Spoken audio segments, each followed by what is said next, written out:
Okay, that was a pain in the ass. Hello, everyone. Uh, Twitch chat is not wanting to work tonight. I'm having to use, incognito window to, get it to work. I guess we can, like... No, we'll have it right here. It's fine. Sorry for the late stream. I got held up by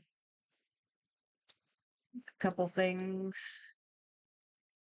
How do I get rid of that? I guess I can't. Gonna be doing commissions tonight. Gonna be watching some videos. And we're just gonna chill.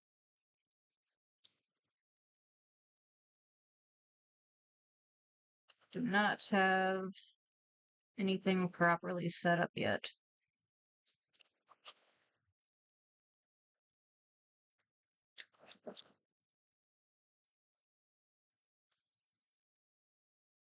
Yeah, I probably should have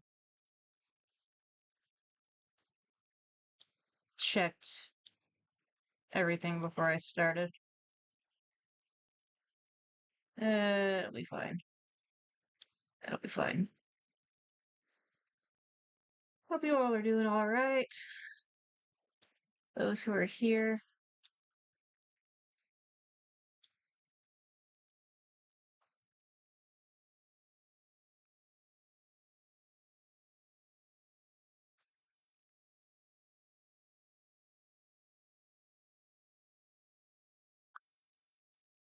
Abbott was eventually encouraged to pitch her game to Milton Bradley, and after paying Abbott... I'm sorry, I was like in the middle of watching this before, so it's not all the way set up.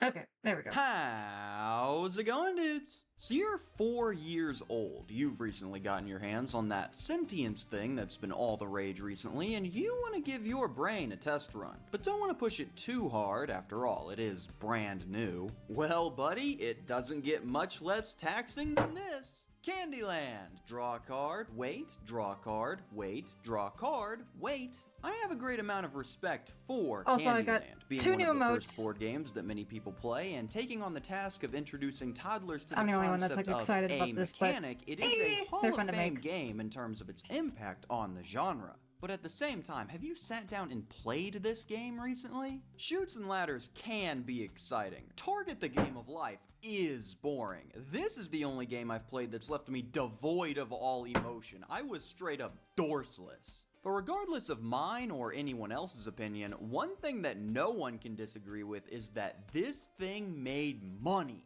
Having sold over 50 million copies since its 1949 publication and earning the title as one of the best-selling games of all time. And what do when something is bringing in the cash, kids? We milk that cash cow dry. The Candyland Candy brand is everywhere. Mainline titles, spin-offs, tie-ins, TV shows, movies, books, and even a gosh dang coffee line that I looked into earlier. Hashtag KingRed40. So as per usual, we're going to take a look at everything the Sultan of Sweet has on offer, breaking the games into themed and revamped editions, as well as taking a look at the side projects that our boys at Hasbro have conjured up to bring in those big bucks. So grab that peppermint axe and your emergency insulin, as it's time to draw your first card and start our adventure through the worst and weirdest of Candyland. So what is interesting about Candyland is that most of the game's themed editions, those being the games with no gameplay changes, just a different coat of paint, come from the mainline series and not tie-ins. See, games like Monopoly get Getting their my high body references up, count sorry. from adding titles like Monopoly second. Bass Fishing or Monopoly World War II, while Candyland instead opts for releasing a new version with minimal changes, like it's peddling a smartphone or a new car. Yeah, buddy, the 2027 Jeep Gladiator is a fine vehicle.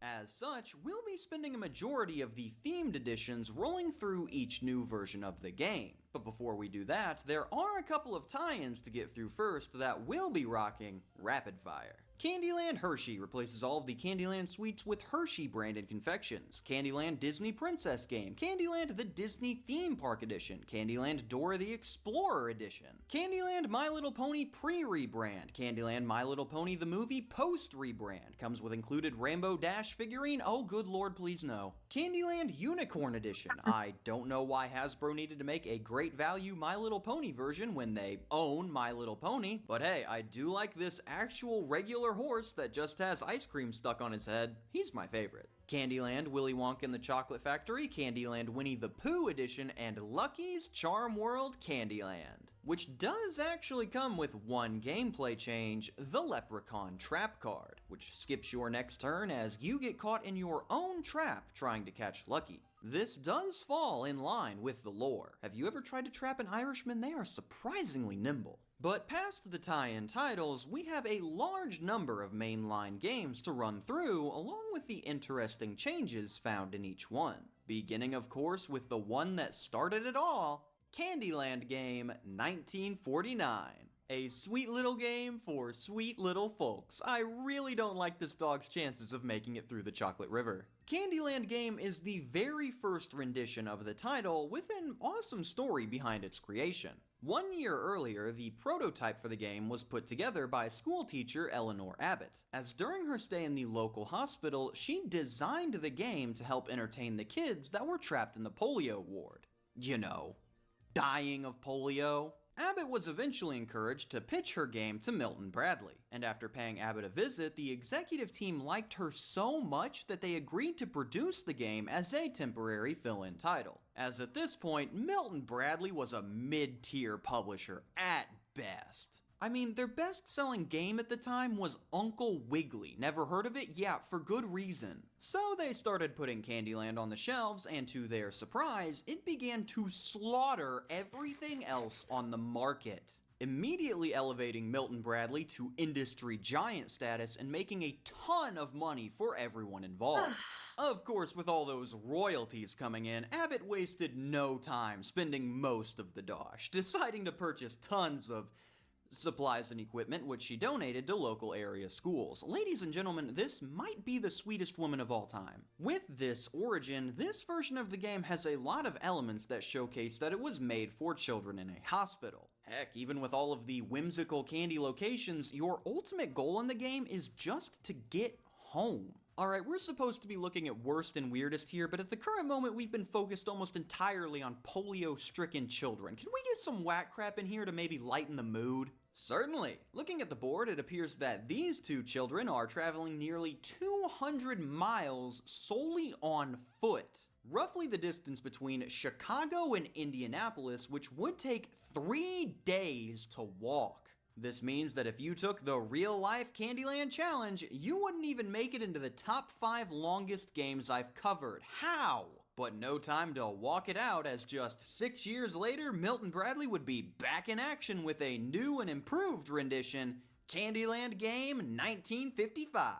A real shame, too, as if they waited just 1 more year, they could have themed it around the Federal Aid Highway Act, a major event in paving history. This version of the game leaned into the raging success of Candyland by making it more appealing to the mass market. The colors are brighter, the areas are more whimsical, and your mission is now to get to this sick candy house, of which I imagine the maintenance costs must be astronomical. The biggest change for the game, though, is the replacement of the wooden pawns from the original with the new plastic gingerbread men that have remained a series staple. Made to resemble the only other character in the game besides the players, Gingerbread Man. This is the earliest instance of lore for the game. Gingerbread Man cares for the gingerbread plum tree that's in the center of the board. Pretty simple right now, but trust me, the lore goes crazy later. Last thing to mention about this one is the space total, as both this and the original carry 179 spaces.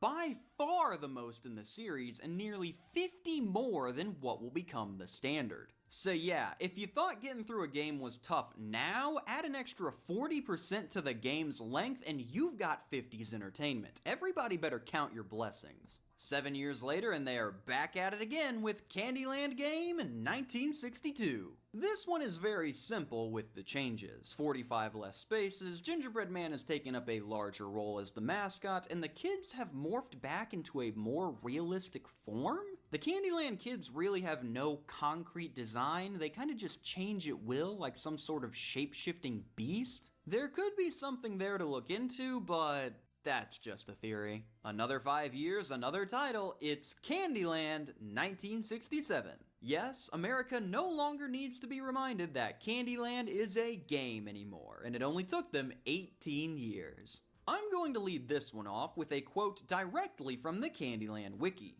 The 1967 board is dramatically more ambitious than its predecessors. Yes, after years of clamoring, Candyland has finally caved to audience demands and added a free-to-play Battle Royale mode. Make sure to grab the Shrek tie-in Gingy skin for only $25.99.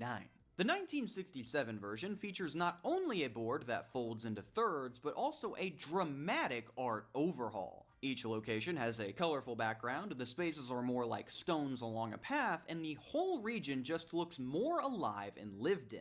Gingerbread Man has even been rewarded for his last 18 years of service by officially being named on the board, properly making him the mascot of the series in what must be the best day of his young life. And things would stay this way for a solid 11 years before eventually being switched up once again for Candyland 1978. Oh, what happened? Okay, this box is a little bit all over the place. First off, what heck happened to Gingerbread Man? Damn. Those last 11 years were not kind to him. My man looks like he's on death's door. Also, this girl has absolutely nothing going on behind those eyes, and is that Arial font? Why did they put it right there? It looks like I added that in post. What in the world? Past the box, the board has returned to that more simple style. The Candyland kids are the most realistic they've ever looked, and Gingerbread Man has not only been stripped of his name tag, but also any sense of style. The stoplight tux is a fashion travesty. Other than that, it's pretty much just classic Candyland, and it's the last iteration of classic Candyland that we will be seeing, as after this, Milton Bradley will be sold off to another titan who will be taking over the operations from here. Ladies and gentlemen, we have officially entered the age of Hasbro. Hasbro acquired Milton Bradley in 1984 and wasted no time taking Candyland for a spin, producing their own version of the title that same year with Candyland 1984. And King Candy told you to reject the evidence of your taste buds. It was his final, most delectable command. Candyland 1984 was the start of the golden brown age for the game, introducing new characters and story elements that would become mainstays of the series. Chief among those, Gingerbread Man has been put to death. Gingerbread Man is nowhere to be seen, and I don't think he ever reappears. The leading suspect in his disappearance, of course, being the dastardly Lord Licorice. You see, the Lord has managed to uproot the gingerbread plum tree and relocate it in order to construct his Licorice Castle. And seeing that GM would have stood opposed to this maneuver, it is no surprise that he vanished slightly before this took place. This act firmly established Lord Licorice as irredeemable in the eyes of the Candylandians. And if you would like to know more about what led Lord Licorice down this path of evil, stay tuned for the 8-hour The Dark and Disturbing Lore of Candyland 1 million sub special. But as for the current goings-on, our flavorful foe has launched yet another tasty plot. Lord Licorice has, somehow, caused King Candy and the Candy Castle to disappear, so Queen Frostine and Princess Lolly have enlisted famed explorer duo the Candyland Kids to venture out and find the missing monarch. 1984 is important as this game is the introduction of many fan-favorite characters in Jolly. Mr. Mint, Plumpy, Jolly, Gloppy, and the distinguished Grandma Nut. It is also one of the most violent, as another notable death is the extinction of the Candy Hearts plants, which died out after Lord Licorice's forceful relocation of the gingerbread plum tree, of which Plumpy took charge of managing in remembrance of the late great Gingerbread Man. But with the new status quo established, let's jump forward 15 years later to Hasbro's next attempt at the brand, with Candyland 1999.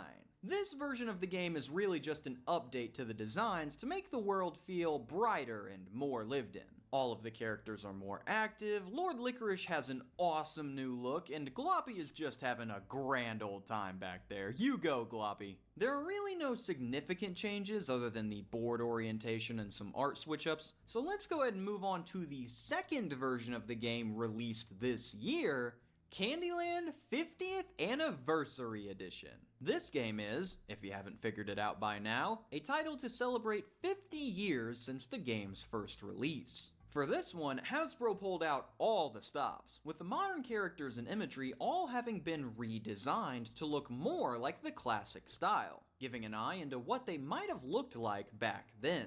Notable examples include the human characters all wearing much more realistic clothes, Lord Licorice continuing to have that fit on regardless of version, the gingerbread plum tree apparently getting some work done over the summer, Jolly mysteriously transforming into a human boy, and the Candyland kids honoring their fallen mentor by transforming into gingerbread men themselves. The only one to not get a fresh new look would be Gloppy, as, much like the humble Shy Guy, you can't improve an already perfect design.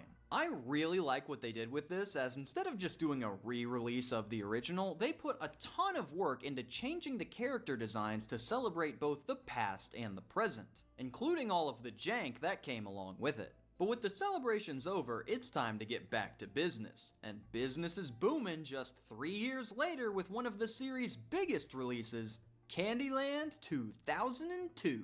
The 2002 version of the game established some of the go-to designs of the characters with their much more cartoonish look, and these would go on to be used in many a supplemental material for the brand, as we'll get into later. The designs and names of the characters do carry some interesting lore implications, as this game is possibly a prequel to that original 1984 version. Firstly, all of the characters have been aged down. Grandma Nut is much younger, Princess Frostine has yet to be crowned a queen, Lolly is not yet even considered a princess, and Jolly has yet to reach his final form and is currently some sort of dinosaur? We can be sure that this takes place prior to the 1984 game, but not by much, as Lord Licorice has already killed Gingerbread Man and displaced the Gingerbread Plum Tree, but very recently, as he is yet to construct the Licorice Castle, and Plumpy has yet to take over as its caretaker, which is why the plums are so small. Lastly, I don't know what this beaver creature next to Mr. Mint is, but this is the first and last time that we see him, so I assume he's dead as well.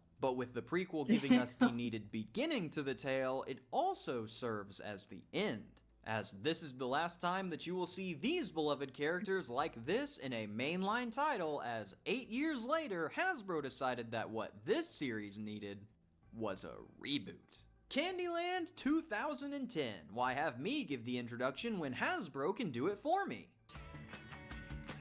A shortcut. Be the first to the castle to win. Yes! Welcome, you won the game. Candyland, the Kingdom of Sweet Adventures game. I looked up the voice actor for King Candy, and apparently he's been in 2 different Yu-Gi-Oh shows as well as Boardwalk Empire, so the man loves games, I guess. Candyland 2010 is a complete reboot of the board, characters, and lore, with it returning to the vertical style game board but keeping the same beloved gameplay as all the others. Many of the established cast have been removed and replaced by new faces. Plumpy, Mr. Mint, Jolly, and even Grandma Nut have been abandoned, with Gloppy only surviving by disguising himself as part of the mountain. In their place, we have some new faces as well as new takes on some classics. The Duke of Swirl now holds dominion over the ice cream slopes. Grandma Duke of Gooey, Swirl? which What? just might be worse than Grandma Nut, resides in the Chocolate Mountain. King Candy has a new trim and a new fit, while Lord Licorice continues to have uncontested style no matter the outfit. Princess Lolly has regained her regal title, but shares it with the still Princess Frostine, who, to put it bluntly, looks like somebody that would try to wash a paper plate. She looks like a gosh dang Bratz doll. What happened here? The board is also just chock full of things going on. Not a single wasted area or place of rest to be found here. I think the designers might have been on a sugar crash with this one. After sending this one out to the masses, it apparently was a bit controversial with the changes that it made. So Hasbro said, alrighty, we've got you, and decided to try again and give the people what they wanted in Candyland 2013. Alright, anime is officially cancelled. All of it. I'm sorry, it just needs to be done. Candyland 2013, the very first edition to give your eyes diabetes. This version has changed pretty much everything. The board has a whole new art style, the Candyland kids aren't even humanoid anymore, and the game uses a spinner instead of cards. Which technically does make it a revamp, but I'm not breaking the release timeline for this one. It doesn't deserve it. Of course, with any new Hasbro release, we have to see what they've done to the characters. Any of the original non-human characters have been removed entirely as they've finally gotten to Gloppy. And I really enjoy this line from the Candyland wiki for the game: Jolly has not been seen since 2004. We could have been looking for him this whole time, but really? For Jolly? But in their place, we have the 6 characters that will be bearing the load. Mr. Mint has returned and he looks like he just got back from the vet. Nana Nut is here this time and it looks like she just finalized her second divorce. Princesses Lolly and Frostine each have eyes the size of baseballs. King Candy is attempting to win a world record for beard windowing. And Lord Licorice continues. Oh, hi, Needles. Anything relevant about Legend of Sparrow, Eternal Night, because Dark Sparrow and Sparks. What are you asking exactly? I've known about the Frozen Crash cameo. Oh boy, that spawned an entire AU that my friend and I did in the past. And Sparks has never had a consistent voice in the Legend series. He was David Spade for that first game, and then they switched it to someone else, and then they switched it again for Dawn of the Dragon.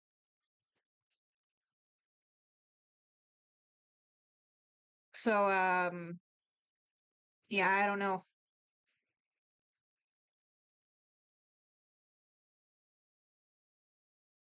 Continues his undefeated streak of having the best style in the entire kingdom. Actually, I've talked about this on a previous stream that Crash also has a cameo in the DS version of New Beginning, where he is being roasted over a fire.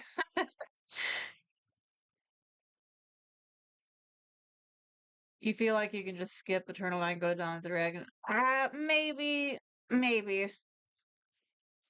But if I were to play those games, I would have to play all 3 in order, because I'm a completionist. David Spade was busy during Eternal Night, not sure what happened to Billy West. Oh yeah, that's who he was in the second game. Billy West was also busy. Well, shit, we need someone else to voice Sparks. Okay, get in here. Yeah, I've played through New Beginning a couple times. It's a fairly quick game to run through. It's just a bit of a slog. If you're not in the mood for playing beat 'em ups, because it's not really the best one. Eternal Night was PS2 exclusive. I did not know that. Did not know that. Yeah, Dawn of the Dragon being multiplat. That I remember. Eternal Night, that's odd. I had Eternal Night in my possession at one point, but I was waiting, or at least I think I did. No, I might have been, I might be confusing it with one of the Sierra Crash games. So yeah, I never got a chance to play Eternal Night or Dawn of the Dragon. But I would like to one day, just for the sake of curiosity, in doing like a proper Spyro marathon. If you didn't have a PS2 when you begin this new story. Damn. Man does not miss. Now, if the last board was active, then this one's a professional athlete. There's so much going on that I'm having trouble getting my eyes to focus on any given thing. Also, when did King Candy decide to militarize? If the last game was considered controversial, then this one caused an outright uproar. People responded to this one so negatively that Hasbro shifted gears and pumped out another game just 1 year later, setting a new record for the shortest amount of time between releases. So let's see if Hasbro finally got the memo this time around and put out the Candyland that the public was fiending for. Yep, that sure is Candyland. Candyland 2014, a return to the more classic style, although we only have a few characters and changes are still evident throughout. Mr. Mint has fully leaned into the elf lifestyle, Nana Nut has aged back into her elderly form and now lives in her acorn house, Princess Lolly is now in possession of some type of head protective gear, probably in response to whatever caused her face to swell up, Princess Frostine has apparently developed an affinity for chocolate ice cream, and King Candy now has embraced the role of Santa Claus. That is 5 out of 6, so all that is left to do is check out the fire attire that Lord Licorice has decided to bless us with today. Oh no! Oh, They what ruined is him! that? That's the most disgusting creature I've ever laid my eyes on. What did they do to him? The man has never looked bad in his 30 years as a lord. This is a character assassination that could warrant an international incident. He doesn't even live in a forest anymore. The man resides in a lagoon, and why do his arms go down to his knees? What is this thing? Least favorite title by far. Unforgivable. But closer to the standard brand image. So let's let Hasbro put this into the oven for another couple years and see how our beloved cast is doing in their next iteration. I forgot I had that alarm Mr. set. Mint. Okay, Sorry. so Candyland 2021 brings I a looked away. more Wait, what Mr. happened? Mint in their next iteration. They crippled Mr. Mint. Okay, so Candyland 2021 brings a more Garlic has detailed been, style yeah. to the board while reducing the number of spaces to 82. Oh my god. By far the least amount out of any game in the series. Another big change you might have noticed was to the cast, where all of the major players have been redesigned except for King Candy, who retains his 2014 look. Notable changes include a completely new Princess Lolly, this guy apparently taking up the mantle of Jolly, which is the most blatant case of identity theft of all time, but not a single person cares enough about Jolly to look into it. The new Duchess Eclair taking up the spot of the recently put down Lord Licorice, which I'm not even upset about. The man was clearly not well. It would have been cruel to make him suffer. Mr. Mint, who is now paralyzed from the waist down after a gruesome lumberjacking accident, and Queen Frostine, who appears to have ingested a considerable amount of that chocolate ice cream. Yes, you heard that right, it is back to Queen Frostine, as it only took Hasbro 22 years to remember that her name is supposed to rhyme. The only notable board info is that despite Lord Licorice being gone, the spaces with Licorice still remain, marking that his followers still believe in his cause even after his death. Other than that, same old Candyland. And I thought that would be the last mainline entry, but Hasbro surprised me once again by releasing yet another title in the big 2025. So let's check out Hasbro's last chance to figure it out with their most recent entry into the series, Candyland 2025. Queen Frostine looks very unsure about this whole operation, probably because Princess Lolly looks like she's 55. Candyland 2025 has had by far the most effort poured into it since the 2002 release. It has brand new high quality player pieces, a drawstring pouch to draw the tiles out of, and quite importantly, the characters are finally back. Plumpy is caring for the tree again, Gloppy is having the time of his life, Mr. Mint is no longer paralyzed, Grandma Nut is out picking the flower cups, and most importantly of all, Lord Licorice has got his style back. All hail the Looks Lord. Curiously, it appears that a coup has taken place in the Candy Kingdom. Dude looks as like a Queen vampire. Frostine is now the one to greet you at the Candy Castle, while the recently deposed King Candy has been exiled to a raft near the Ice Cream Beach. The amount of political turmoil in Candyland is crazy. But old characters are not the only ones making an appearance, as a new duo has been introduced to the lore in the Gummy twins, Sweetie and Soury Bear. Oh, I love them! Look at how cute! Oh, that's fun.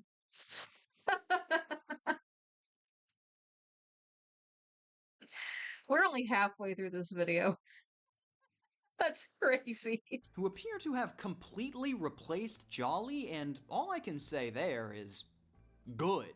After looking through all of the versions, this is the closest Candyland has felt to Candyland since 2002. Probably because Hasbro decided, okay guys, game-changing idea here, what if we just stopped effing up all the characters? Overall, a good title to leave the series on, but we'll have to see where they take it in about 4 to 5 years. And that concludes our look at every mainline game in the Candyland series. But there is one more themed edition that I wanted to highlight before we moved on.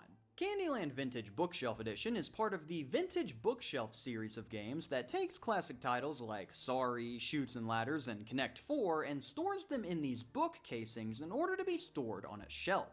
A neat concept that does look pretty cool when put together. The big thing about these ones is that the games take the form of older versions, with the Candyland Bookshelf how's the audio being based bouncing, by on the way, guys? 1978 version of the game with the horrific gingerbread man right before he died. Overall, a really cool way to bring back older versions of games. But I'd say it's about time to be out with the old and in with the still old, but with a different structure. As while the themed editions are neat to look through, they'll never compare to the sheer wonkiness that can be brought on by a poorly thought out revamp. So let's check out some of the versions that decided to do things a little differently, for better or for worse. Now, since I covered the mainline titles based on the order that they were released, I'd say that it's only fair that I abandon that structure entirely and cover the revamps in order of how wonky they are. So to start us off, take the magic of Candyland anywhere you go with Candyland Fun on the Run. Imagine how much fun you could have playing Candyland on a road trip. Now imagine how much fun your parents will have listening to you whine about Candyland on a road trip. This 2007 release is a travel version of the 2002 board, coming in a foldable tray that has holes in each space that your piece can go into so it doesn't slide around. With the biggest change being that instead of cards, there is a spinner attached to the board that you use to move. Just imagine that spinner sound for 16 hours while on the road, like a gumdrop version of Chinese water torture. But if you're not a fan of small, then now's your chance to be big with Candyland Giant Edition. This rendition comes with a big ol' playmat that the kiddos can stand on and tasks them with moving around the board collecting sweets before heading to the center to meet King Candy. Based on the 2014 board, this also comes with a lollipop spinner to determine player movement as well as a foam crown for the winner that immediately makes them the ruler of the household. Whew, thanks for taking that off my hands. Good luck with that mortgage, kiddo. I'm out of here. Gameplay of Candyland a little too complex for you? Then try out Candyland Castle, made for ages 3 and up. Forget knowing how to read, these kids might not even be sentient yet. Candyland Castle is, shocker, incredibly complicated. Slap the top of the castle and a colored shape will slide out, which you will have to match with one of the shapes on your gingerbread man. First player to fill all 4 of their shapes wins. Now, there isn't a lot of game to talk about here, but what is real funny is looking at the Board Game Geek reviews for this one and seeing people go absolutely wild on a game made for preschoolers. Primitive game, all luck and no skill. Son plays this by himself? Are you too good to play Candyland with your son? Of course I am. I wouldn't dare sully my hands with that filth. Come find me when he's ready to play Gloomhaven. I don't like Candyland because the last time I played it, the kids didn't even have fun, but if they wanted to play it, I would still play it with them. But if this game is just a little too simple for your refined palate, then try a whole new way of play with Candyland Bake Off. Alright buddy, this is by far the most complicated Candyland game that we have seen so far, so you better lock in.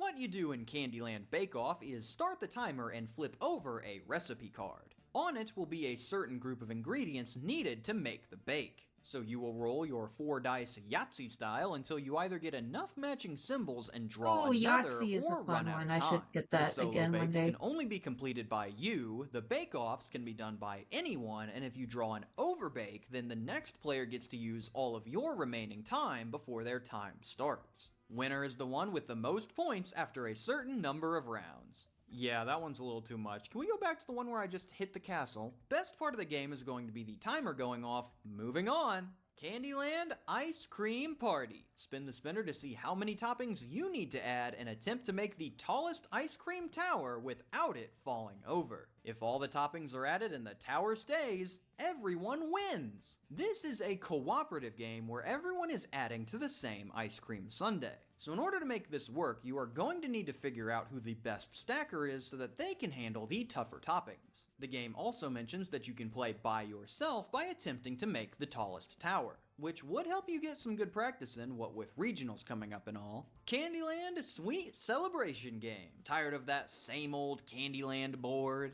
Well then build your own, you ungrateful bum. The Sweet Celebration Game tasks players with getting from their starting location to the Candy Castle as per normal, but switches up the format by not only requiring players to collect certain candies before they arrive, but also makes them build the path that they will be taking there. This makes the game extremely customizable, as you can just have a 100-meter sprint right to the finish or put together a grand Candyland adventure full of twists, turns, and musical numbers. Interestingly, Hasbro has also taken this opportunity to add some new locales and characters to the lore, with you also being able to visit Captain Kid Cone aboard the SS Neapolitan or hang out with the proud denizens of Czechoslovakia. Mind you, this game was made in 2009, so Czechoslovakia had been...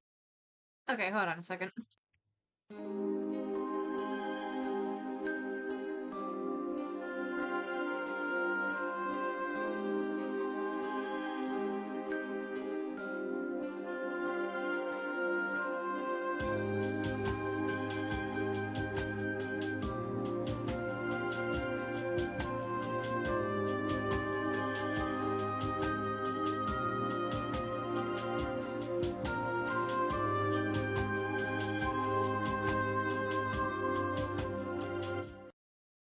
Okay, there we go. It's the only thing about having F1 as my shortcut. It opens up that stupid tab. Hi, Laggy. I did not know you liked Eternal Night. That's interesting.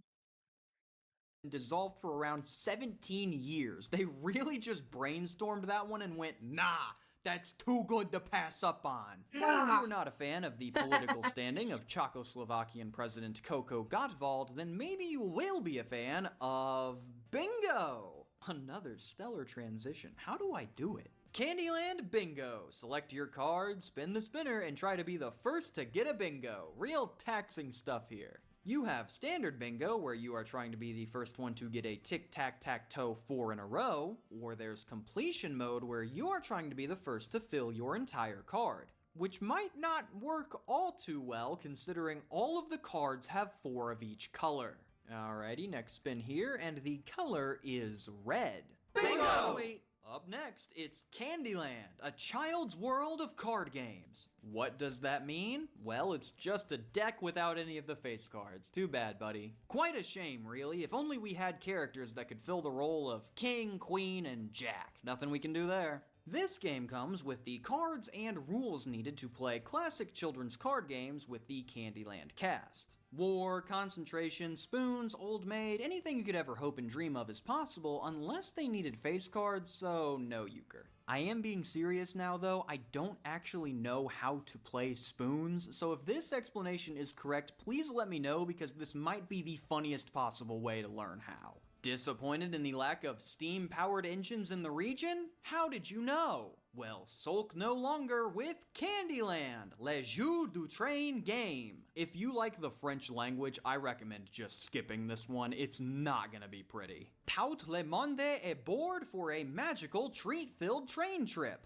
Hop on board and roll the die to move the train around the board. The first to collect all their candy cargo wins. Le Jeu du Train game is an interesting one as instead of cards, it opts for a 12-sided die for movement. Most likely for the effect of the hollow train gobbling it up like gosh dang Pac-Man so that it can travel around the board. What's also interesting is that this is based off of the 2010 board and its cast, making the Duke of Swirl of all people our conductor as well as one of the stops. Which seems like a conflict of interest, but he is the Duke. And now we've reached our final revamped title and the most important one for sure. As if you want your kids to be able to grow up right, then you're gonna make sure to start them early with Candyland Lotto! Gambling? Yes! Candyland Lotto, later renamed to Candyland Wheel because we don't want children to develop bad habits. Boo! Sees players selecting their group of character tokens that they hope will get spun.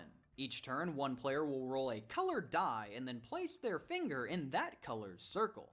Then, spinning it like dialing a rotary phone, this thing, move the spinner until your finger reaches the hole. Whichever character the arrow points to is the one that players can discard. Whoever gets rid of all their characters first wins. Alright, forget the subtext. If they want Candyland Lotto, I'm gonna give them Candyland Lotto. Here's how to turn this into a gambling game with real money. Gather your group of friends and charge a buy-in of, let's say, $10 for a pair of 2 tokens. Once everyone's in, play as normal and the first person out wins the pot. If you wanted, instead of a game, a real lottery, offer $10 per token but only give out 1 of each. Once all of the characters are bought, do 1 spin and winner takes all. Quite easy, quite degenerate. And with Hasbro's quota of getting kids hooked on some kind of addiction met, we have finally reached the end of the physical Candyland titles. But with a brand as valuable as this one, we can't just stop at making games. Oh no, as there's a whole host of different media out there that we can slap that one guy slash thing on in order to rake in those big bucks. So let's jump now from the board to the boardroom and see all the projects those lovely execs approve to expand the Candy brand. Now, in aiming to make some money from these ventures, the big men upstairs wanted some of these to be related to their target market in some way, which is why one of their most common side projects were various types of children's books. These include, but are not limited to, Candyland Birthday Surprise, Candyland Colors, Candyland The Colors of Candyland, Candyland Happy Birthday Princess Lolly, Candyland Have You Seen King Candy, Candyland Lord Licorice, Candyland Mystery, Candyland Sweets and Treats, Candyland A Little Golden Book, Candyland The Official Cookbook, Mad Libs Jr. Candyland, and Unit E. A New York Comic-Con exclusive one-shot story about several Hasbro-owned properties teaming up to fight a global threat, including Stretch Armstrong, Transformers, G.I. Joe, Battleship, and yes, Candyland. In this story, I kid you not, Lolly is the princess of the fairies, a race of beings made of pure magic and possessing incredible power. To quote it outright, treat them with respect or be prepared for repercussions. Great, I can't wait to get assassinated by Princess Lolly, daughter of King Candy. That's exactly what I need. This entire thing is completely ridiculous and someone should really look further into it, but right now I need to stay focused on just Candyland as once again I need to deal with the shenanigans of network television. Because why stick with what you've got when we could be greenlighting a Candyland cooking show? Go. We'll make it work. It's not over yet. You got it, girl. Come on. Oh, now we're Eat talking. their feelings. I eat my way through Candyland. Kristen Chenoweth hosts Candyland. Series premiere next Sunday night at 9 on Food Network. Set your DVR. Dang, I hope you set your DVR, buddy, because otherwise it's $10 on Prime. Candyland the TV show is a dessert-making competition where teams of 4 will compete to make tasty treats on a fully edible set. One team will be eliminated each round, and the winners will be allowed to enter King Candy's castle and earn the $25,000 prize. Honestly, first episode, just start picking up as much of the set you can and book it. You will be set on birthday party treats for decades. Hosted by Kristen Chenoweth, this series started its first season in 2020 and is currently ongoing. At least that's what IMDb says, but seeing as they haven't put out a Season 2 in the last 4 years, I would say that the Candy fans should not hold out too much hope. But hey, maybe they're just working on an even larger edible set. I tell you, when that gingerbread plum tree is fully grown, it'll be all eyes on them, just you wait. But from one screen to another, we jump over to the computer to take a look at the PC games that they have made for the series, the first being Candyland Adventure. So, the Candy Kid is here to help Captain Cookie save King Candy. Well, I'll give them a taste of sour power. They won't forget. Oh my god, what is this audio? How are we gonna get over this mucky mess? Ladies and germs, the pinnacle of gaming in 1996. Candyland Adventure sees players attempting to save King Candy from Lord Licorice by solving various puzzles in order to undo the calamities caused by the villain, who in this rendition appears to have mystical powers? Headed for the Gumdrop Mountains? Well, this will gummy up the works. This one overall has the same feel as a low-budget putt-putt adventure type game, but with all of the interesting goings-on, this probably would entertain a child quite well. The other version, released 2 years later, is Candyland, a child's first game comes to life, which is way different to the first one in gameplay, art style, and especially budget. Red candy.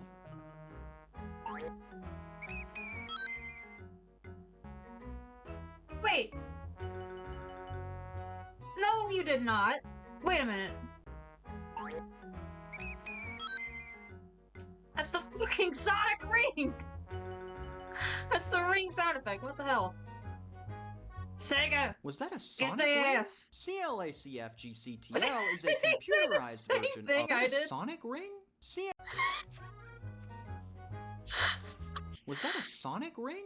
CLACFGCTL okay. is a computerized version of the board game, having players draw their next move out of the candy machine and awarding the first person to reach the end the win and this stellar cutscene. Hear ye, hear ye! You've completed your journey and reached the Candy Castle. So, congratulations on a journey complete. A job well done. Here is your certificate of merit. Farewell, hero of Candyland. Did he hit his head on the way out or something? He's rapping like the Rat. The main appeal for this one is getting to visit the characters and interact with them when you pass their area. Wacky things happen, a whole lot of Candyland magic, yada yada yada. Look, we've still got 2 more games to get through before I even get to the Brain Melter, so we need to keep moving. Going from that screen back to the previous screen, go ahead and dust off that old tech for the Candyland DVD and VHS board games. Are you ready? Let's play our game. Our story is entitled, Who's Been Eating My House? Buddy, I'm gonna have to go with termites? These 2 games released for different generations each carries the same general concept. Pay attention to the TV, and when it asks you to do something, you must do it, because he's Mr. Mint, and he's the boss. The DVD board game has more going on, what with its better tech, including a musical tour of Candyland and a couple different minigames that kids can play with the included color spaces. Well, hello there. Welcome to Candyland. I'm so pleased you could come. So, you want to pick my gumball challenge? Not in the slightest. Get away from me. The VCR version Get in away from comparison me. is much more simple, only having 2 games, color match and picture match, but it does come with 4 full stories that go along with the games that kids are likely to enjoy. Well, it didn't work, and now you'll just have to return all the gumdrops to Jolly. And all the plums to Plumpy. Egads! I've been caught, red, and Can't even commit gumdrop theft anymore. Candyland used to be a proper country. But now with all the other material behind us, we can direct our attention to our feature presentation. And I think you are going to love it. because no game, book, or show could ever stand up to the pure wackiness that is a fully animated Candyland movie. Exclusively on DVD and VHS. What? With 4 original songs. Join us for a sweet adventure. Candyland. Available now on DVD and VHS. As a disclaimer, please ensure that you do not get this confused with 2022 horror thriller Candyland. There are some slight differences. Candyland: The Great Lollipop Adventure tells the tale of a gingerbread boy named Jib, who is attempting to travel to the Candy Castle in order to deliver his mother's frosting for the Festival of Sweets. Along the way, he uncovers a nefarious plot by Lord Licorice to take control of Candyland, and must work together with his new friends Mr. Mint and Princess Lolly in order to stop him at all costs. The film is from 2005 and therefore uses the character designs from the 2002 board, which ends up working well with their cartoonish designs and some solid animation. One of the real crazy parts for this one though is the voice work, as everyone does a real stellar job, probably because we've got some serious talent behind the mics for no reason. Here are some of my favorite highlights from the crew. Princess Frostine is voiced by Kathleen Barr, who also voices Trixie from My Little Pony, the mom from Johnny Test, and Kevin from Ed, Ed, and Eddie. Well, what do you know? Kid Dork. I heard. He's so proud of you. Kevin was voiced by a woman this whole time? God damn, son. That is incredible. But like, Johnny Test is not a good example for your claim, buddy. I'm sorry, I keep pausing. How exciting! Mr. Mint is voiced by Ian James Corlett, who is also the voice of Mr. Fantastic in Marvel Rivals, Pilar from Edge Runners, the dad from Johnny Test, and Goku from the Ocean dub of Dragon Ball Z. Another Johnny Test. Kakarot. My name is Goku. Maybe we should get a grown-up. You are a grown-up. I am? No! Yeah, I am. King Candy is voiced by Scott McNeil, who also voices Flam from My Little Pony, Piccolo from the Ocean dub of Z, and King Zizrar from Johnny Test again. Okay, we get it. We know what your 3 interests are. Delicious treats will be brought from every corner of Candyland and put in these gold cups. And while the Johnny Test Reunion Club is pretty funny, the one on the wildest path for sure has to be Lord Licorice. Voiced by Mark Oliver, he has been in the following projects: Miles Dread in Max Steel, Garmadon in Lego Ninjago, the narrator of 2 episodes of Hitler's Last Stand, and him in something called Powerpuff Girls Z? Oh no. But if you don't mind getting singed, then stick around! I'm about to put on a fiendishly impressive fireworks display! Have some licorice vines! But with all the vocal talent on offer, we can't just be using it on standard speech. Oh no, we've got a myriad Severn, of I'm songs sorry you on had to offer see to that. help immerse you into your adventure, including the theme song about Candyland itself, Mr. Mint song about it being okay to have fun, and this absolute gem detailing the Lord's plot. And soon my chewy sticky goo will reach into the sky. Licorice here, licorice there, far as you can see. The smell of licorice in the air. Yummy, yummy, yummy. So licorice everywhere, soon they'll understand. Life will be so great, so grand here in Licorice Land. Dang, it'd be a lot easier to stop rooting for the villains if they'd quit giving them all the bangers. The movie is quite simple as expected. The characters must try to stop Lord Licorice, hijinks ensue, Mr. Mint dies in a super emotional scene, standard Hasbro kids movie stuff. I won't spoil too much of what happens in case you are really planning on watching a 52-minute Candyland ad from 2005, and there are honestly worse things that you could spend 52 minutes doing, so give her a shot. As for me, I think I am officially done with Candyland for a while. I've been on this for way too long, and at this point the sugar rush has officially run out. So all that's left to do now is wait for the thing that everybody is wanting, the theatrical release of the Mr. Bacon's Big Adventure movie. Every ticket comes with 7 pounds of bacon and 1 visit to a cardiologist, so reserve your seat today. Signing off for a jolly good show, I am Cam Sandwich. Thank you for watching and have a fantastic day. A special thank you to my suppliers, staff, and chefs over at the deli, as well as the media preservers helping me get these rare games ported for the public to enjoy. If you'd like to join the crew, you can take a look using the link in the description below.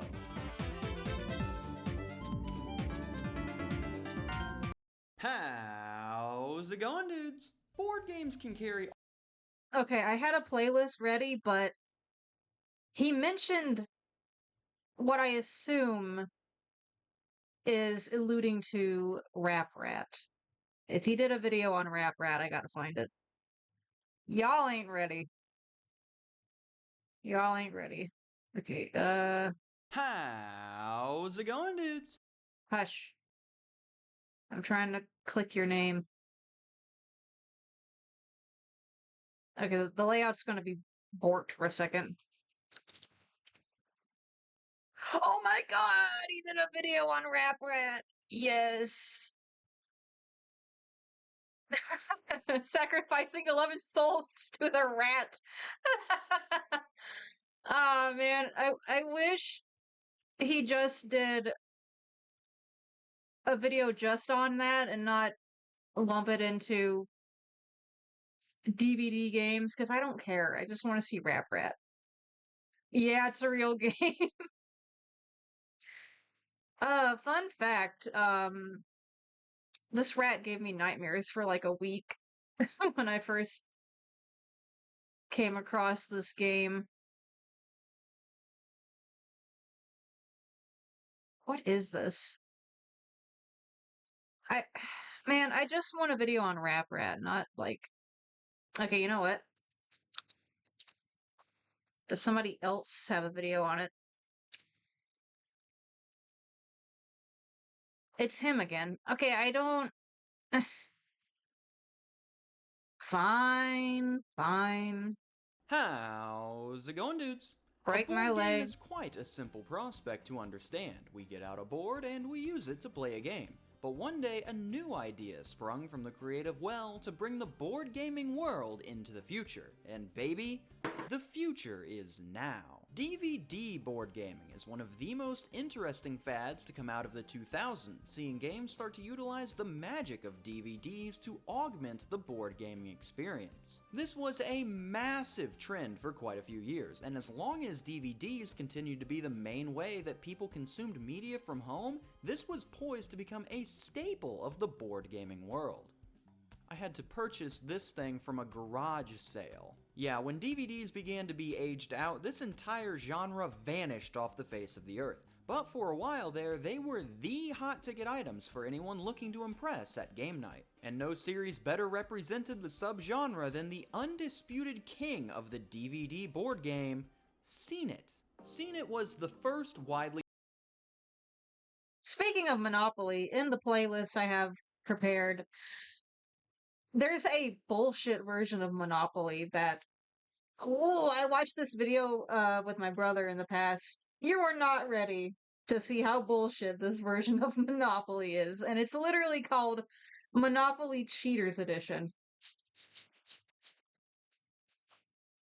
Oof. You are in for a time.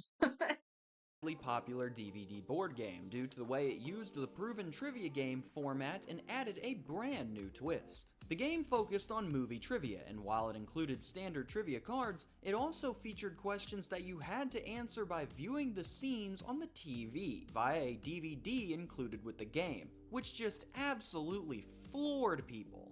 Okay, for this next question, we need to look at the TV. How do I do that? In addition to these scenes, the game also included other digital challenges not possible from a standard board game, like movie titles that will slowly reveal themselves, characters that will slowly be revealed, and other wacky modes. The game earned praise for its unique use of the DVD aspect to innovate the classic trivia formula, but it was not without its critics. The main negative people would bring up is that the game had a way higher bar of entry than your standard board game. To just play the game, you needed the game itself, a working DVD player, a working television, and access to electricity, while before, all you needed was the game and a lantern and you're good to go. Having to put so much effort into a simple medium like a board game was a tough ask for some people to swallow, especially if you didn't already own a DVD player. So with both sides voicing their opinions, how did the game fare in the retail section? People went absolutely ballistic for this title. In fact, by 2006, the original Seen It alone had sold over 10 million copies and held nearly 75% of the entire DVD game marketplace. That's how you do a monopoly! With this unprecedented success, there is really only one course of action the game's creators could take from here. Milk this cash cow dry. I have found at least 56 different editions of Seen It released over a 9-year period, and that does not take into account expansions to games, which they also made. I thought, what do you mean when overboard with 6th edition in 2 years? These guys put out 12 full games in 2005 alone. With an average of a little over 6 games a year, you know these boys dug up every conceivable property they could get their hands on in order to fill their library. We've got Seen It TV, Seen It Music, Seen It Friends, Seen It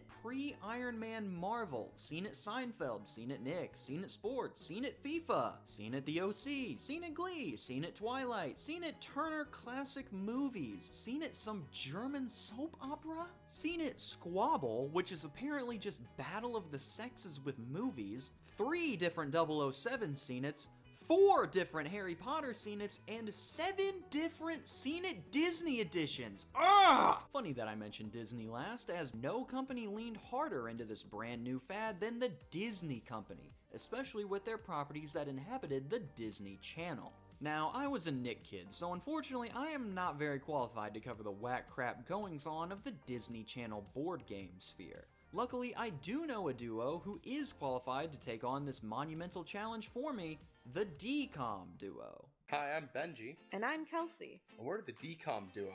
Ordinarily, we run a podcast where we break down every single Disney Channel original movie. But today, we're here to help show how crazy Disney went with its Disney Channel DVD game tie-ins. As Cam mentioned, one clear example is Disney Channel Seen It, covering all shows and movies known to the fans of Disney Channel. And honestly, this makes sense. Fans of the Disney Channel may have fun comparing knowledge with each other, and the content is wide enough that it can introduce players to media they haven't seen before. It's nothing too special, but compared to most, we'd say it's a justified version of the game. But while Disney Channel Seen It is perhaps not a desperate money grab, the rest of Disney Channel's branded games, well, you can be the judge. In January 2006, Disney Channel saw the premiere of High School Musical. With a star-studded cast, great music, and solid performances all around, the film saw huge critical and commercial success. What followed was 2 sequels, a spin-off film, a spin-off TV show, 6 video games, a plug-and-play video game console, multiple DVD video games that you play on a DVD player, and at least 16 board games. And that's just what we can find.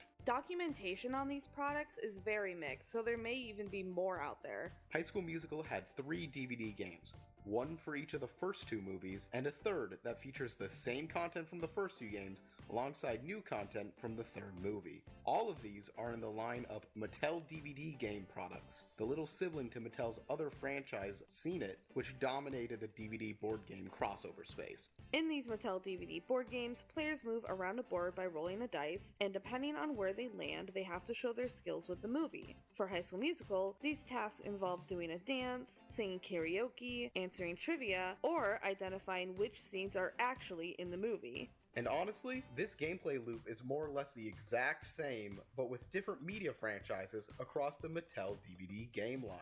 Some games are a race to the end. Others, like the Hannah Montana DVD game, are instead about collecting tokens by answering questions to win. All 3 of the Hannah Montana DVD games, that is. Each franchise does change up the categories slightly, adding in challenges such as matching character clothes, making cool poses, and identifying songs played on wrong instruments, the last of which introduced by the Camp Rock Mattel DVD game. Surprisingly, the 3 High School Musical games, 3 Hannah Montana versions, and 1 Camp Rock game are the only games we can confirm to be real out of the whole line, meaning Disney essentially had Mattel make a whole DVD game market just for their Disney Channel output. Disney must have found the DVD game market appealing, as they pushed these games hard. Beyond these Disney Channel games, there were multiple Disney Scene It versions, a Disney Pictionary DVD game, and Disney DVD Bingo. Disney, being Disney, will try to squeeze money out of any trend they find profitable, and DVD board games are no exception. The DCOM duo signing out. Thanks for having us on, and back to you, Cam. While Disney was one of the Thank groups you, that Chip. leaned into the craze the hardest, they certainly weren't the only company to jump full force into the scene. I had as Nick practically seen it. anyone that wasn't pairing up with Scene It was producing their own DVD trivia experience. For example, Trivial Pursuit attempted to reclaim its lost trivia crown with a series of DVD board game releases, although none of them managed to take down the new king. TV shows like The Amazing Race and 24 tried incorporating their themes into the games, with Tar incorporating decisions along with the trivia to shake up the game, and 24 incorporating the timer into one of the worst games ever made, apparently? Stop a terrorist threat. Not a total nerd, we've got sports just for you. NASCAR, the DVD board game. Man, I love this game! It's here, the officially licensed NASCAR DVD board game with hours of race footage and trivia challenges to test your NASCAR knowledge. Board gaming NASCAR fans, not a big community, but a passionate one. Don't like the cars? Don't worry about it. Take your pick of 3 separate WWE DVD board games, because you think Vince is gonna miss out on this hot action? What are you waiting for? Get in here. It's a new game with new rules, loaded with cool WWE footage and trivia. Own the game everyone is playing. The WWE So interesting fact. Angry Video Game Nerd, at least at one point, used to have a side channel where he talked about board games instead, and I watched a lot of those videos back in the day because I thought that was pretty interesting. Like, there's so many YouTubers nowadays who tackle the topic of video games, and usually it's like the same video games you see everyone else talk about, with a few odd exceptions where they talk about more obscure things, but you don't really hear people talk about board games all that much. So I thought that was a cool side thing for him to do. I really liked those videos. And sometimes I'll come across like random board game videos to put on to listen to. I hope that this has been entertaining. I've also been looking into this Deep Rock Galactic board game recently, so I guess that's also kind of been on the mind. DVD board game, 2nd edition, available now. I love playing games.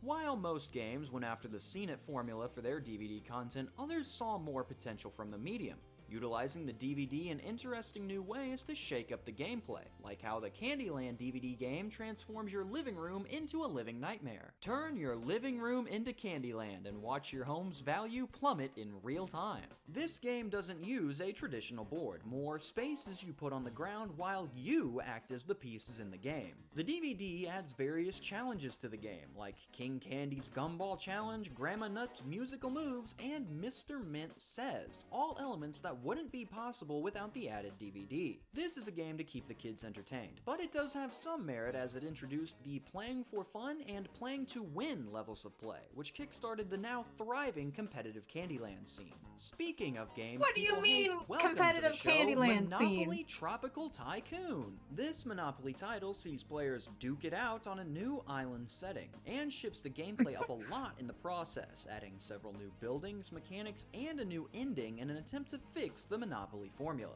But what we're focusing on here is what the DVD element adds to the game. After entering the amount of players, the DVD will actually assign jobs to each player, which will carry their own properties and advantages that can be used throughout the game. The DVD also takes the responsibility of giving out chance and community chest cards, but its biggest impact on the game comes in the form of its news reports. The news reports will provide a story for what's going on the island, while impacting one of the players based on their job. Since this mechanic is randomized based on the careers in play, it really works best as a DVD element. In addition to the newscasts adding a lot of personality to the game, they are just a treat to see. And in other news, the island's beloved football team, the Beach Barnacles, have been in meetings about possibly relocating to a new stadium. Currently, the boys are at the crumbling Pacific Palace, an inadequate facility to say the least. As you know, if you've been to a game, the arena is missing a few minor amenities, such as a food court, parking, and a women's washroom. But one of the best DVD board gaming implements comes from a nifty little title called Atmosphere. Atmosphere sees up to 6 players compete to collect 6 keys in order to try to unlock and face their fear, not only before their opponents can, but before the timer runs out as well. See, the game operates on a 49-minute timer, and if nobody can complete the objective before that timer is up, the gatekeeper will emerge, and all players will lose automatically. The game uses DVD implementation in 2 awesome ways, the first being that it constantly displays the timer on screen as it ticks down. The game is already stressful as players are rushing to complete their turns, so having an ever-present timer on the screen definitely exasperates that rushed feeling. But while the timer is going on, the second big part takes place, as the gatekeeper will randomly appear throughout the game to screw with the players and make the game even harder for them. I want you to tell us all your middle name.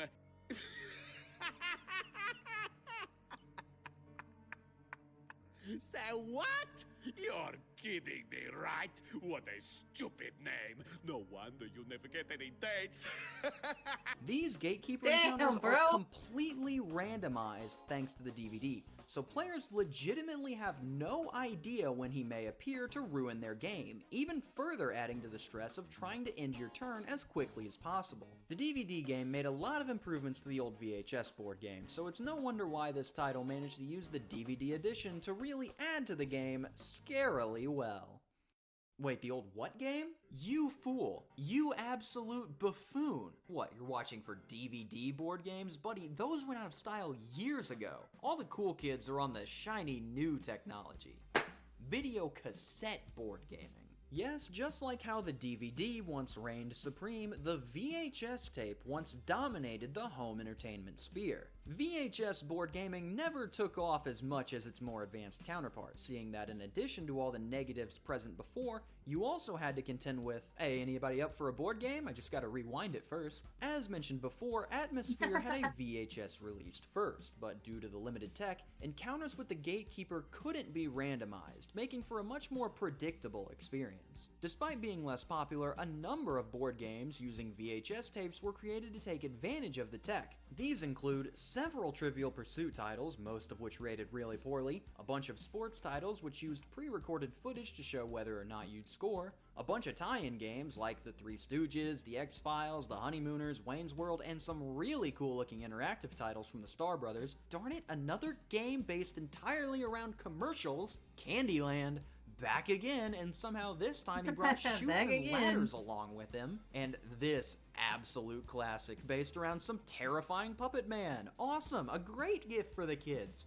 Trauma! But we're not done. Trauma! I have just one more game to showcase from the video cassette board gaming era.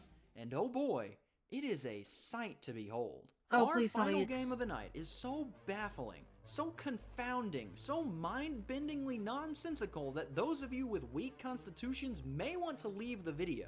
Ladies and gentlemen, I present to you the Rap Rat. He's in a shopping center now. It's the biggest chunk of the video. Fun is the aim. Hey, Rap Rat's the name, the video board game. Rap Rat. For kids who just want to have fun, so turn on your set, slide in the cassette and play. Rap Rat. It's VHS, it's A-OK. It's kids' entertainment that's here to stay. The video board game. Rap Rat. So get mellow, get yellow, get the video board game, Rap Rat. He ain't no ghost, he's the most. The video board game, Rap Rat. I mean, it's over. It's all downhill from here. So, we've got a lot to unpack and a lot of Show questions me the to answer. First question, what am I looking at here? This is the video board game Rap Rat, the 1992 game that sees you try to collect the pieces for and assemble your cheese jigsaw puzzle before you run out of time. The game itself is extremely simple. Just roll the die, and if you roll the right color, you collect one of your pieces to add to your puzzle. That's it. If that was the whole game, we'd be done. We'd be fine. But the game comes with a VHS tape. And on that tape is the real meat of the game, as that is where the creature lives. The Rap Rat. I'm the rat with Raz and all that pizzazz. I'm plastic and fantastic. I'm your very own rat. Yeah! This cryptid is the host of the show. Scripted. I think he's referring to the bit where he's dancing with real people, but yeah, the actual rat in the game is a puppet. And our game master, determining the flow of the game and acting as the timer. See, Rap Rat here lives in a wall of cheese, and if you are unable to finish your puzzle by the time he eats all the cheese on screen, you lose the game. That is, if you ever get to the actual game, because after a minute-long intro of whatever this is... There are gnomes in your garden, and they play slides on pink electric guitars. Ha! And cats can talk. They just don't want to. Rap Rat comes onto the screen and just spouts nonsense for nearly 4 straight minutes. Oh yeah! Now I could be wrong, but I don't think I heard your song. So let's do it once more, and I'll give you a score. Everybody smile, please, and say cheese. Cheese. Oh yeah! Right. After our gracious host has finished introductions, we can begin the game. Rap Rat informs us that the oldest player will go first in Game 1. At least that's what you're supposed to gauge from whatever this demon is saying here. Now hands up the oldest, cause you are the boldest. What's your name? Finally, we start the game. Roll the die and then pass it on to the next player and try to collect and assemble your puzzle as the time runs down. As the cheese is eaten, Rap Rat will occasionally butt in to interrupt the game. And based on whoever had the die when he appeared on screen, he will bestow a penalty to that player. These penalties are all over the place. They can be simple stuff like missing a turn or returning a puzzle piece, but then this vermin will sometimes freestyle on this crap and get creative with his punishments. Stop playing and act like a chicken for 20 seconds. Stop playing and put your hands on your head for a full minute, which is 10% of the entire game. Miss an amount of turns equal to your age, or return every single piece of your puzzle. This last one is especially devastating because it happens with 30 seconds left in the round. You just lose. He just says you lose. Why can he do this? If he asks you to do something, you must do it, because he's Rap Rat, and he's the boss. After you lose, this cretin comes out and gloats for a straight minute before letting you know that He's you can so either stop mad the about tape it. now or proceed to the next game in the most horrifying way possible. If you're tired of losing and taking a bruising, just press stop, and rewind. And I'm on my way, and we'll find time to play another day. But if you want another lashing of rap bashing, ooh, that's smashing, cause I'm gate crashing that arty rap party. I'll just count to 5, but if I'm still around and alive, it will be time to jive. 1, 2, 3, 4, 5. This is game free. And that is the video board game Rap Rat. At least the board game portion. See, our main villain of this experience has garnered quite the online reputation, featuring his own villain wiki page, and for good reason. See, the Rap Rat has run into some online controversy due to an expose creepypasta that highlighted that the darn thing is haunted by the entity Apparat, which is the real name of the Rap Rat. Which... That was a big hello. Now it's welcome to my show. So at ease, please, and smile, and everybody say cheese. Did he? At what part? God, he's creepy. And for good reason. See, the Rap Rat has run into some online controversy due to an expose creepypasta that highlighted that the darn thing is haunted by the entity Apparat, which is the real name of the Rap Rat. Which... That was a big hello. Now it's welcome to my show. So at ease, please, and smile, and everybody say cheese. Yeah, no, it definitely is. This game is absolutely abysmal. All you do in the game is roll a single die over and over, puzzle pieces come at random and dreadfully slow, and the entire time you are being harassed by a sociopathic rhyming rodent whose occupations are listed as video board game host and demon. If I were to host another worst of all time tournament, the video board game Rap Rat is taking a #1 seed easy. It is not often that you run into a game that is haunted bad. But until then, I'm just glad that I won't have to deal with this creature anymore. Signing off for... What the heck was that? He's Rap Rat, he's the boss. He's Rap Rat, he's the boss. Well, time to move. Thank you for watching, and have a fantastic day.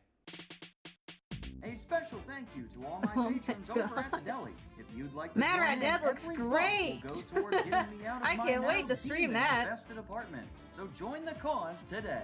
Oh my god.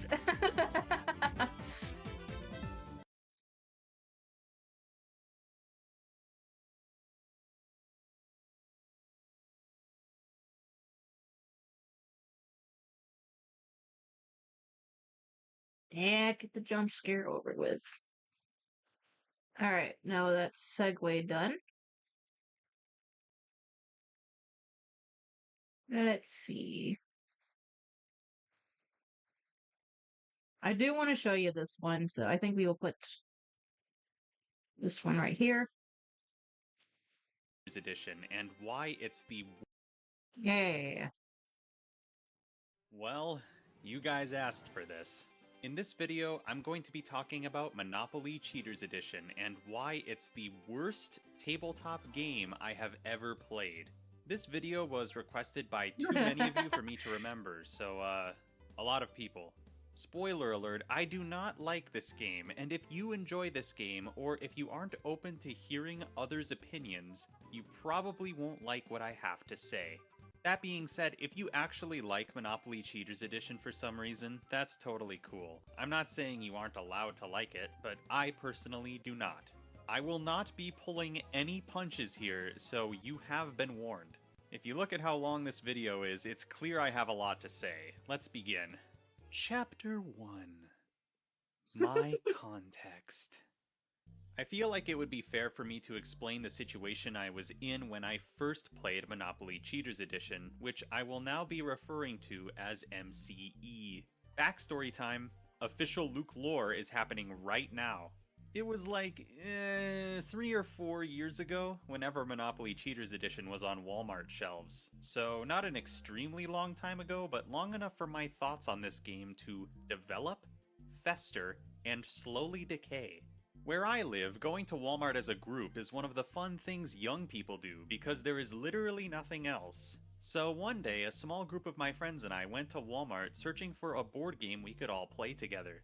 While there, we stumbled across MCE, and instantly, one of my friends snatched it off the shelf and loudly asked, "What if we got this one?" Now, this particular friend of mine, for whatever reason, was going through a Monopoly phase at the time. Starting about a month prior to this event, they would suggest we all play Monopoly at any given opportunity. Now, I want to be absolutely crystal clear about this next point. I like Monopoly. It's definitely not in my top 10 favorite games or anything like that, but I really like it.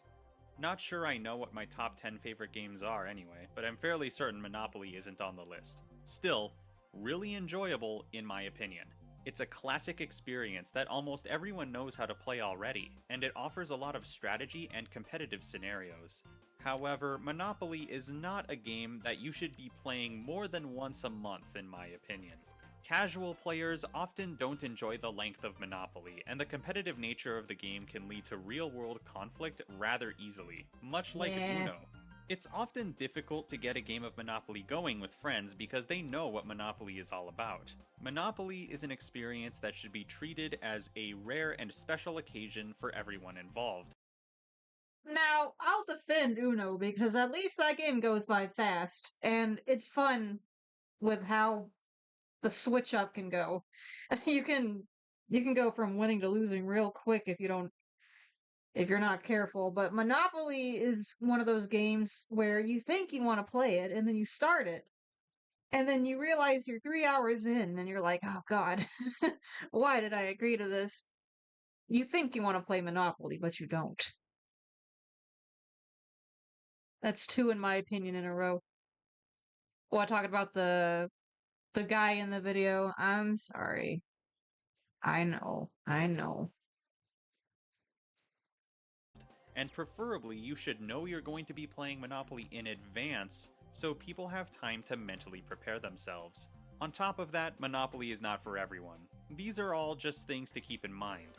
To be fair, overplaying any game is detrimental to both you and the game, but due to the nature of Monopoly, it's almost designed to not be played frequently. I mean, even Mr. Beast knows that because it's the only game he offered in that recent video of his where he said if these 2 people could stay in a room for 100 days, they'd get a ton of money or whatever. You probably know what I mean already, but I want to be clear. Anyway, with that context in place, it should be known that before this fateful trip to Walmart took place, everyone who was there that day, including myself, had played Monopoly probably 5 or 6 times in the last month. This was all because that particular friend of mine would insist we play it at every possible opportunity. Now, why play Monopoly when you can play SpongeBob Life? That's a better game. Joke's on you, I never want to play Monopoly. Nah, I get it. Besides, we'd be fighting over the dog piece. I get to be the lotus piece. I am always the lotus piece. It's like that scene in Over the Hedge where he's like, besides, I'm the car. I'm always the car. Trivia for dummies. I've mentioned this to Ian before, I believe. We tried playing Warner Brothers Trivial Pursuit thinking, oh yeah, I know Warner Brothers things. No. Because, of course, Trivial Pursuit goes into the nitty-gritty details that most people would not be aware of. And it got me thinking, gosh, is there a Trivial Pursuit version where I actually am knowledgeable on these things? There's a SpongeBob one. I forget what the season gap is. I think they said like seasons 1 through 8. And I'm like, okay, that's for me. I can do that. I really wish there was like a general Nickelodeon Trivial Pursuit or a Cartoon Network Trivial Pursuit because I feel like I'd be pretty good at those two. But Warner Brothers, they cover everything, not just the cartoons. They cover the movies and everything. I'm like, but I only know like the cartoon side of things. Like even the kid version of Warner Brothers Trivial Pursuit was hard because you can there's like 2 different play styles for it where you can choose to just play the kid cards, which has simple, in quotations, simple questions on it. That ain't simple. I still don't know what the fuck is going on. Jeez. But yeah, SpongeBob Trivial Pursuit I think would be a cool one to get one day. Yeah. Reading the room, it was safe to say that everyone there except for that one friend was sick to death of Monopoly. Except for Perhaps that one this friend. would have been different if all of the 5 or 6 games of Monopoly we played recently were actual enjoyable experiences, or if we had just played less of it in general. There was nothing wrong with the first or second game, but after the third game, things became very forced and tedious. It was clear from that point on that at least I was playing Monopoly just to make that one friend happy, and not for my Muppet own Trivial personal Pursuit, enjoyment. yes. That didn't mean I wasn't going to try to win the game or anything. Now I want you to put yourself in my shoes for a moment. When it comes to Monopoly, I'm quite competitive and I put effort into winning. I know a few strategies and how to work around other strategies. I wouldn't call myself a Monopoly expert or anything, but when I play with my friends, I'd say I have about a 30 to 40% win rate. There's no real math there, I'm just guesstimating. So during these games of Monopoly where I was playing for the sake of someone else, I can at least get some enjoyment out of winning, or trying to win.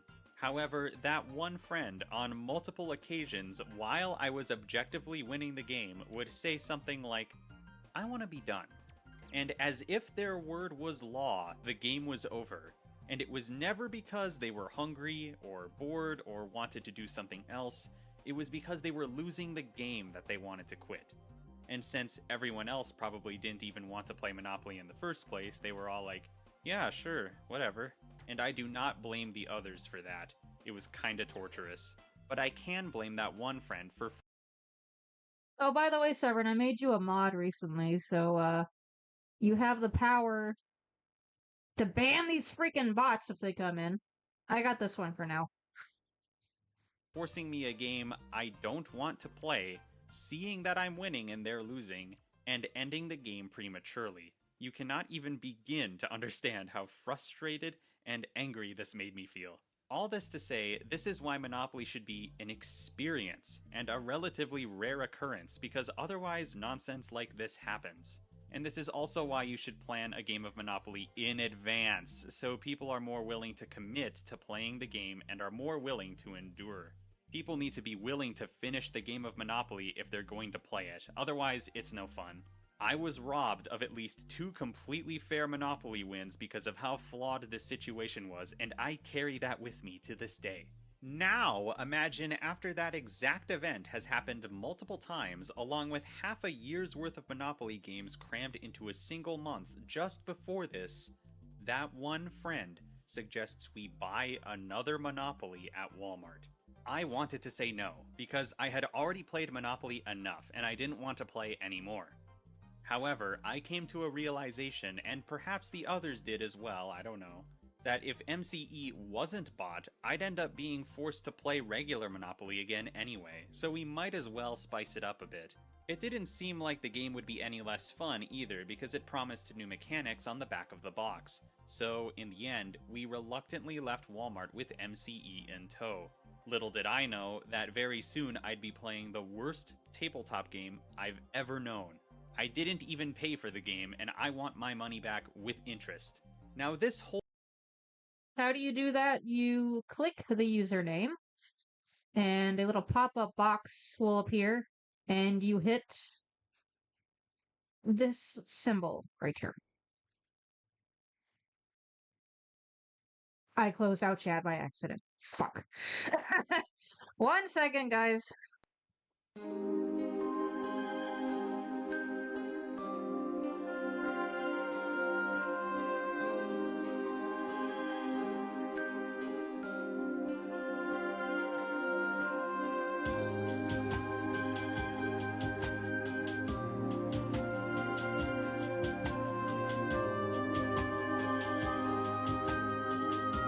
Damn it.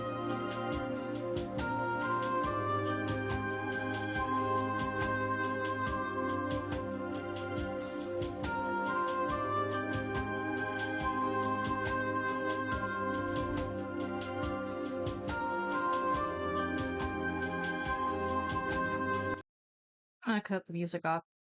So my pop-out chat is not working for some reason. I've been...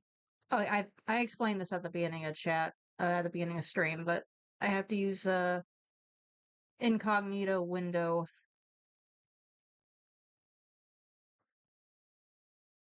Ugh. Do I have to re-sign in? Yep. Okay.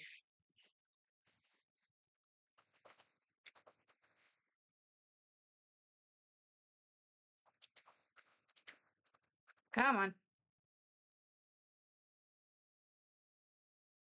Service!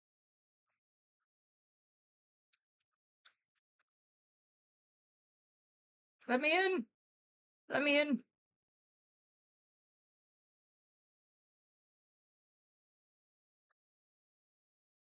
Okay, we're good. Sorry, I did not mean to close out chat.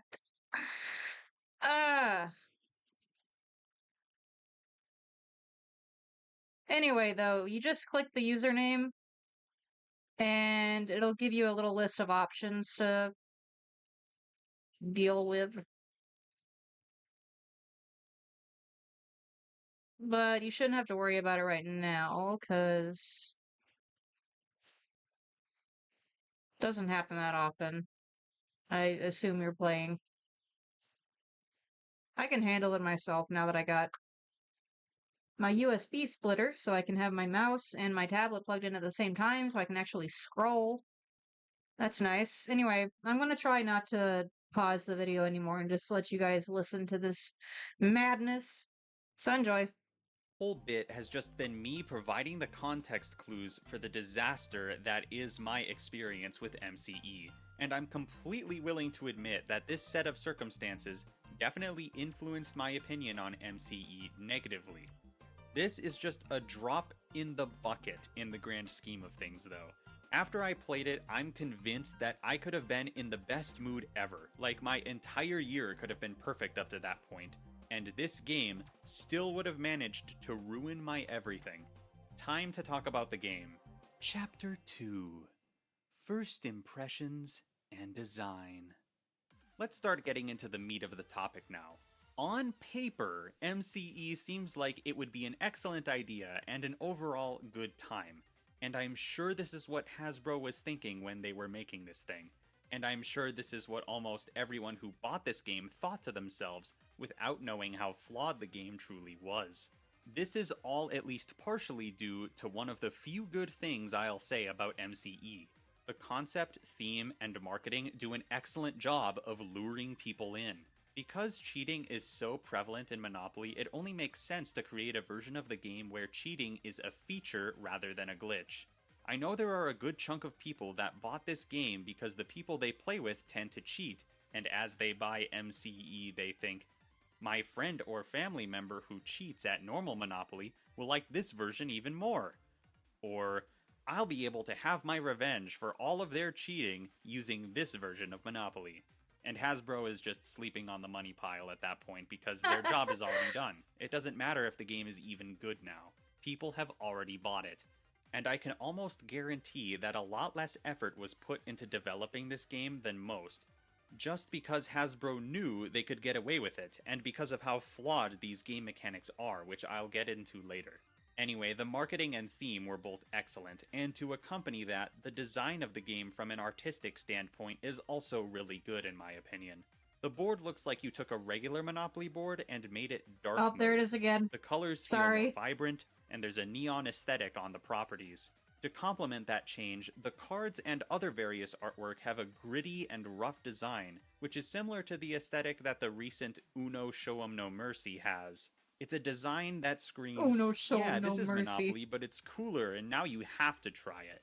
Overall, I like the artistic direction taken here, and those few aspects definitely helped the sales of this game.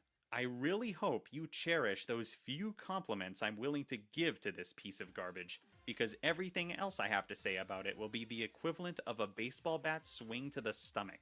Assuming you were standing in for MCE, and I was standing in for myself wielding a baseball bat. That's what it will feel like. Chapter 3: This is not Monopoly. I don't know about you guys, but when I buy a game called Monopoly Cheaters Edition, I expect it to have Monopoly as well as the Cheaters Edition editions. I expect an experience that's at least similar to Monopoly. Unfortunately, MCE contains a distinct lack of Monopoly. We all know that usually games of Monopoly can go for 2 to 3 hours, if not more. But for whatever reason, MCE is absolutely obsessed with reducing its playtime, and there is no line it will not cross to make this happen. It's as if this game took every single comment regarding how long Monopoly is to heart. As a result, there are several seemingly pointless mechanics or changes, and there are tons of features from regular Monopoly that just do not exist. This is already infuriating in itself, because this design philosophy does not need to be here, and it's responsible for countless bad design decisions from here on out. When people buy Monopoly, they expect Monopoly. MCE was not advertised as a faster version of Monopoly, so you're getting something you did not even pay for. Especially if you enjoyed the pace of normal Monopoly like I do. Anyway, let's take a look at everything from normal Monopoly that doesn't exist in MCE. Perhaps the most noticeable and substantial change is the removal of houses. You can no longer build houses on your properties because they don't exist anymore. Instead, you just buy hotels and that's it. Houses in general add tons of strategy to normal Monopoly, and the fact that they're gone for seemingly no reason really stings. Hasbro even advertises this like it's a good thing. They're like, yeah, who needs houses? We know you just want the satisfaction of putting a hotel on your property. And that's so unbelievably false. Part of the reason placing a hotel on your property is so satisfying is because you had to work to get to that point. You had to build 4 houses before you could place that hotel, and then boom, suddenly you feel a lot more powerful. And you are. If you have a hotel on any of the larger properties I don't know in what regular version Monopoly, of Xbox they you were have a talking good about. chance Uno of comes bankrupting installed someone with. if they It's land gotta on be the that newer one, I space think. once. In MCE, due to the lack of houses, the consequences of landing on a hotel are much less, resulting in a much less punishing space, and therefore a much less satisfying space if you're the one who owns it. This change benefits nobody, removes satisfying gameplay strategies and variation, and removes a beloved feature that everyone expects to be in a game that has been played since 1935. Another major feature that got removed are the railroads. I mentioned earlier that I have a few strategies when I play Monopoly, and the railroads are one of those strategies. They're quite powerful because there are 4 of them total, making them more common than any other property group, and you don't need to build houses or hotels on them to make them more powerful. MCE essentially took that entire meta, scooped out all of its insides a la FNAF's sister location, and left its limp corpse on the board so all of us can remember how much we love the old railroads. Seriously, that's how it feels. The railroad spaces are still there, but they can no longer be purchased by players. They no longer have unique names, and there is no strategy involved or punishment for landing on them. This feels like a direct attack against me specifically, but I know that I'm not the only one who is devastated by this change. So I bet you're wondering, what do these spaces do now that they're a ghost of their former self? Well, when you land on one, you move forward to the next railroad space, and then your turn ends. What? So just to be clear, when you land on one of these spaces, you move across a quarter of the board and nothing else happens? This is the mechanic that was so important that railroads needed to be completely removed in order to justify its inclusion? What? This upsets me greatly if you couldn't tell. There are like 2 reasons to have this mechanic at all. One being to make the game faster, which again is lame and not asked for from this spin-off, and 2, to possibly skip over people's loaded properties. But here's the thing. Random chance is what determines where you land in Monopoly, and that's the same with or without this feature, so that aspect of it is completely useless. And if you believe that Monopoly should be an experience, and you're content with that experience being 2 to 3 hours long, then the other aspect of this is useless as well. Blatantly removing features from an established game formula is absolutely criminal, and maybe that's where MCE got this theme from. Believe it or not, I'm still not done. Or should I say MCE isn't done removing features from itself. Were you a fan of the utilities? You know, the waterworks and the electric company? They are completely absent in this version. Not even a trace of them remains. That's yet another batch of properties removed, and this time they aren't even replaced by anything, making their absence completely pointless. Also, both the luxury tax and income tax spaces are completely removed. Now, admittedly, the utilities and the tax spaces aren't nearly as much of a loss as the railroads, but these 4 spaces are what I like to call variety spaces. Without the variety spaces, the variety of gameplay is greatly decreased, making the game much less replayable overall, and makes the game less enjoyable and interesting to play. When I first looked at the MCE board, the first thing I noticed was how few spaces there are. It's jarring, especially when you consider the pointlessness of the new railroads. There is not a lot that can happen when you move your piece. You got properties, chance, chest, and the useless railroads. The remaining variety spaces are the 4 corners. As for those, Go and Go to Jail remain untouched from the original. But oh boy, Jail sure is a doozy. Here's a little side tangent. Basically, only one person can be in jail at any given time due to this incredibly gimmicky piece of plastic here. This is the handcuff, one of the innovative additions to MCE. Whenever you're in jail, you have to wear the handcuff part and then place the orange part under the board. This is the most maliciously designed game component I've ever seen and used.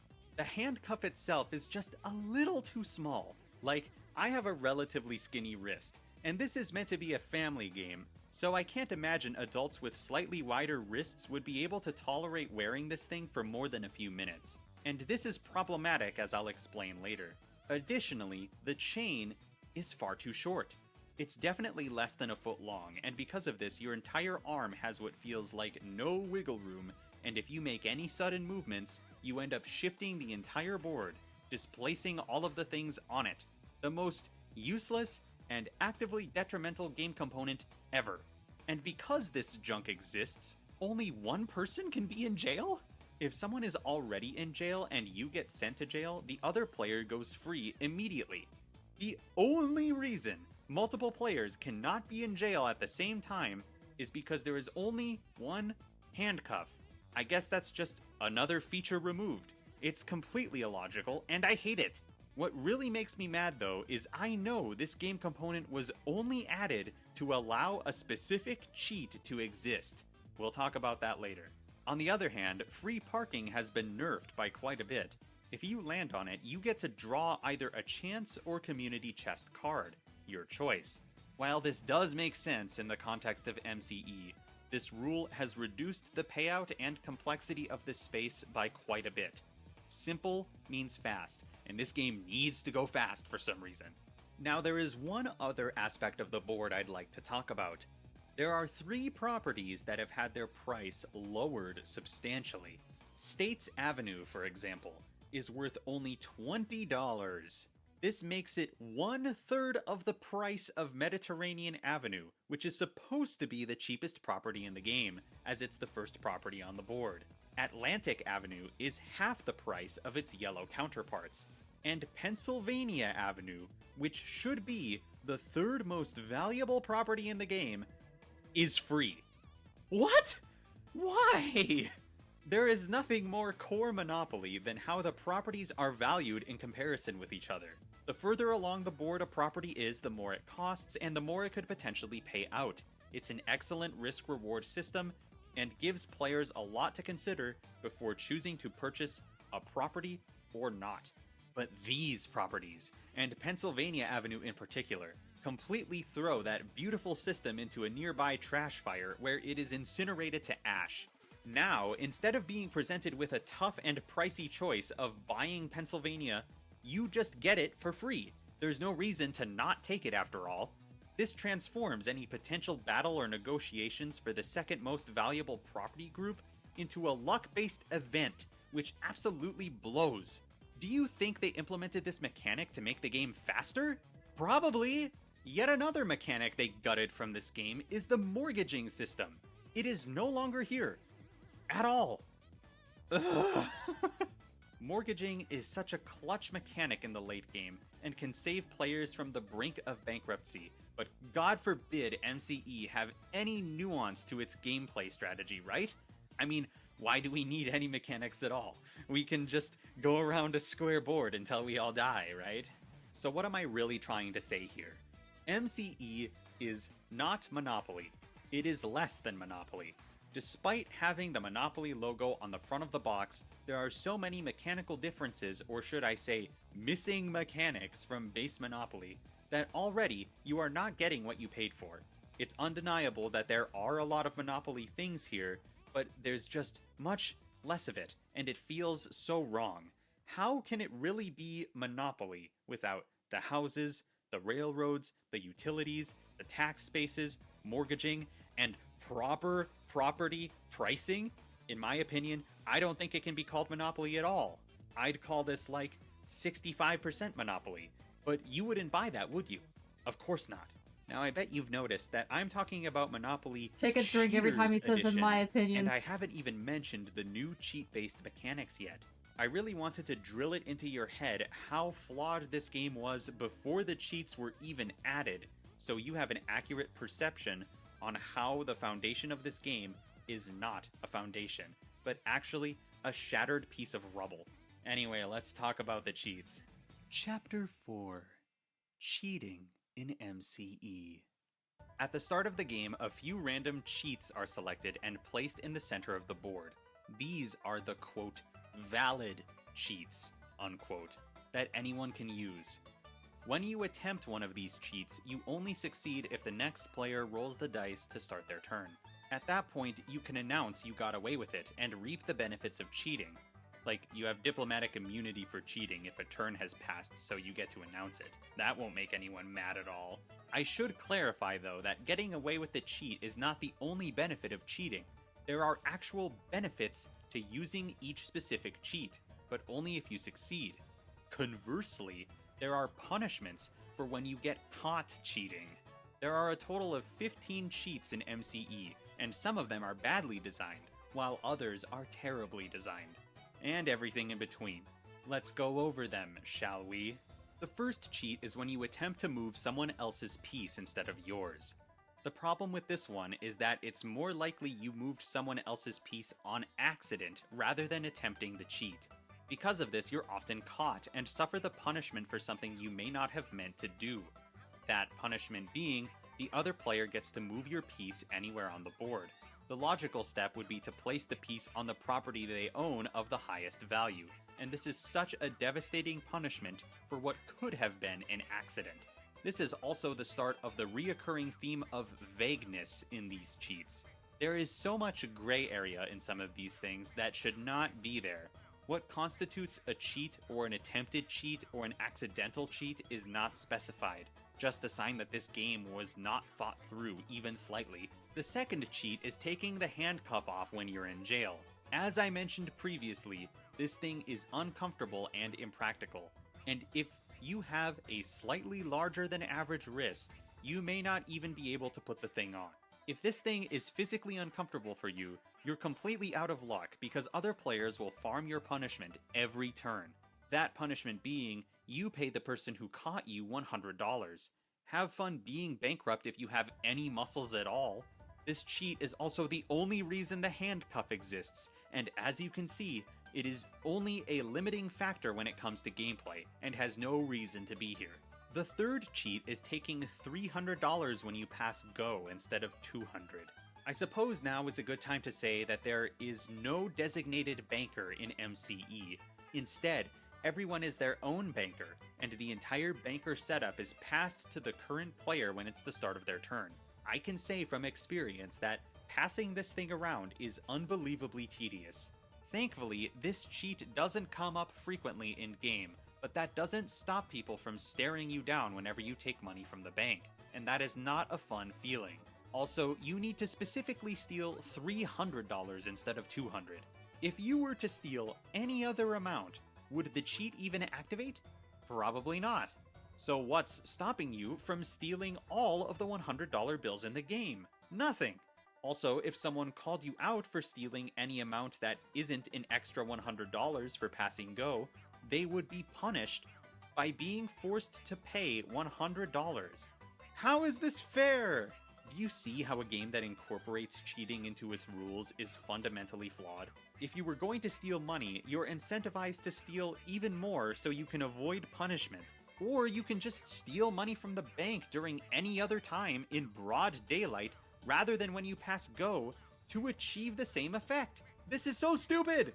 The fourth cheat is swapping one of your title deed cards for a different one owned by another player or the bank. Admittedly, this is one of the harder cheats to pull off, but if you need to leave the table for any reason, like taking a phone call, going to the bathroom, getting yourself a drink, you know, reasonable stuff like that, you're done. All of your stuff will be swapped by the time you're back, and there's nothing you can do. You would need to correctly guess who stole each of your stolen possessions, and that involves memorizing every property that everyone has as well as what's left in the bank.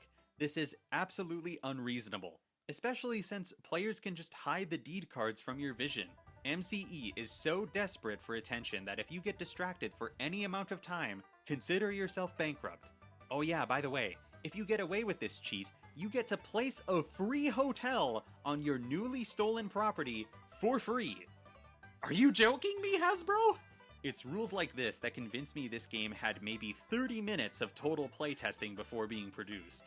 The fifth cheat is removing a hotel from another player's property. This is another one that's more likely to be triggered by accident, because people will notice if their hotel is missing, assuming they didn't have to get up and do something like I mentioned earlier. If you nudge the board, using the handcuffs for example, or anything else, you may accidentally shift a hotel off of someone's property, and as punishment, you need to pay the other player or players $100 and then go to jail. We love lack of clarification in games. Have fun wearing that stupid handcuff where you're more likely to nudge the board again. The sixth cheat is charging a player more than they owe for rent. This one is so mean for no reason.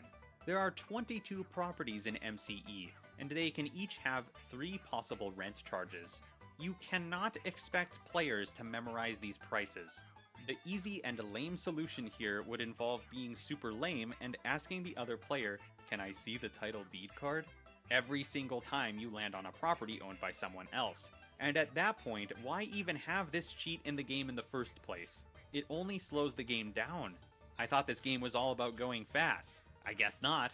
The seventh cheat is stealing a title deed card from another player or the bank. This one is probably the one that did the most mental damage to me as I played this game. It is deceptively easy to steal properties from the bank, and if you have a surplus of properties, it's deceptively easy to have a property stolen from you. And as a reward, the other player gets to keep your property, and then they get to place a hotel on it for free! It was this cheat that cemented my feelings on this game. This cheat broke me. It made me feel defeated. I didn't want to try anymore when this cheat got used on me every other turn. It completely destroyed my competitive spirit. Why even work or pay money for any of your properties when you can just steal them and get a hotel for free? This is the most unbalanced and unfair thing in my opinion. It's so infuriating, and take a God drink. forbid you need to do anything else during your game of MCE, because your properties will all vanish and you'll be left with nothing, and the other players will have hotels on what were once your properties. If you are someone who enjoys this mechanic, then you have not experienced this mechanic to its fullest. If you win with this mechanic, it is not a satisfying one, and if you lose, you'll feel like you were unfairly eliminated from the game, which you were! If there was one cheat I would remove from the game, it would be this one.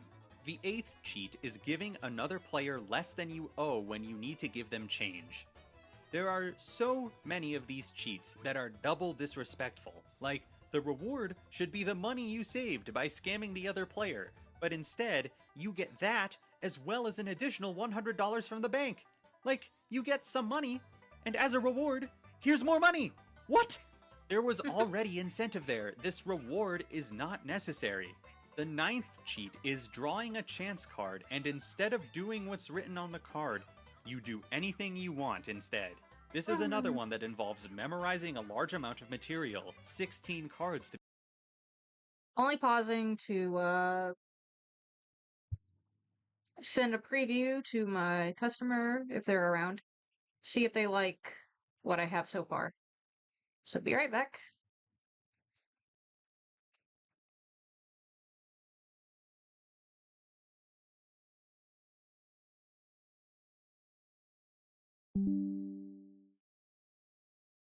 I don't think that saved. Hold on. There we go.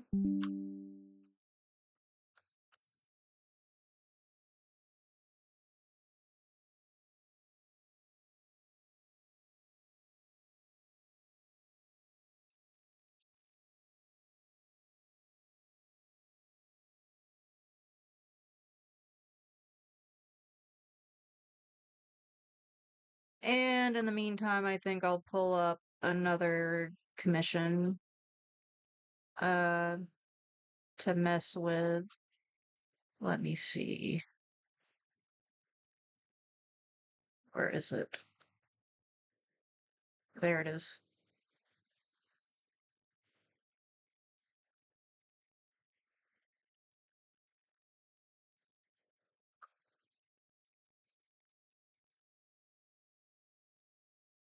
Actually, I'll pull up 2 different ones.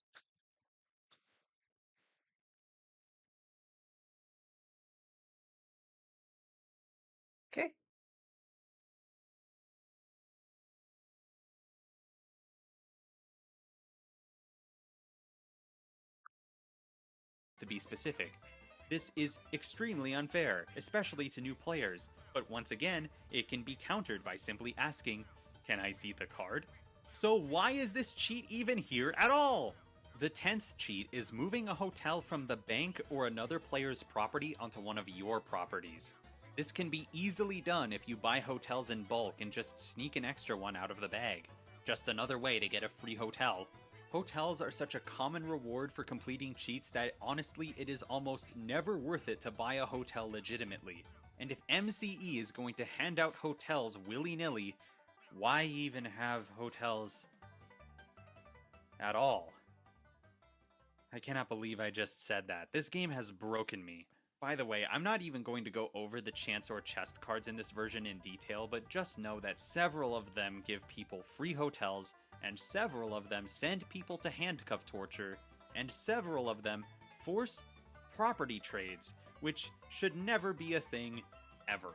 All they do is add to the existing problems present in MCE, so just acknowledge them, I guess. The 11th cheat is stealing money from the bank. Yeah, that's right, any amount. This is one of the easiest cheats to pull off, and as a reward, all players pay you 100. Are there videos like this for the KH or DRG board games? There's full Let's Plays of them, but I haven't seen any videos, like snappily edited together into a long review talking about them. It's more just like person facing the camera with the board game in front of them telling you how it works. But I can put one of those on. I really like the Kingdom Hearts one. Perilous Pursuit is what it's called, not to be confused with Trivial Pursuit. Because it's a co-op board game. And I mean, I know that co-op board games are a thing. It's not like a minority in the board game genre, but I haven't played too many of them. One that I really like, but it takes a long time, is I think it's called Arkham. Not to be confused with Arkham Asylum. um, and it's like a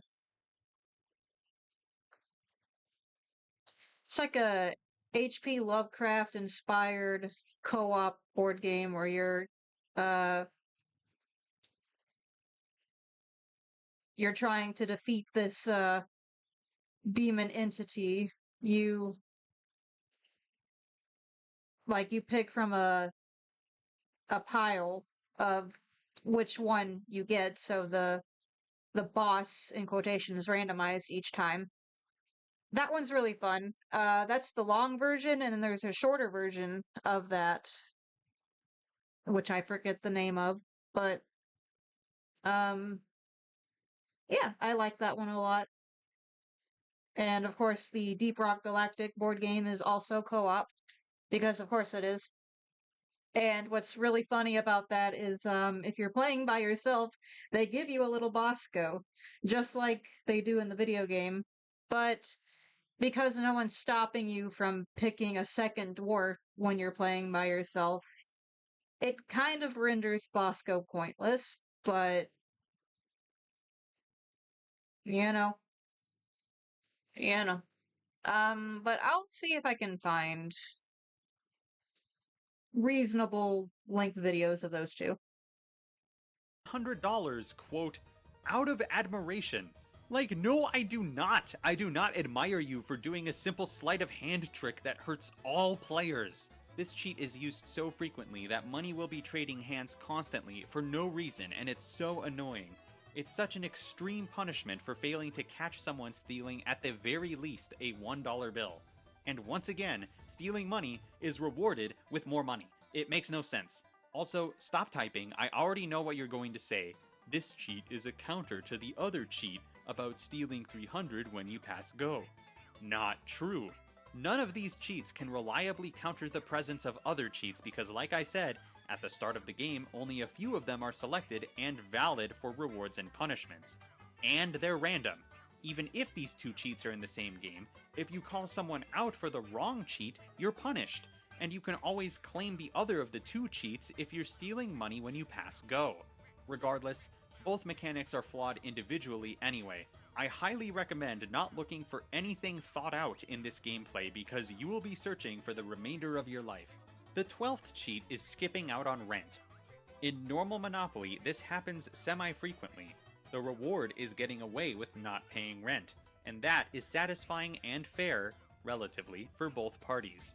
In MCE, however, they cranked this up to 11, because if you successfully avoid paying rent, you get to steal the property that you avoided paying rent for. Why? Not getting paid rent is punishment enough, and now your property is gone. And this is just another reason to never pay for anything in this game legitimately, because you can get everything for free by cheating. It makes the money much less meaningful and the gameplay much less enjoyable and satisfying. The 13th cheat is charging rent for another player's property. This is something that can also accidentally happen in normal Monopoly. I've seen it happen before, so if you accidentally do this, have fun paying the property's face value to its owner. But if you succeed, you get to steal the property! Why pay for anything? The 14th cheat is moving as many spaces as you want. This is another easy one to pull off, and the reward is absurd. $200 if you get away with it. Money is meaningless in this game, and this is one of the many reasons why. Finally, the 15th cheat is stealing money from another player. If you succeed, you keep the money, and you get the special opportunity to buy the least expensive unowned property on the board. But why buy it when you can just steal it, right?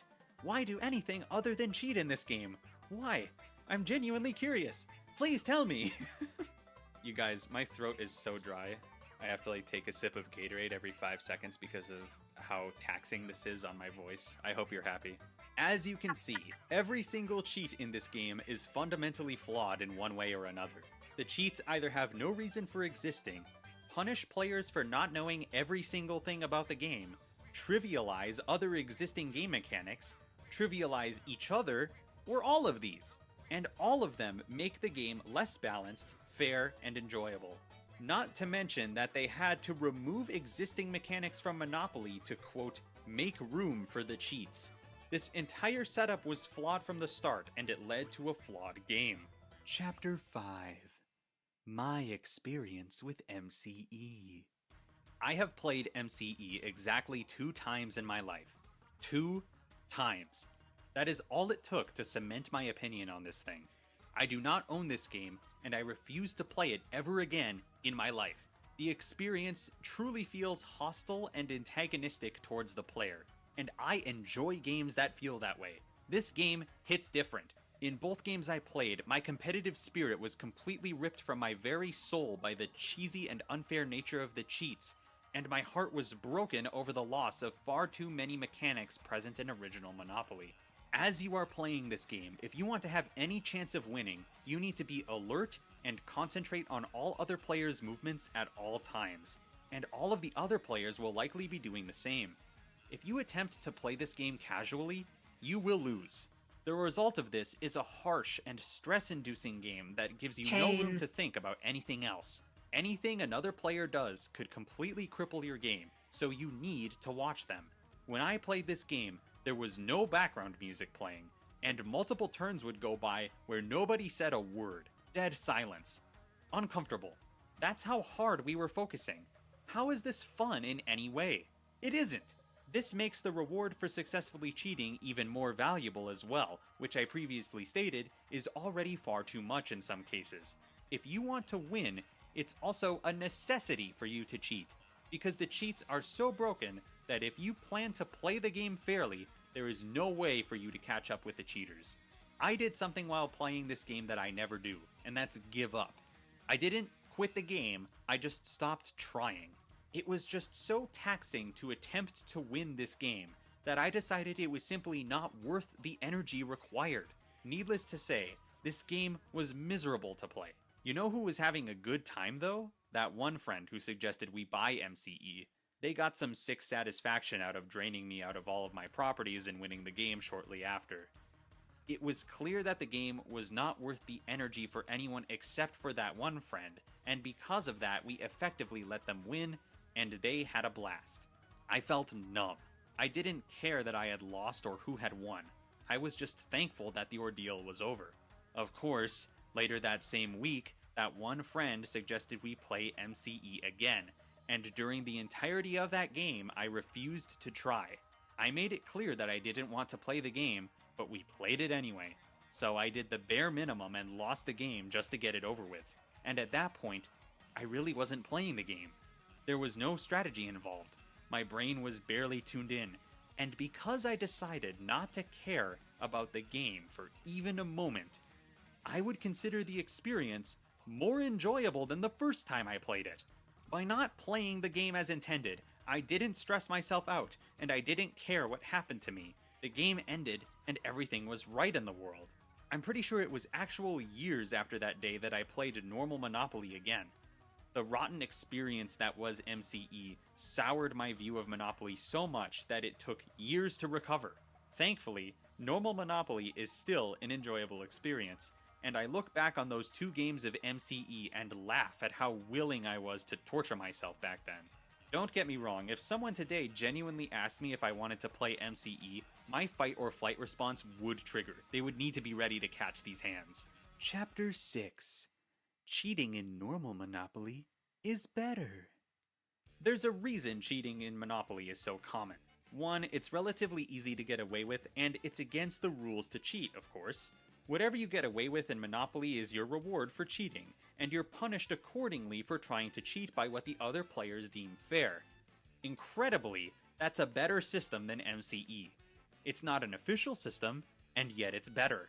Monopoly offers a lot more freedom for you to cheat as well, because you can cheat in any way you want instead of the 15 designated cheats in MCE. MCE even has the audacity to say, quote, "All other cheating is off limits." The 15 cheats in MCE aren't even cheats then, are they? They're just additional unbalanced rules that they chose to call cheats. But no, you can't cheat for real, that's cheating. That is hypocritical, that is not what people want. And then later, in the same instruction manual, they mention the Ultimate Cheaters mode, which is an alternate game mode where real cheating is allowed again. It says, quote, "You'll need to make some house rules to deal with the really wild cheats." They are clearly not even trying. Why have any of the cheats in the game at all if you can do this instead? If you were to play this game mode, you would be playing Monopoly, but with less mechanics and no other changes. It makes no logical sense. Go buy normal Monopoly instead. You can play this game mode without any of the components in MCE, and you'll have all of the removed mechanics back. In MCE, the cheats, money, dice, properties, and now the game itself is completely meaningless and worthless, all because this game mode exists. This game mode is how most people play normal Monopoly anyway. Do not waste your money. Chapter 7. Price. Oh yeah, did I forget to mention that this game is at least $5 more expensive than normal Monopoly? I understand that may not be that much, but the fact they charge more than base Monopoly at all is insulting. There are far less game components in this box than in normal Monopoly, and I'm sure all of the extra money is paying for that stupid handcuff which shouldn't be in the game at all. If you're a completely logical person, there is no reason to buy this game. For less money, you're getting a better game with more features. It isn't that difficult to make this decision. Chapter 8. Who was this made for? I'm absolutely convinced that this game has no audience. The only people who buy this game are collectors and people who were fooled by Hasbro's genius marketing tactics. If you enjoy normal Monopoly like myself, you will not enjoy this game, because this does not feel like you're playing Monopoly, and so many original features have been removed. If you are a cheater, you will not enjoy this game, because not only are the cheats brought into the mechanics of the game. Checking with customer again. 1 second. I don't think Discord, like I have it set up to where it won't show up on stream, but I'm like weird about that anyway. Let's see.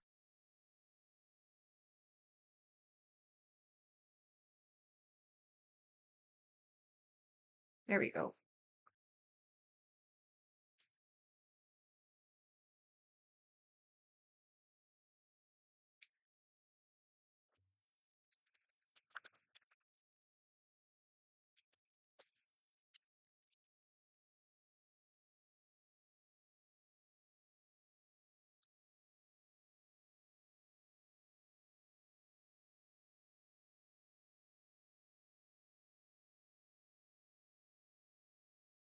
All right.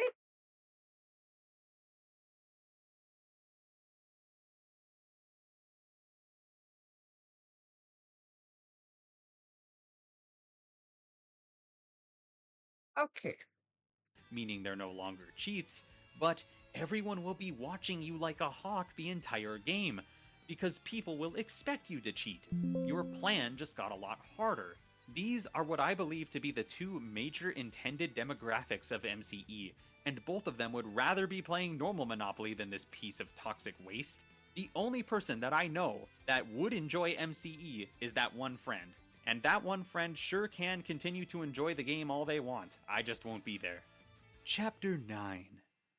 Aren't you making a torture game? You hypocrite? Now, it wouldn't be fair of me to judge MCE so harshly without addressing the fact that I'm making a game that could also be described as torturous. I'm currently making a game that combines every existing version of Uno into one super game called Chemicards, aka the Uno Amalgam. By the way, go check that out if you haven't already. I'll leave the link to the first episode in the description. Also, if you like board game stuff in general, you should subscribe because I make those. Anyway, there are a lot of differences between the two types of torture present in these two titles.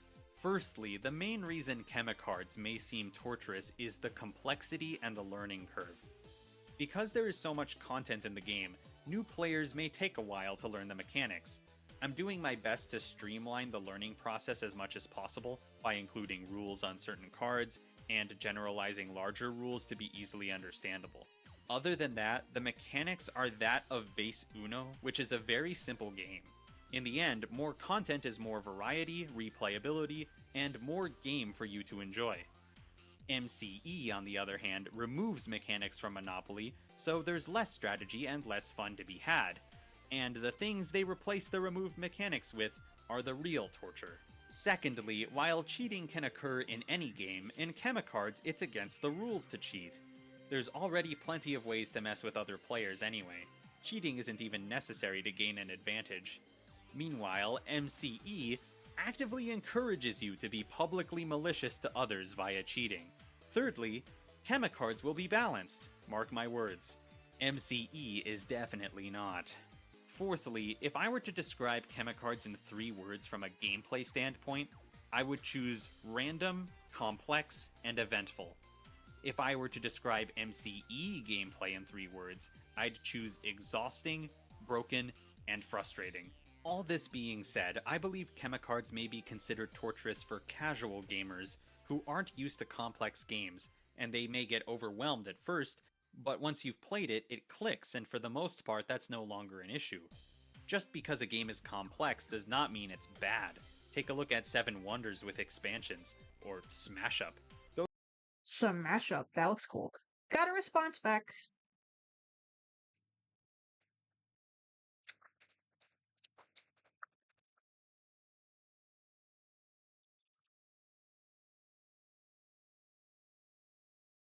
So I can start lining Ormans now.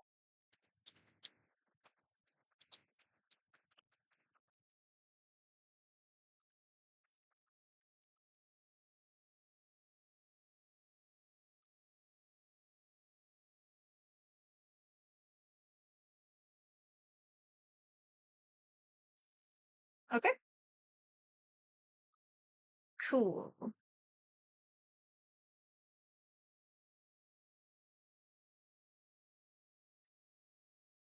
Those games are super complex, but they're still beloved and award-winning games. MCE is torturous constantly, for all players, in a way that I have never experienced before or since. MCE is uniquely terrible, and I actually enjoy playing games that I know are bad or too long or unbalanced or whatever it may be, unlike most other people, and yet I refuse to play MCE ever again due to the repulsive experience I had with it. I feel like that says a lot, but you guys don't know me personally, so take that how you will. Chapter 10. This has gone on for long enough. I feel as if this video has properly demonstrated why MCE is the worst tabletop game I've ever played. And if you made it this far into the video and you still disagree with my opinion that MCE is a flawed game, that's totally fine. You're allowed to think whatever you want to think. I'm surprised you made it this far if you still like this game, honestly. Good on you for being willing to hear other people's opinions. By all means, do not let this video prevent you from enjoying MCE. If you think there are some redeeming qualities to MCE that I didn't cover, feel free to let me know in the comments. I'm more than willing to hear why people get enjoyment out of something that I'm incapable of getting joy out of. That being said, if you start attacking me personally for no reason in the comments, I'll probably just react with the clown emoji and continue enjoying my life without MCE in it. I want to thank you all for watching this video. There aren't many things that I have this strong of an opinion about, so who knows if I'll ever do a video like this again. I suppose this was kinda a board game review, huh?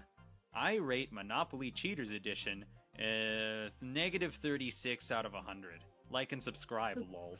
That being said, there's one final point I want to address.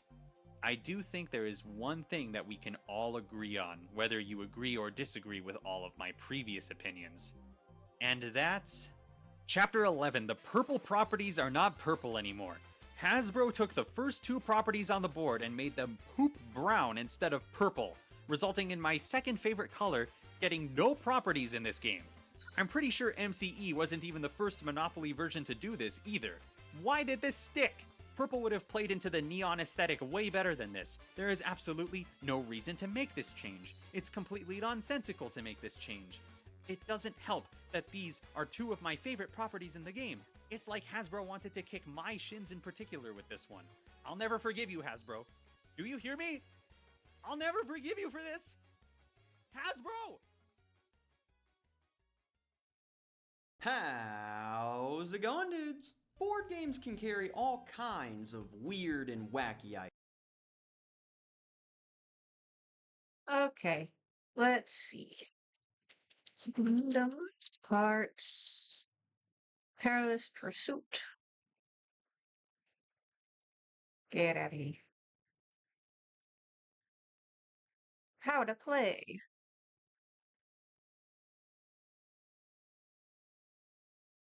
This is the one I watched, the 55-minute one. Not a bad video, actually, and for it taking an hour. I mean, we've been playing hour videos on here. Let's see. Let's see.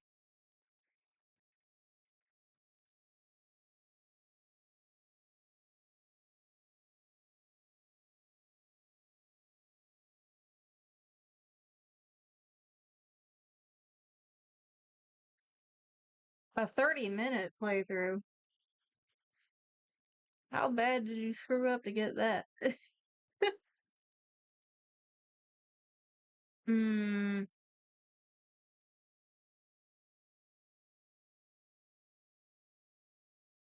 Hmm. Okay, I'm just gonna pick a random one.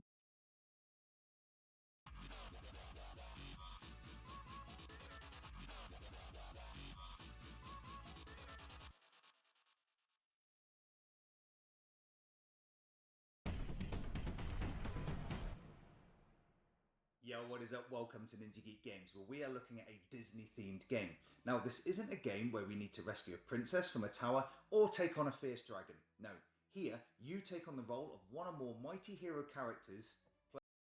Alright, hold on. This dude's audio is way too low. Ninja Geek Games, where we are looking at a Disney-themed game. Now, this isn't a game where we... Speak up, I can't hear you!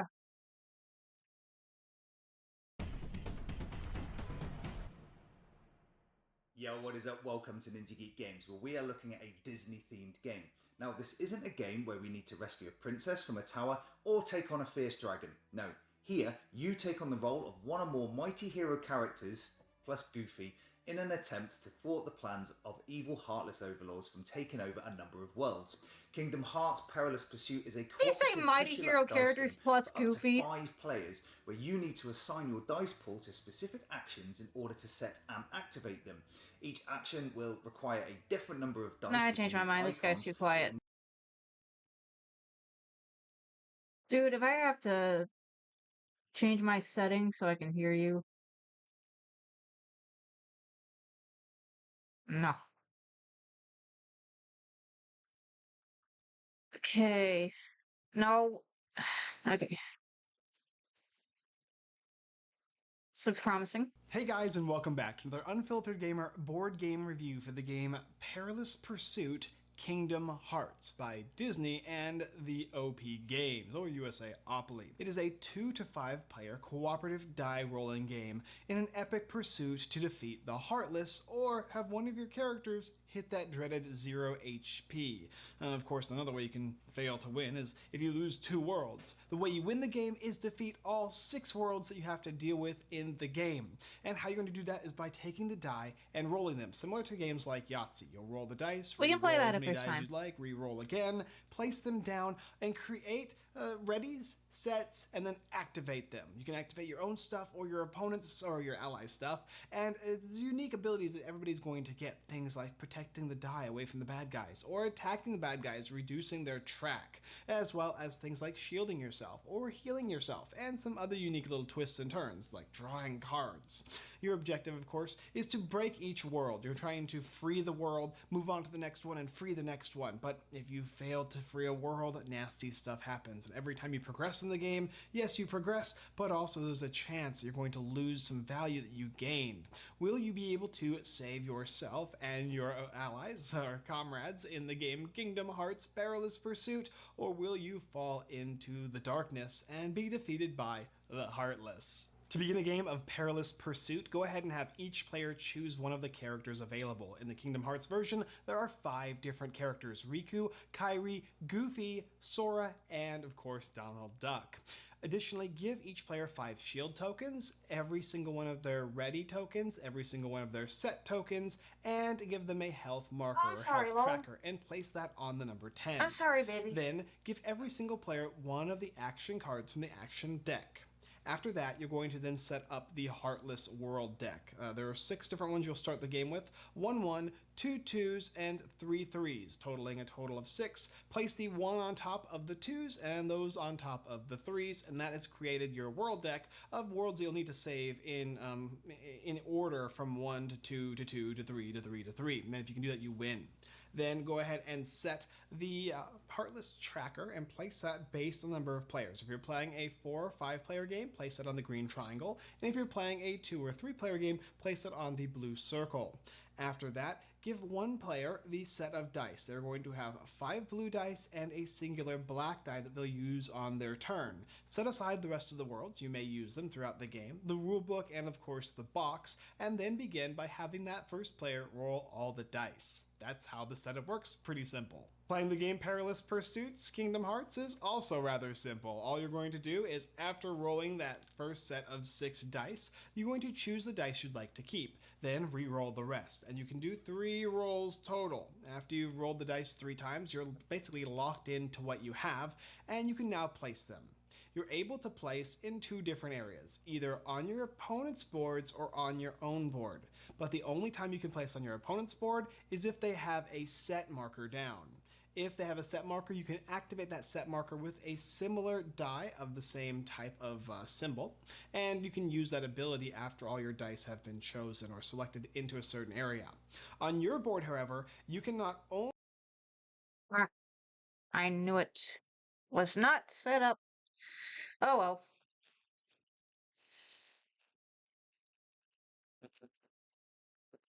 My DMs are safe, it's whatever. Only go ahead and place your markers on your set areas, but you're also going to create your board. And the way you do that is you're going to basically roll the dice, and you're going to place those symbols on your board. in first the ready locations, and then the set locations, and then finally you can go ahead and place a die on top of that set location to activate that area. What's going to happen is after your turn is over, you're going to place all of your ready tokens, as long as you completed all of the required symbols. So in order for a Donald Duck to get the collect space for ready, they are going to need one potion. So one potion on one of the die, and to set that die there. In order to get the set for the potion, you're going to have to get one more die of that same type, and then to utilize it, it will cost an additional die. So then you'll have a ready, a set, and you can use it. However, of course, it gets more challenging as the requirements get more and more difficult. For instance, if you would like something like the ability to distract with Donald, you're going to need 4 of these triangles to start off with a ready, 1 of them for the set, and then finally an additional one in order to activate. The benefit, though, however, is once you have built onto your tableau the readies and the sets, they don't ever get removed unless a card or an ability says otherwise. So you get to keep them and continuously use them. And of course, your opponents can use them, or your allies, I should say, can use them on their turn. As long as you have a set token on any of these abilities, they can place one of their die on all or on any of the chosen ones they would like, and they can use that ability. And it's going to continue like that. The player will roll his dice, roll, place, choose, place any readies, then place any sets, place any activates on either his or an ally's board, and then after that their turn is over. Followed by the Heartless taking their turn. And the way the Heartless takes turns is pretty simple as well. The Heartless is going to have a number of die on the top right hand side of their board, indicating the number of blue die they will roll and the black die if it is going to be rolled or not. And in this case, we're looking at the Traverse Town. This one's going to have 1 black die that needs to be rolled and 3 blue die. So they'll take the die, and then they're going to roll them. Maybe the player that just previously rolled will do that. And then based on what the board says is what happens. So in this case here, if you roll a key, it's going to push the track up by 1, meaning that if you're playing a 2 or 3 player game, pushing the track up by 1 Heartless will move it closer to the world being lost.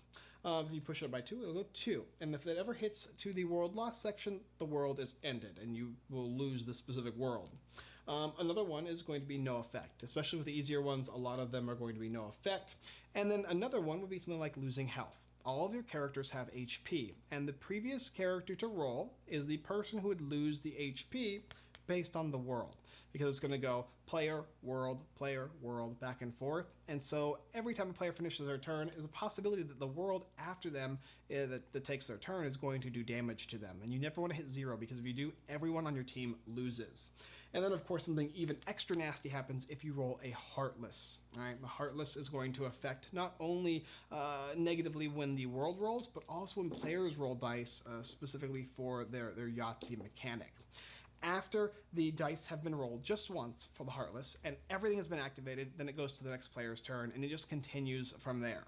And that's the entire game. Defeat 6 worlds and you win by basically freeing them, or if you lose 2 worlds or somebody hits 0, you lose. Let's talk about a couple caveats now. The first thing is this black die. If on your turn when you're rolling, in order to gather your sets and your readies as well as activates, if you roll a Heartless on your turn, every die that was rolled with the black die that rolled the Heartless is going to have to be re-rolled, and basically kind of removes the chance of you keeping those die. So if at the very beginning of your turn you roll all the dice and you hit a Heartless, sadly you are going to have to not be able to use those and re-roll, so you will have lost a full roll. However, if you roll only 3 dice, you will have to re-roll just those guys there. Whenever a Heartless is rolled on the world boards, that is going to inflict an extra, more negative effect on most likely all players. So Heartless are kind of deadly. Now, additionally, we're going to talk about how the worlds work. If you beat a world, you're going to set the world aside, saying, okay, we beat this. You're going to set it aside, and then each player is going to take the black die, and that player is going to roll that die in turn order. I roll, you roll, Jen rolls, so on and so forth.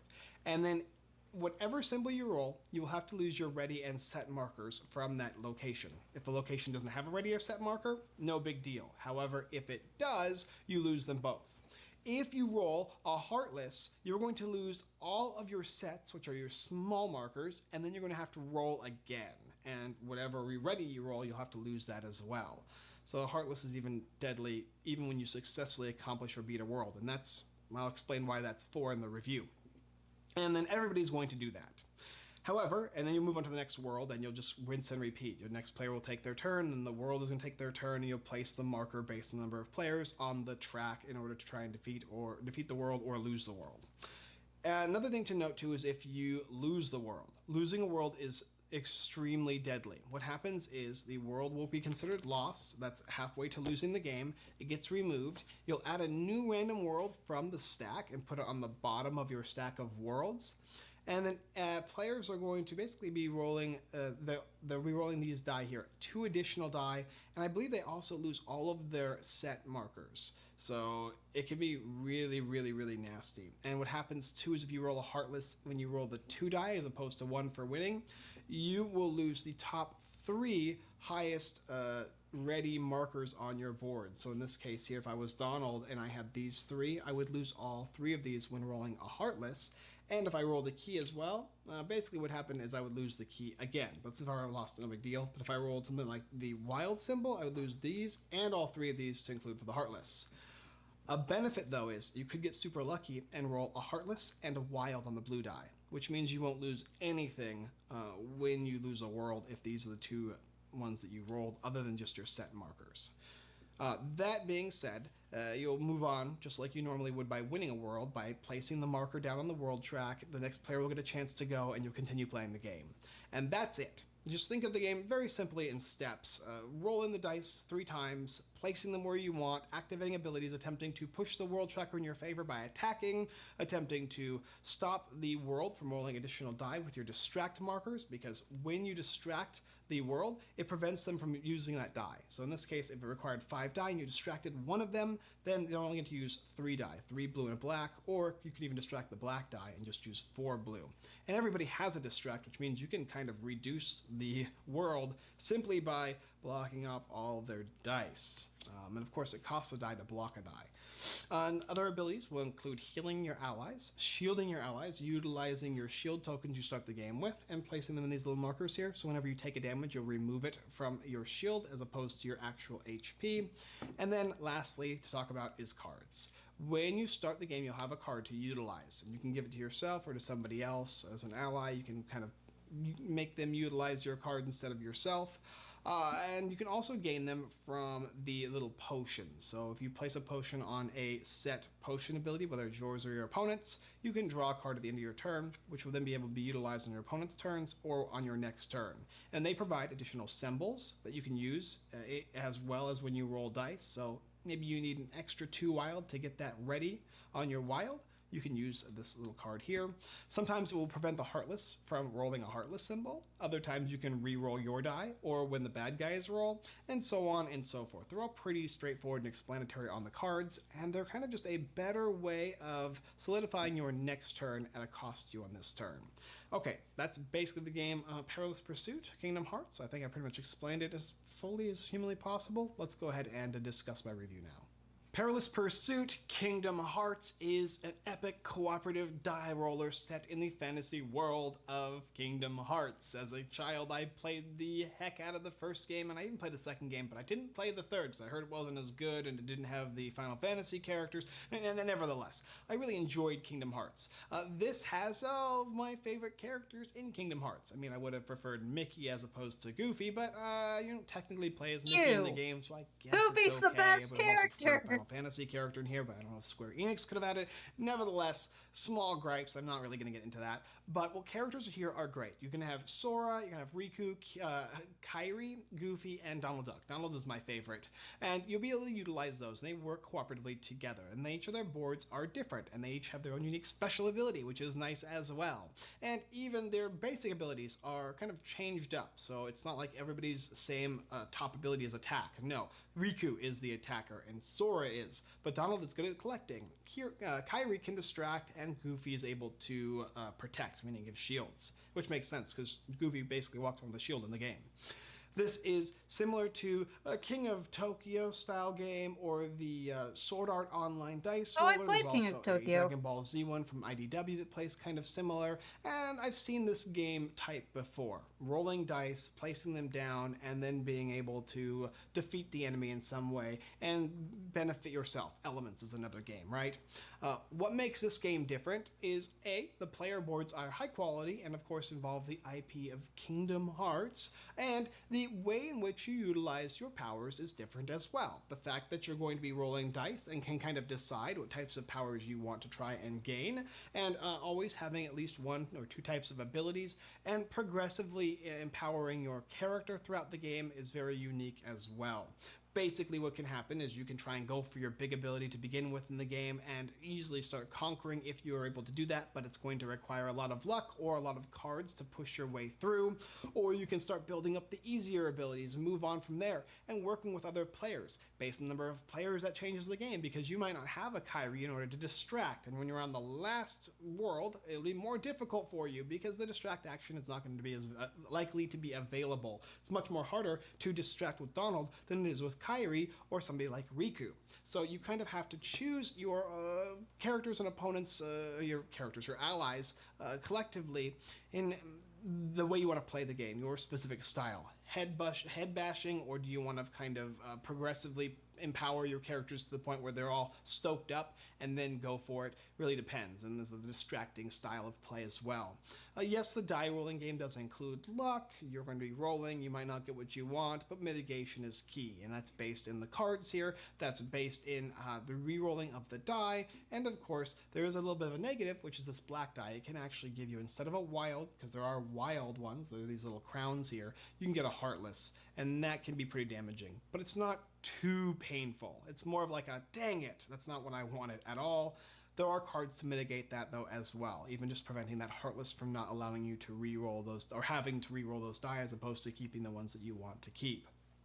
Additionally, there's a lot of worlds, a ton of them in fact. They are front and back, levels 1, 2, and 3, and they get progressively more difficult, and it gets to the point where the rolls that you get are almost always going to be guaranteed to be bad. It just really depends on the world and what the world is trying to do to you, and your playstyle will be based on that world. If the world is all about doing damage, you're going to want to shield more. If the world is all about pushing the heartless to make the world end or be destroyed, you need to attack that world and push that up more than it brings it down each turn, while still progressively always keeping that secondary goal of keeping your character stockpiled. Every time you beat a world, speaking of which, you're going to have to roll a die and potentially lose those abilities, those hard-earned abilities that you've gained, which is always going to be intense, because if you have your specific unique ability, you never want to roll that, because if you do, you will lose it. And every time you roll a Yahtzee and Yahtzee, it's very exciting, it's very awesome, and in this game it's even more so, because you can keep that Yahtzee forever unless you get bad luck, and then you're going to lose that ability, which is so powerful because they transfer from world to world as long as you don't lose them. And just like, for instance, Donald, when you use the attack and heal 1 ability, which is his ult, you can use it each and every turn. Everybody can utilize that. But losing it is going to make you have to re-roll all those symbols all over again. And each character has their own little function, whether it be double attack or whether it be something like draw a card and attack, shield and attack. And every single one of the abilities that you want to use only costs 1 die, whether it's on your side of the board or on your opponent's side of the board. And so the ultimates are always better because they give you more value for your singular die. So it just always makes sense. You have to want to keep certain abilities. Usually for me it's distract and my ult. And of course, the game is going to progressively play based on the world, whether you want to do something different or not, and the playstyle you choose to incorporate will have to change as well. Now, the game's intense. When we were playing it, I believe 2 nights ago, on our live stream, it was constant like, oh, I hope this doesn't happen, or I hope this does happen. On our live stream? I just thought that was really, really entertaining. It was really, really fun to watch my friends kind of want us to do certain things. We're working together. It's very much so not a, this is the one way. I don't know what it is. I'm not happy with my line art but it can tonight. kind of turn into that at the end. I'm not really feeling okay, it. Let's go over pros and cons. Pro number one, the IP and the quality of the game are great. The IP is, for those people who have played it, or it's going to be a definite must if you really enjoyed those games. And the pieces on the board, the thickness and the ability to place the pieces into it feels good. The dice are all etched and have unique symbols, which is very nice. And of course the shields. The only things that are probably not super great, or maybe if you don't like the little cards, you would have preferred bigger ones. And the fact that the world bosses or worlds are just thin paper-like. But because you get so many, I give them a pass. Otherwise, though, even the box is great. Another pro to the game is the cooperative nature of it. No one is ever mad at anybody specifically. You're going to have fun all the way around, even when you lose. And it can be super challenging at times, and sometimes it can be super easy. And in both cases, it can be a lot of fun, because in a game that plays like this, those type of Yahtzee cooperative games, it can be fun to lose, and it is fun to win as well. And I guess the last thing that I would say that's really positive about the game is that the characters feel different, the play styles you can choose feel different, and the number of players you're playing with will change the way in which you probably want to play the game. Alright, some negatives. Negative number one is this game is a chance game. You might not roll what you want, and while you might not be frustrated with the players playing with you, you might be frustrated with the game itself and what it gives you. It also is possible when rolling dice against the worlds, you might get the worst roll possible, and it might sink your ship almost instantly. There's moments in time where you'll hope it doesn't do a thing, and it might do that thing, and after you work so hard, you'll lose your best laid plans, you will lose the value that you have gained. It's possible that that can happen as well. And another thing to this game too is when looking at these cards here, these super small cards, it's even hard to tell when I first even picked up the game what side was front and back, and sometimes you won't really know. I mean, you'll know the game on the cards and what they do after you've played a bit, but just drawing a card and seeing a crown doesn't really tell you a whole lot. Or something like roll 3 less blue for the world. That doesn't mean a whole lot unless you know fully how the game works. So it's not super intuitive with the cards, and I just think it could have been better colorized so that you could see the symbols better on the back sides. That would have been a little nicer for players to be able to tell the difference between those cards a little bit more. And I think that's pretty Joke's much on you, I it. can't The read. luck aspect was probably the main thing, and of course the chance. I guess the last little negative I will say is when playing the game, it's going to be probably more challenging at the very beginning or midway through if you fail than it will be at the end. It's more likely that you're going to have a ton of your abilities kind of set up, and it's more likely that it's going to be easier to do that damage you need to do in a couple turns on the very last world, whereas it might take more turns in the very beginning because of the setup aspect. And there are certain ways, in which I won't tell you how, I think you can learn and figure out the different strategies to determine how to kind of build your board up before pushing on, and how soon you should push on, and when you should be ready to transfer from world to world. That all plays a difference. And then if you want to make the game more challenging, you can add the 2s and 3s, or even take away the 1 at the very beginning and add a 2 instead. So there is difficulty increases and decreases to play your own kind of flexibility. That's it. That's all I got for you. Okay, so what do I think overall about this game? It's great. I had a lot of fun. If you like cooperative games, you'll enjoy it. If you like die rolls, you'll enjoy it. Not If the you played some other copyright-free music. King of Tokyo, and you want something cooperative, this is another fun one with a great IP. That's it. All right, pick it up if you want. Link down in the description. I would give this a seal of approval. We had a ton of fun.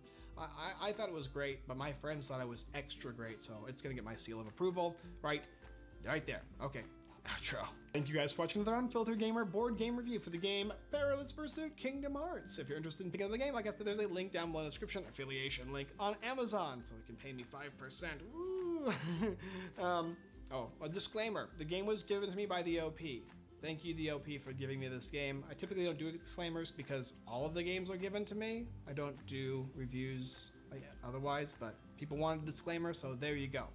Alright, also, unfilteredgame.com, blog posts, giveaways, Kickstarter lists, and more there. You can win random games. You can see us play live streams at 6:30 p.m. PST. We play games just like this one, and in fact, we did play this game last week, and it is on YouTube, so you can watch us play through it to determine for yourself if it's a game for you, ignoring my opinion completely, which would be just fine. You can also go ahead and join us on Patreon if you want. $1 a month goes a long way, it helps us push through. Adding stuff like Streamlabs, we pay for weekly and monthly things like our website, and all that kind of stuff, so that all goes towards that, even shipping, giveaways, etc., etc. Moonshell is being shipped out this week, So if you just bought the base game, I'm assuming you might get it sometime in time for Christmas, maybe a little before, maybe a little after. Oh, that no looks promises. cool. I'm just it's out of my hands now unless you bought it on the site. Moonshell is available on our website, and my wife is shipping those out personally now that we know the games are going out, but just the base game, not the deluxe. Everybody's getting all the games at the same time, trying to make that fair and as balanced as we possibly could. And deluxe ones will come out in the next couple of weeks. We're just waiting on the finishing product to make sure it's perfect for you guys. Thank you so much for watching, and as always, I look forward to defeating the Heartless with you next time.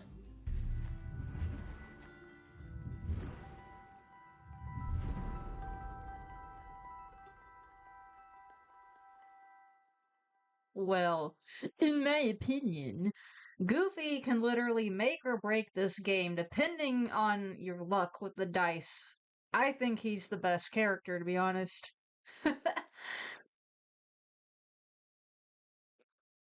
Now, I did say I didn't have a good Deep Rock Galactic board game review, but I do have one that's entertaining enough, and the main guy is wearing a Shovel Knight shirt, so, I trust his opinion.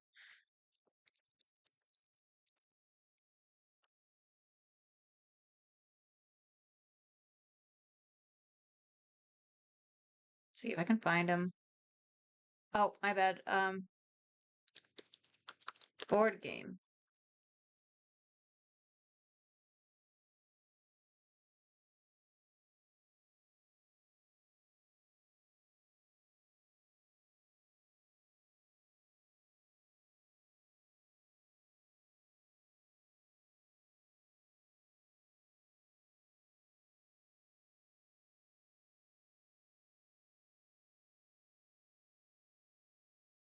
Is that the... Yes. Okay, here we go.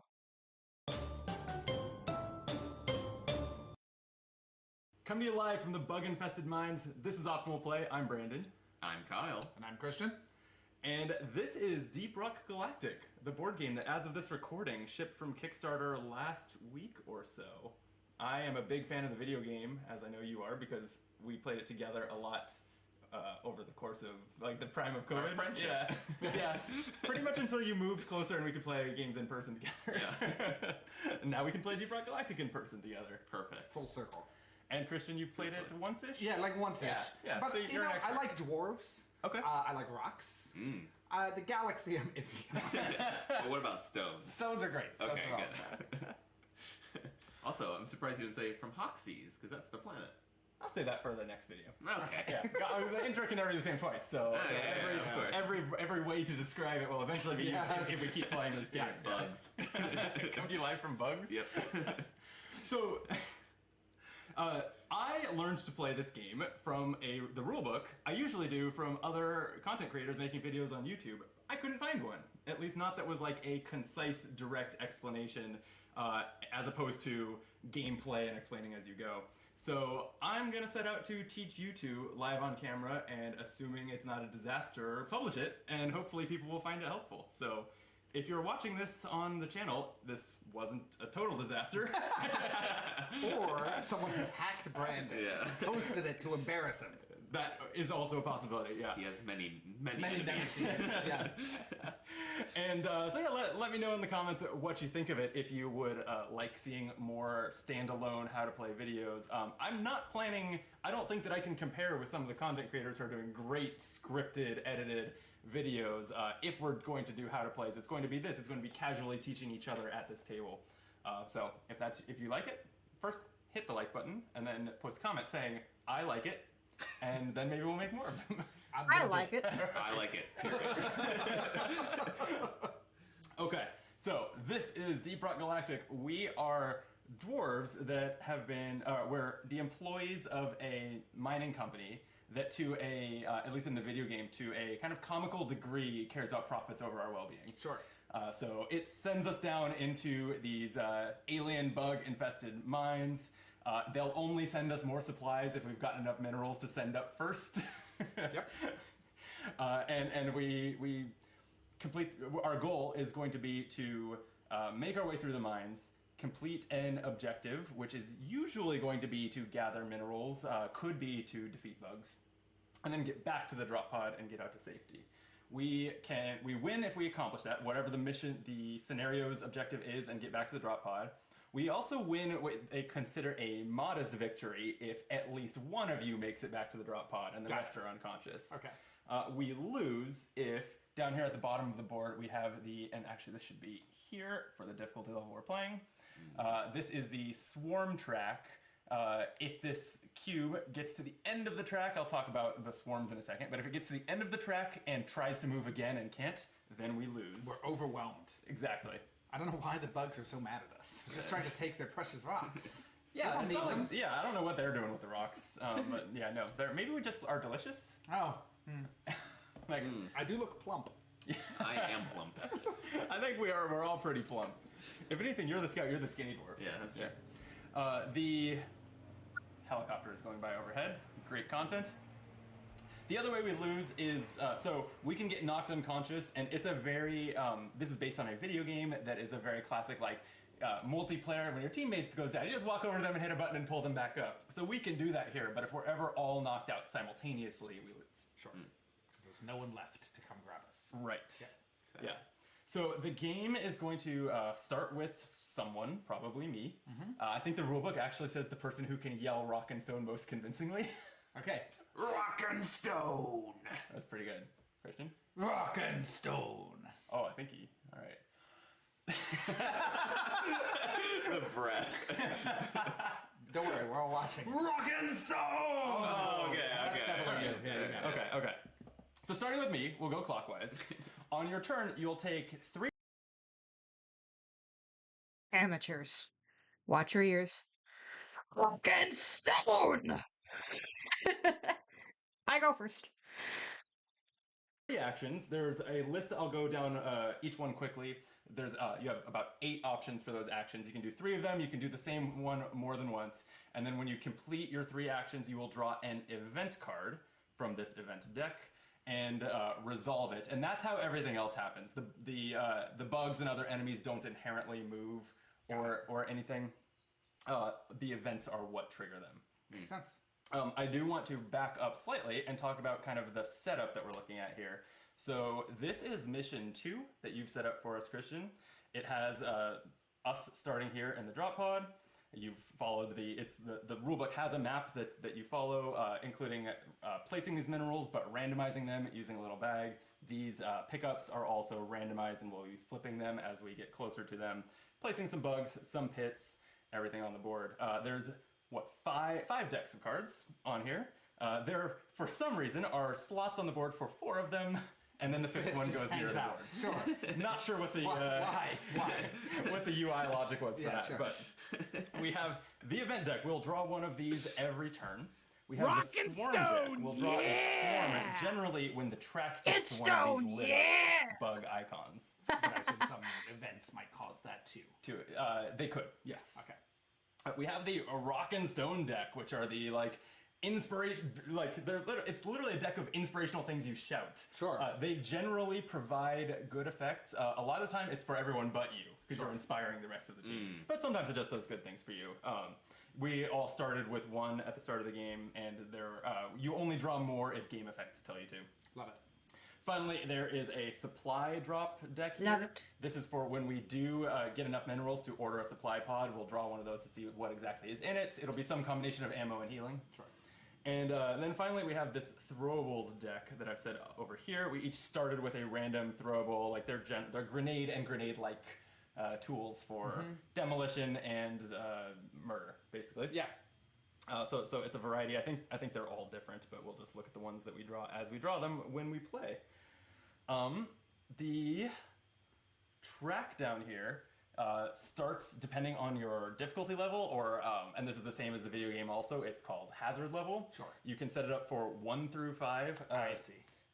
1 it would start here. We're going to go ahead and play on level 2. It's here. And then this says 3 through 5 because at 4 and 5, instead of the track starting higher, there are additional rules that are layered on that make the bugs do more damage, that kind of thing. If you want to jump straight into a higher difficulty, look at the rulebook for those. I'm not going to go over them here. So the dwarf boards look. I have one to hold in front of the camera. Right here, this is the one that we're not playing. Oh, thank you, Christian. The one we're not That is the playing. gunner. That is the one that when we do start to play, which will be on another video, none of us will be playing as the gunner. But this gets populated with a handful of things. Down here, next to your primary weapon, you fill this Goofy track is with the primary gunner ammo. of So you'll start with Perilous 5 Pursuit. ammo. You'll spend them as you fire your weapon. These slots right here are for upgrading your weapon. I have only played mission 1 of this, which didn't deal with that. So we'll find out. Yeah, we'll see when we get to it. But that's what these slots are for. Down here, if this was a board that was fully set up, it would have these red cubes on the health track here, all the way across. That's your 5 health. All the dwarves will just start with 5 health. Over here, you got to select a secondary weapon and place it. Is there a name for? I guess there's not a name for the front side of the card. The back side is when you've overclocked it. Yeah. And then you start with 3 secondary ammo here. Which he needs on his board. Oh, which Kyle needs. Yeah, here you go. Thanks. Fill in that track. I will. Finally, there will be cards on the left and right. Left is where you draw a random throwable and place it, and on the right is where you draw a random rock and stone card and place it. And so, as you can see on the table, we've all done that with our own boards. We're ready. I think that is the gist of setup. Again, let me, I'll reiterate, look at the mission book. That has most of the setup instructions, including the map, which enemies might appear, which minerals are there, all of that. So, we take 3 actions per... Oh, did you have a question? I do want to bring up one little disclaimer. This is one of the only videos I've seen where they have the standard version of the game. If you have the full version of the game, so in the standard version, you have figures of the 4 dwarves, but the enemies are cutouts. In the deluxe version, you get full miniatures of the enemies, and you get your own molly to put your minerals in. In the standard version, you just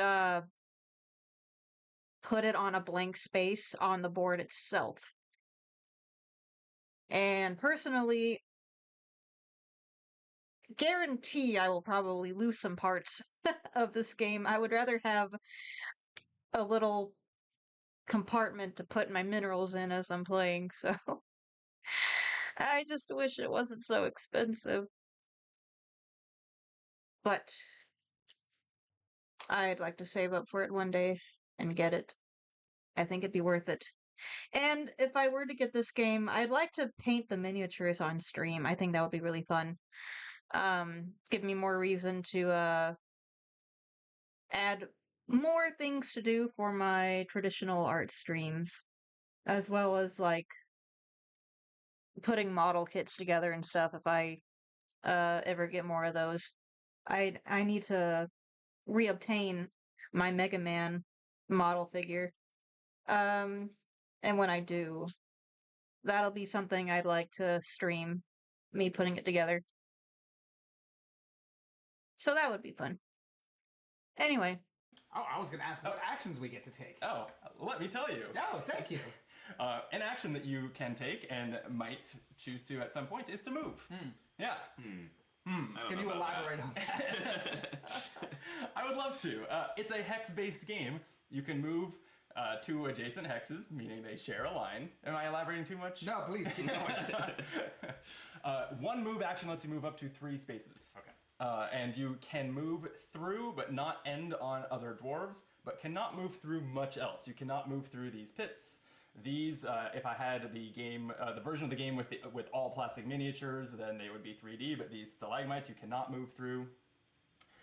These areas here are walls. They're basically filled in with dirt. We can mine them with our pickaxes to make them into tunnels, which we'll get to in a second, but for now you can't move through them. And you cannot move through enemies. Sure. While you're moving, if you pass next to one of these pickups, which is usually some combination of kind of nice to have things and mission objectives that might be on those, when you stand adjacent to them, you flip them over so you see what they are. If these pickups don't have a pickaxe symbol on them, then you simply move onto them to grab them. And then they will just, this is an alien fossil, for example, which is one of the objectives for the mission that we've set up here is to collect four of them? Four of them. It just goes up here into this space, which is kind of the team's collective inventory. So all you have to do is pick that up. If you flip one over, I don't have an example of it here, and there's a pickaxe icon on it, then you cannot simply pick it up. You need to use the pickaxe action while adjacent to it, because it is something that either it might be a harmless creature that to get the benefits of it you have to murder it with your pickaxe, or it might be an item or something that you need to dig up a little bit. So that's what those represent. Cute. Yeah, I think that covers moving. Any questions on moving? Makes sense. Okay. And speaking of moving, I guess once we've all moved off of the drop pod, it departs. It retracts. And we just flip this over, and ground will be there. Sure. Once we complete the objective, whatever it is for the mission, it flips over again, and we'll pick and then we need to get back into it to escape. We do not have to get onto our own icons. We just have to be in it somewhere. Makes sense. All right. You can also attack. There's going to be bugs. They're going to be attacking us, so we should probably do some attacking back at them. When you attack as an action, you choose one of your weapons. You have a primary weapon and you have a secondary weapon. And you choose a target space. You'll generally want to target a space with a bug on it. But some of them have splash damage or whatever. So, yes. Yeah. Actually, all of them have splash damage. Okay. I'll explain that henceforth. Yeah. So if, for example, you attack with... I'll just pull up the gunner again. The gunner's minigun here has 3 green dice on it. So if you attack, you will choose a target space. You'll roll those dice. I'm going to fudge that roll so that I have some more hits on it. Maybe it would look like that. Then you must assign one of those dice to the hex that you targeted. These grunts have 1 hit point. Sure. So that would be enough to kill it. But then whether or not you killed it with that die, you can assign your other dice to any adjacent space. So if there's a cluster of grunts here, I could kill all 3 of them with 1 action. Gotcha. It has to be adjacent to... Actually, it could be... So the second die would have to be assigned adjacent, but then the third die could be adjacent to that. Yes, you can chain it. Got it. Everything, your initial target and the spaces that you might assign more dice to, have to be in line of sight and within your range. Got it. So the range is on the gun. Line of sight is pretty simple. You just need to be able to draw a line from anywhere on your hex to anywhere on the hex in question. Got it. And line of sight is blocked by stalagmites, it's blocked by other dwarves, and it's blocked by enemies except for grunts. These are small little bugs that are crawling. You can shoot right over them if you want to. Makes sense. And it's blocked by walls. These are fun. So 1 hit's enough to kill a grunt. That's it. Yes. And then for you have the reference. It's actually a cardboard reference sheet that lists all of the enemies, both how they act, how many hit points they have, all this kind of stuff. So this is where you would look to see that the web sitters, for example, this is their health. They have 2 health. They attack at a range of 5. They move 3. There's text explaining them, so everything you need to know about other enemies is on there. So attacking does use a handful of dice. Are you paying attention? Yes. Sorry. All right. Work things. I know. Working on a Sunday. What a lucky guy. Work day. There Loomis are over there different dice getting that distracted. Guns might roll. Primarily, they matter because they represent different types of damage, and the bugs may have resistances to them. So some of them that might be resistant to basic bullets. Fire also doesn't do anything particularly special. But if they're resistant to bullets, maybe they're less resistant to fire. There are armor-piercing rounds, the blue dice. They actually don't do anything special either. It's just very, very few bugs are resistant to that. So if you're rolling that, you can almost be assured that you don't have to worry about resistances. And then there are the red explosive dice, and these are the ones that are a little bit different, just because weapons that use explosive dice generally target an area, and the explosive dice apply the damage to all the spaces in that area. So, Everett, if you want to go ahead and post the link to that video in chat, I'll play it after this one. You hit all 3. Yep. That makes sense. So like the rest of them, it's like you're firing bullets and you're tracking it across the spaces or whatever. Exactly. But for the explosive, it's just I'm hitting it. In my case, I have a grenade launcher with a HE grenade, a high explosive grenade that just hits 3 spaces. Right. And it just 1 die hits all 3. If I hit, I hit all 3. Exactly. The red die is also a little bit unique because it has this icon, I don't know how well it's playing on camera, but it's a little arrow with a bug. Sure. That scares a bug. Sure. They skitter. If the bug is a mobile bug, I specify that because some of them are just like don't have legs and are like or maybe I don't know whether this thing They're structural. is bug the word you would use for this? I would call all of these things bugs, but that's because Yeah. I'm infesting their home and I don't respect them. I don't Fair consider enough. them. Fair I'm enough. infesting It's their like home and I somewhere don't between a bug respect and a living fungus or something. I don't know, but Yeah, I it call it stays a in bug. place. But if the bug can be moved, It's a then this lets you move it 2 plant. spaces away from the hex where that the explosive die targeted. Love it. Okay, That's is attacking. Any A questions? weed, on that? if you will. Sweet. The next we have pickaxing. As a miner, your pickaxe is very important, and there's a lot of things you do with this. But when you do the action, you simply roll this pickaxe die. There's only one. You're only going to roll one of them, and it'll be blank. Have 1 pickaxe or 2 pickaxes as its results, and then you apply those results to the hexes surrounding you. And so you can roll that die, see what the result is, and then decide what to do with it. You don't have to target a hex first. So it's not like I'm picking this space. It's I'm pickaxing, and then based on what I roll, I can decide what to do. Exactly. That's just adjacent. Yeah, you're using them on adjacent spaces, but what they do is very context dependent. So I mentioned that some of the pickups may have an icon saying that the way to pick them up is to use the pickaxe on them, so that can get those. The stalagmites can be destroyed by applying a pickaxe success to them. When they're destroyed, they're removed from the map, and you roll this loot die, which may give you gold or nitra, depending on whether you roll those faces on it. The walls, this is the primary way to get through walls. So if you are standing next to these walls and you apply your pickaxe successes to like the spaces that are currently empty on the board, we will add tunnels to them, which look like this, and now this is usable terrain for both us and the bugs. Yeah, so we want to be permanently. careful That never goes away. Yeah. And again, you'll be standing here. If you get 2 successes, you could mine both of these, or you could choose to just do this one, Or maybe if there was a loot next to me that needed mining, I could mine that. Or whatever. Yep. Great. And then the last major use for the pickaxe is you also can attack with it. It's not considered an attack action, but if you have adjacent insects, you can apply those successes to them as hits. To do damage. Yep. And just like all the attack dice that we covered, sometimes they have resistance. Gorman reaction image. Subtract from that. Okay, that's pickaxing. The next action you can do is throwables. You have this throwable card. They're all consumables, so they're one time, then you'll discard it until an event or something may give you another one, or maybe you just have one over the course of the whole game. Sure. But they all have different ranges and different effects printed on them. Love it.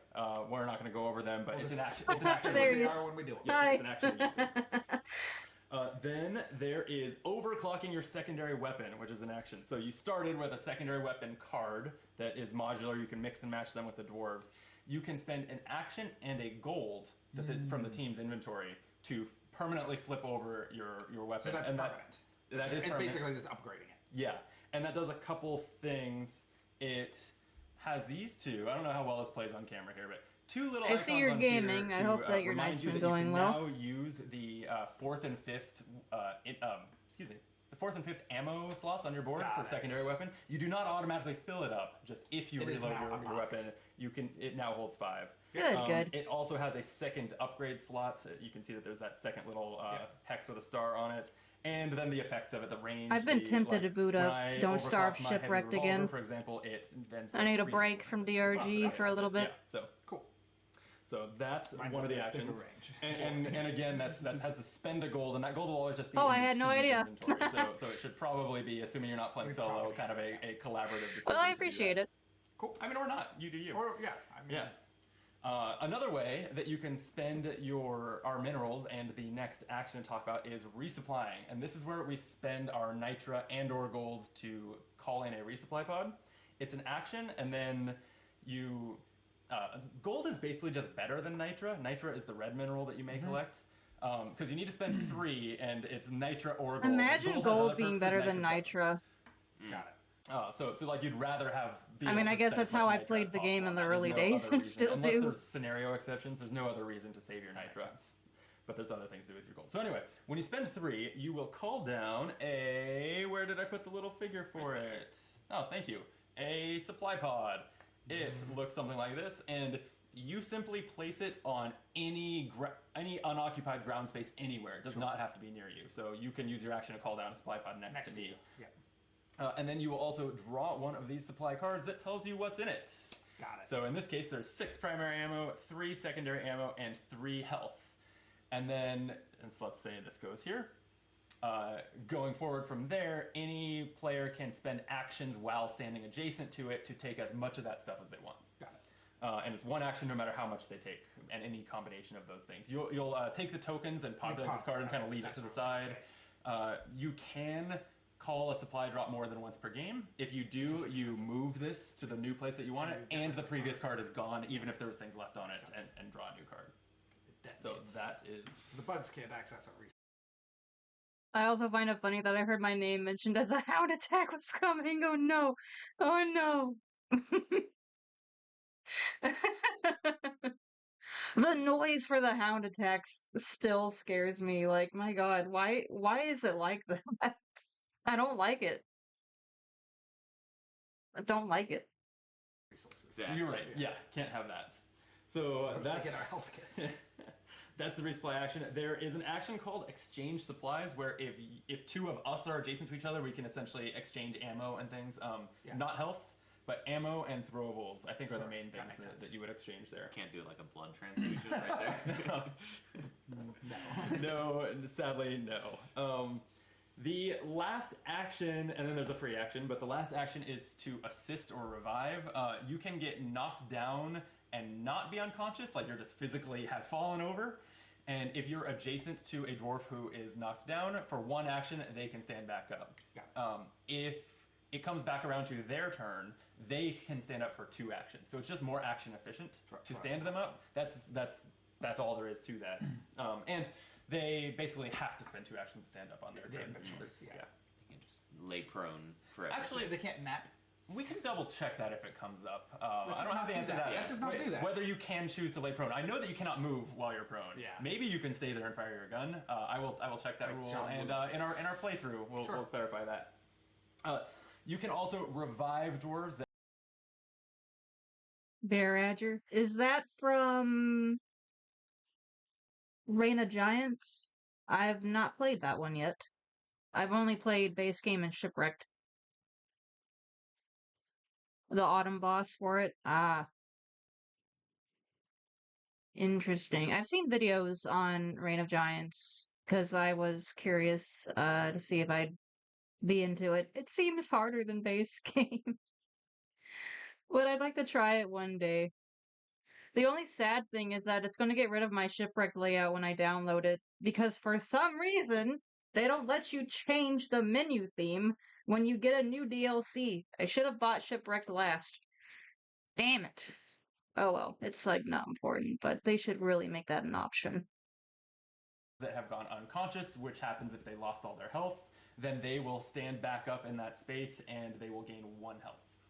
Yeah. I think there's a mod if they for were it, unconscious but at the start of their turn, I don't they know. would take no turn at all, and they would... That's bad.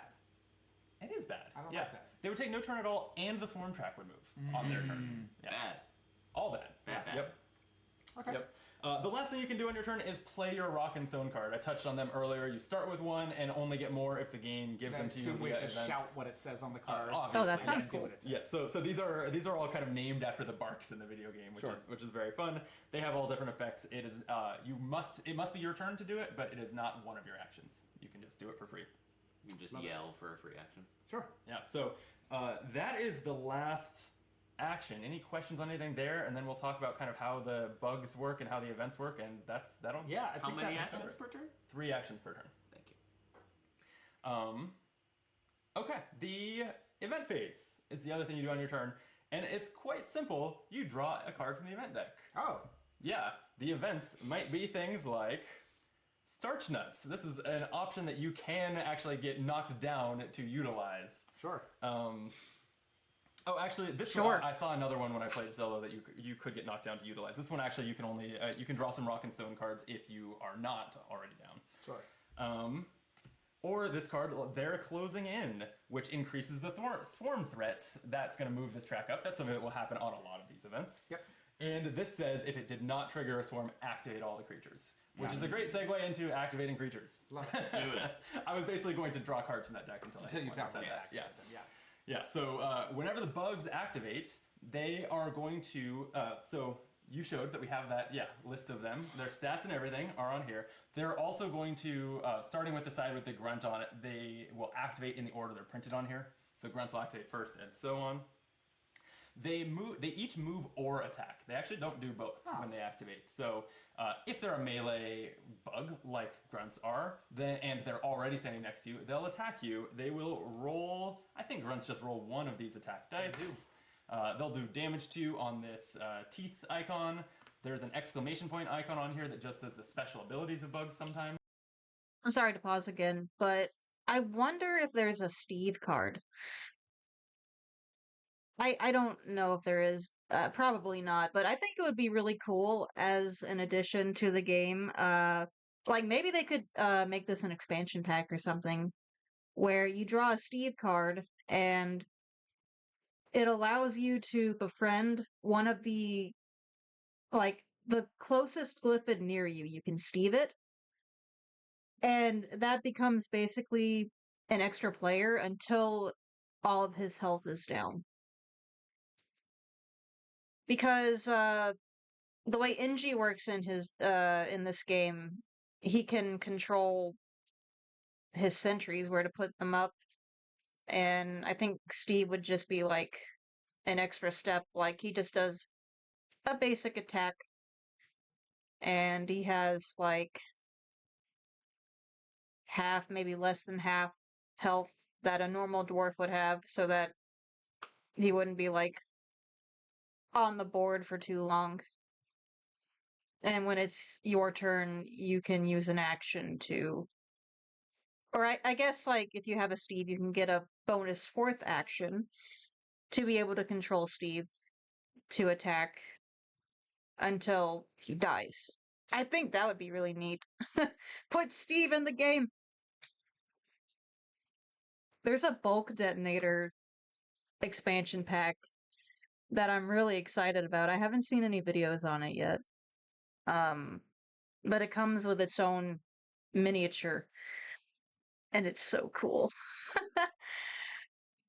Pretty soon they're gonna come out with a Caretaker expansion, along with the Dreadnought Twins, and a new enemy that is not in the game, which is a big electric eel as a boss. I'm excited to see that. It's hard to find videos on the other expansions of this game. I've seen one for, I've seen a couple for the Space Rig expansion, and then the Biomes expansion. And I think it's Biome specifically that gives you the Drill Dozer mission as an option. I have not seen someone play that campaign yet, but I'm curious on how it works. Like there's a lot of things that I have not seen covered yet because people just kind of cover the base game. I want to see all of it. But anyway, I'm excited for the Caretaker expansion. I feel like that boss was made for a board game. Because it's a pain in the ass in the actual game, let me tell you. It's fun, but the setup takes so long. It stopped being fun after a while. Kind of the same with Drill Dozer missions. It just takes way too damn long for setup. And for the grunt specifically, only on Hazard 5 does that do anything. Yes, if you're playing on the highest difficulty, they also hit on exclamation points. Yeah. But so that's the gist of how the bugs attack. If they roll black dice, they may have other special abilities printed on that list. Yeah. But they only move or attack. So if they can't attack you, they will move. Their speed is listed on there with it's like M and then a number. Yep. They'll move toward the closest dwarf. If they have, if there are multiple close dwarves, they move towards the person who took their turn most recently. Got it. If there's still ambiguity, there's eventually a point where you can make the decision, but there's kind of there's generally you won't. Yeah. Yeah, makes sense. If bugs have ranged attacks, then they will attack if they are within range of you at their activation. They are range 1. So. Yeah, so they're basically melee. But some of them, like the mushroomy spitball infectors, they have a range.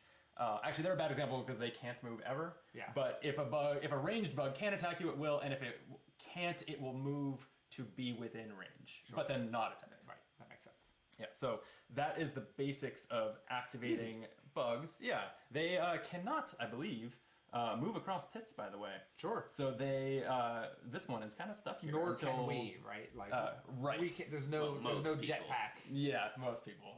That is the last thing that I will touch on is at high level what the dwarves do and how they're different. Sure. Okay. And that everyone but me, the driller, has a way to get across pits. Oh, okay. So, actually, yeah. You have one. Oh, I see. Yeah.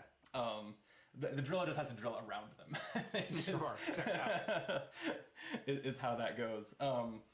The swarm track, though, I haven't touched on this. We did talk about advancing it. Every time it gets to one of these lit up bug icons, we're going to draw a swarm card. And it generally says to place bugs, and it specifies which one. Like this, they got protection that I do. It says place 1 warden and then 1 Mactera spawn at exit 2. Place 1 grunts at all other exits. And then every swarm card then goes on to say activate all creatures. Sure. So it's going to place bugs, and they will all take their actions. So theoretically, we could have like an advance the swarm track, and that hits the swarm icon, and then we get new bugs, and then they activate, right? Yes. Like the event can chain into. That Yep. makes sense? Yep. Exactly. So the exits here, and the rules for, I don't know why they didn't just name them something else, because the rules go out of their way to explain, like, it's not an exit for you, it's an exit from the bugs tunnels to you. It's weird that they call Very it an silly, exit. yes. Yeah, and anyway, so the tunnel exits are where the bugs bugs arrive tend to from. spawn. Yes. There can be an exit 3 on like some of the uncovered tiles. We'll see as we find them. Yeah. The so that's the swarm track. I've talked about all the decks now. I'm just kind of making sure I've covered the basics. But what makes the dwarves different from each other, Brandon? Hold on. I just realized I haven't talked about the face down tiles. Oh yeah, yet. you're right. Yeah. Fine. Can you break up movement? Can you? No, you cannot break up movement. Cool. Yeah. Meaning like take other actions and then finish the spaces from a previous action. Great question. No, you cannot. That is a good question. Thank you. So, and we can switch this out for the game that we're actually about to play, because I'm going to flip it as an example. Wait. Here, but take one. Sure, that works. Okay, here's our example area. You flip over these unknown rooms as soon as there is a connection to them, which you can get by mining to them. And it doesn't have to be from there. Like, you could take a really long way there. It doesn't matter. As soon as you can access them, they flip, and they will stay kind of in the same shape orientation on the map. There's a few things on them. There are flare symbols, and that's where that face down pickup that we had put there for later will actually be. There are sometimes star symbols. That's where we'll put a random weapon upgrade. That if you pick that up, you can then slot it into one of your weapons. They do things like increase the range, add a die. Sure. They're pretty straightforward, and the rulebook explains them. And then there are silhouettes of bugs that we will immediately place on the board here. So this looks like a grunt and a web spitter. Cool. Will immediately get placed there. Love it. That makes sense. I am realizing now that I'm not 100% sure what this symbol is, if you see that. Is there a stalagmite there? Probably. I would guess so. That's what it seems like. Check the rules for what to do with those faces when you reveal a tile. I was not prepared for that as we see them now. I've played solo through mission 1, which did not even have face down tiles. Period. It's very simple. Basic. That's why I figured you two can handle mission 2. Yeah, we're going I've rocked and stoned. Straight into the thick of it. So that just leaves the dwarves. There's the 4 classic dwarf classes from the video game, and I'm just going to give a classic video game summary of each one here. The gunner, which is the one that when we play in the next video, none of us has selected. Their primary weapon is a powered minigun, basically an automatic machine gun. It rolls a bunch of green dice, which are the basic dice. What's special about it is that if you want to attack multiple times in a row, and you can change the target and everything, subsequent attacks are not an action. They do each take an ammo, but if you're fully loaded, you can attack up to 5 times for one action. Wow. Nothing stopping you. Very cool. Yeah. Wow, very cool. Gunner's abilities, and there are some abilities printed down kind of below your primary weapon here. They are printed very simply. The rulebook goes into much more detail on them. But the Gunner can, when he's standing adjacent to a pit, he can place a zip line, which again is familiar if you are familiar with the video game. Zip lines go over pits, so the Gunner would need to be standing here, place a zip line as far, like all the way across the pit with the limiter. I don't think pits are ever bigger than this, but there are only 3 of these tokens. Got it. So it's a full action to place that, but then everyone can move across it for 1 space of movement. Sure. So from here You to zip. here going forward, you zip across that pit. Those remain there for the entire game unless you've used all 3 tokens and want to place a new one, at which point you can remove some from the board to place them there. That makes sense. And then the Gunner also has a shield generator. He can throw it in his space or an adjacent space for an action, and it makes all dwarves in or adjacent to the shield's space, the shield generated space, immune until the Gunner's next turn when he'll take it off the board. And bugs cannot enter that area either unless they were already there. They do not get pushed out of it. Cool. The Gunner only gets the shield 1 time in the game, but gets it back if he ever uses an action at the resupply pod. Makes sense. Yep. The Driller. The Driller, it has a flamethrower, which is kind of unique because it can target the ground, or it can target a bug, but then after resolving the damage from 2 yellow dice, it can place 3 of these fire tokens kind of in a line from the space where you targeted.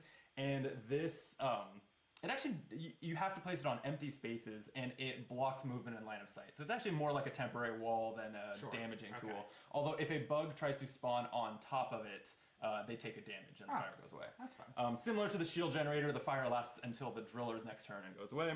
The Driller's other ability is that they can drill. Yeah.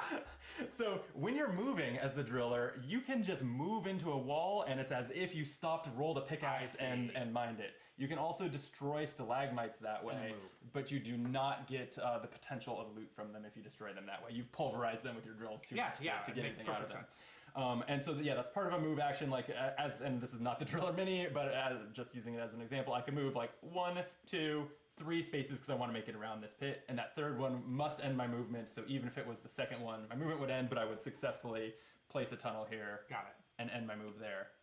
Cool. And then I could, if I wanted to, for my next action, move again and move 1 space, drill there, and then automatically succeed at that. So that's kind of the Driller's other pickaxing, big most deal. likely.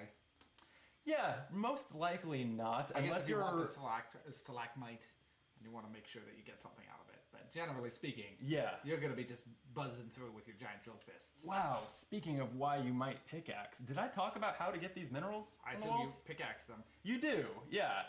So when you successfully pickaxe the wall spaces with minerals in them, you get the mineral.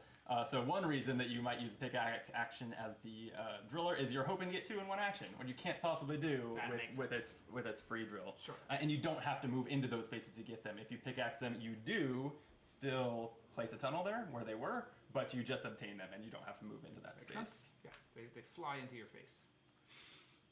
Exactly. Slip them It's off not the such curb. that is what happens in the video game, right? When minerals have been like knocked down the walls or laying on the ground and you walk near them, they just go whoop. Yeah. Sure. Yeah. Exactly.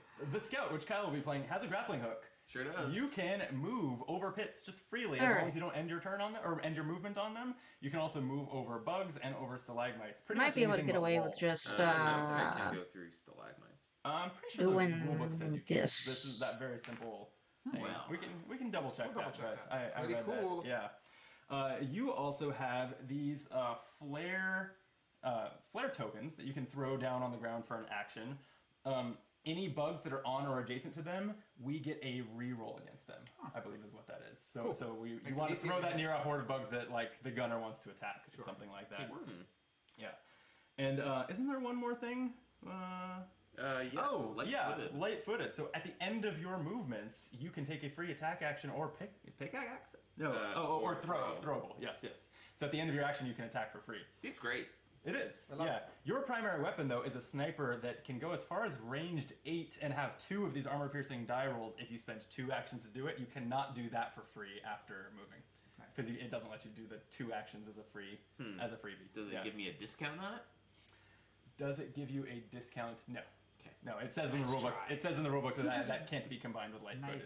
Yeah, the regular attack on your sniper does work. Pretty good. But yeah. And then, Christian, you'll be playing the Engineer. The Engineer has a grenade launcher as their primary weapon, which does explosive damage potentially to an area if you use that firing option. Yeah, I get to choose. Also, use it. and I'm not sure I said this on throwables, this is true for throwables too, but you can fire that like over things that would block line of sight, because you're lobbing a projectile that has an arc to it. So you can fire over stalagmites and over enemies and over dwarves. And that goes for our throwable cards also. Mm-hmm. And then you have a... Do you have it over there? Sentry gun. Yeah, so you can, as an action, place that sentry gun, and then for as long as it's there, anytime a bug is activated or spawns near it, it's going to roll 1 bullet die attacking it, just automatically. And it's got a range of 3. It does have a range of 3, which in this game is a pretty big range. Yeah. It also only has 1 hit point, so if bugs make it up to it and attack it'll be destroyed. You can use an action to place it again. Excuse me, it's an action and an ammo. Yes. And then you can also, if it's already down but you want it to be somewhere else, you can spend an action and an ammo again to place it somewhere else. And remind me, did you have one more ability? I do. I can make platforms. I Yes. can play Fortnite. Yes, that is how the Engineer crosses pits. I said everyone but the Driller can. Engineer can use an action to anywhere within line of sight place up to 3 of these platforms, and they just cover pit spaces and are then walkable for both dwarves and bugs. And if all 6 are down and you want to place even more, you can remove them from the board as long as there was no one currently on them. Even bugs, you sadly cannot make the platforms disappear and plunge them into the pits. That doesn't work. But yeah, I think that sounds like that covers it. Yeah. So I think we will call that an explanation. Leonard, I think I know how to play now. That was the goal. So Thank you. I'm happy to hear that. I think I know how to play now. If you liked this video, we'd love it if you would tell YouTube that by clicking the button. And we'll be back. If you're watching this the day it went up, I think that our gameplay video will be tomorrow. If you're watching this any other day, it's already up, and I'll probably put a link to it like roughly above my head. What? Yeah. Not a... Somewhere in this zone. Yeah, somewhere along the top of the screen. That's where those go. Thank you, gents, for sitting through that explanation. I mean, I needed to learn how to play the game. Somehow. I guess so. So. It's actually a little different. My style is usually with co-op games is more of a teach as you go approach. Yeah, but since I saw the need on YouTube for an actual explanation of how to play this game, you're a member of the board game community, and you take that seriously. Yes, exactly. And we sometimes appreciate it. Sometimes. This is not one of those times. I rarely appreciate it. All right. Thanks for watching. Come back and watch us play Mission 2 of Deep Rock Galactic on another video. Till then, be optimal. Alright, thank you for that. The Space Rig expansion, from what I saw, really makes it feel even more like the game, because they add the Abyss Bar, meaning you have cards to draw for the beer of the day. And I'm really sad because they nerfed my favorite one. They nerfed Tunnel Rat. I mean, granted, there isn't really fall damage in this game, which is the whole purpose of Tunnel Rat in the game, but, yeah, I don't know. It's fine, I guess. It's fine. But, yeah, Space Rig expansion looks really cool with the added beer and like a separate progression track that goes with it as well. Oh, that is Cascade Platinum Plus. Not what I wanted to do. Not what I wanted to do. Okay, how do I... Okay, copy link. Here we go.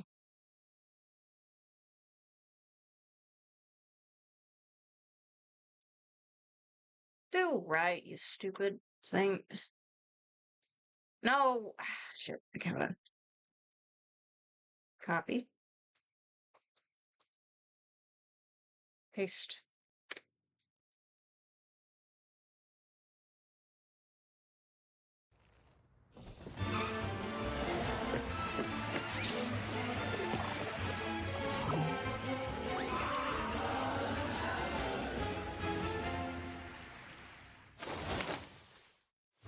Hello and welcome to another carrot snacking and batarang thwacking episode of What Happened, the YouTube-style pop culture media show that travels the video game and movie universes to seek out the stories of the most fractured and tumultuous development cycles. Now, as I often start out, you can't say the semi-fancy word tumultuous without your mind immediately jumping to today's subject, which was an example of trying to capitalize on the sometimes tough nut to crack that is the platform fighter. And like many other examples before, it really didn't work out. However, unlike a similar stab at the genre that we've covered before, the story of this clash between dozens of Warner Brothers characters battling out for supreme supremacy has some unique aspects to it, with some culled from an inside source that'll absolutely gas your flabber, believe you me.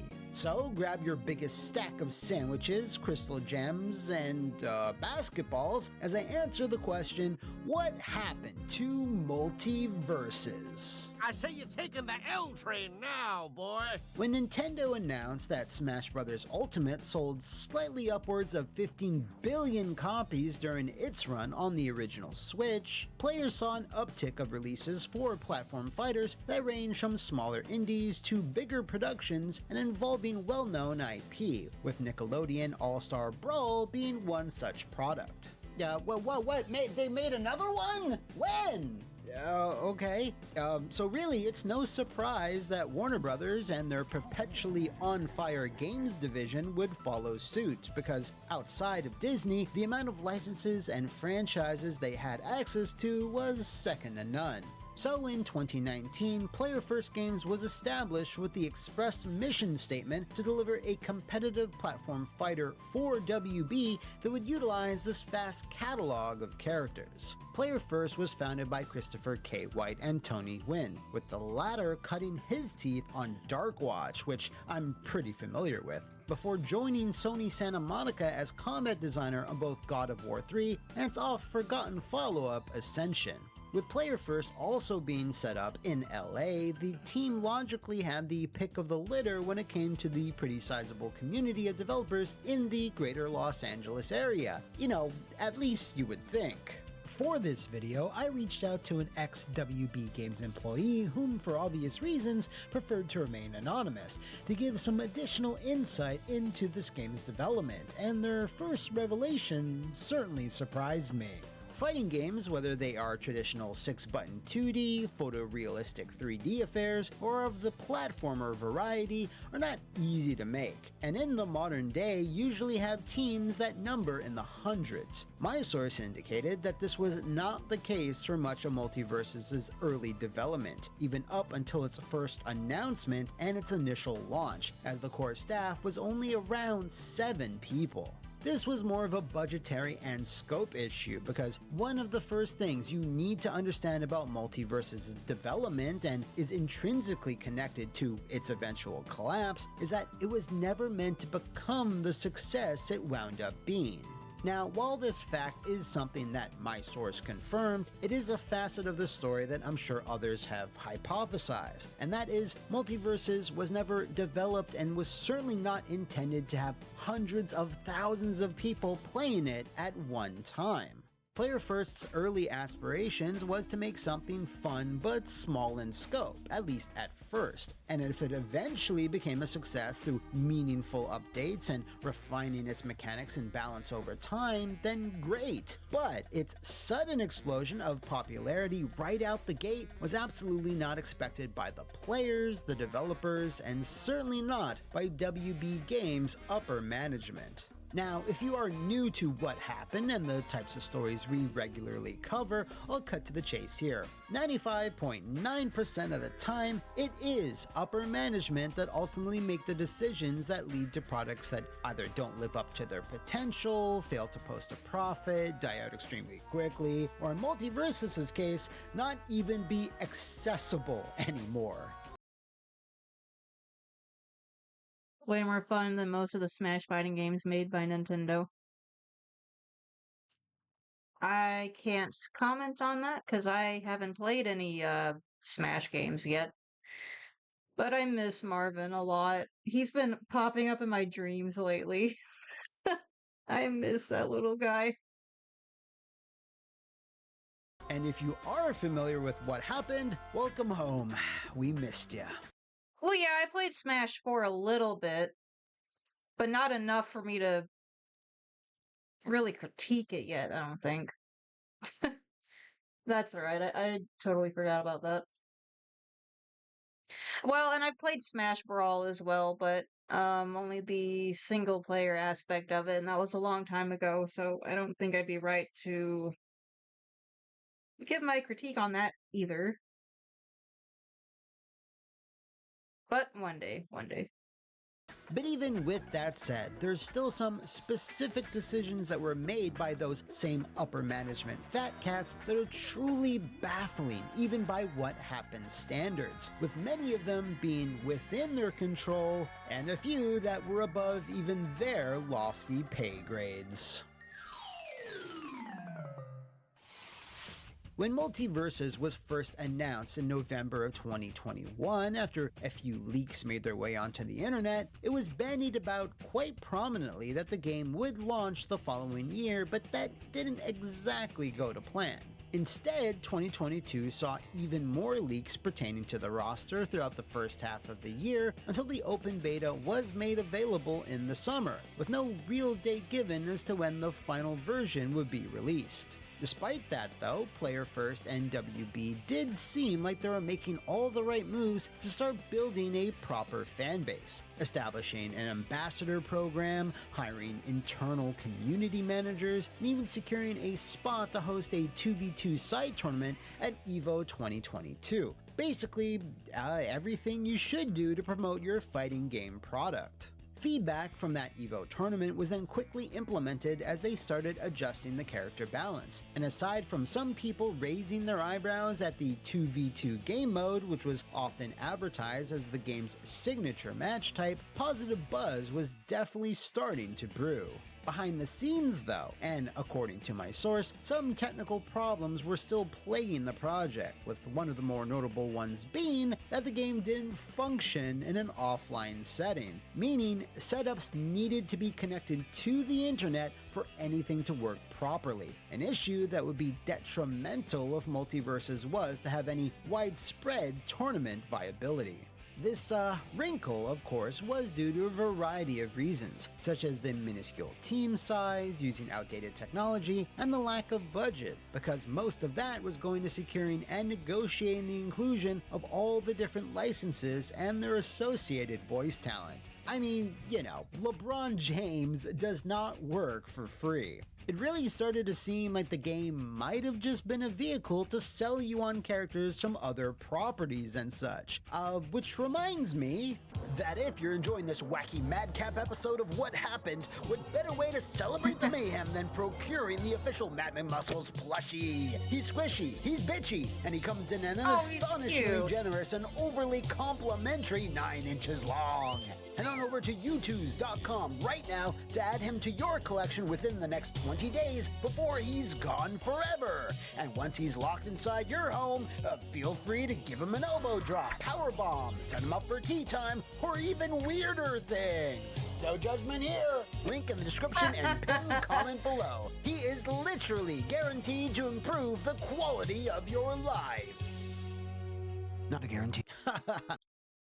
Alright, during that segue, I will say, the one nice thing I can say about Multiverses is that I like how it was the one game that really promoted working with a team, promoting twos as a gameplay standard. With Multiverses, a lot of people like to flock to ranked, but there were still plenty of people who played casual and twos, something that is not a thing at all in the other two fighting games that I play, Rivals of Aether and Nickelodeon Brawl 2. Especially in the case of Brawl 2, because game is kind of dead right now.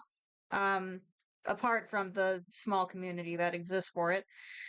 But with both of those games, it's like everyone likes to flock to ranked, and there is no one to play with in twos. And at least with the case of Brawl 2, you don't even get people in regular matchmaking anymore.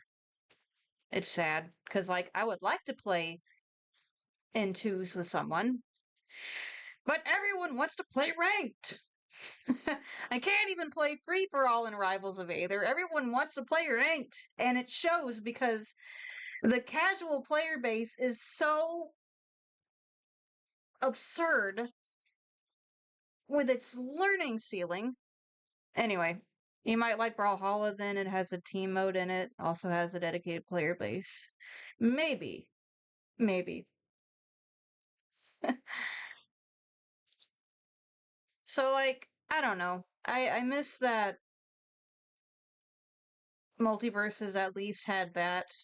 Just a wider range of options compared to the other two games that I play.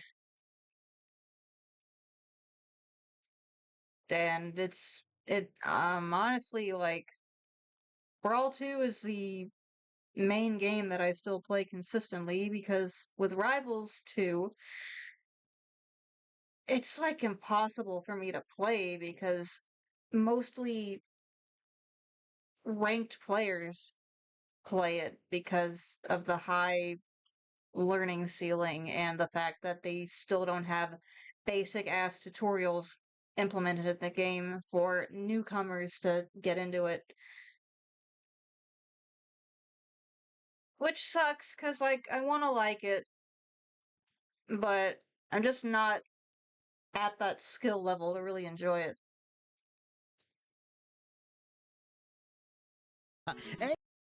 What? I'm sorry, I missed. Finally get Nasby 2 and find out y'all moved to Brawlhalla. Nah, I don't think. I'll still play Brawl 2. Video's kind of weird. Because, damn it, stop!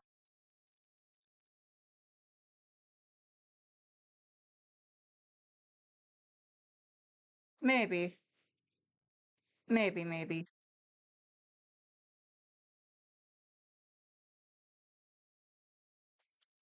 Well,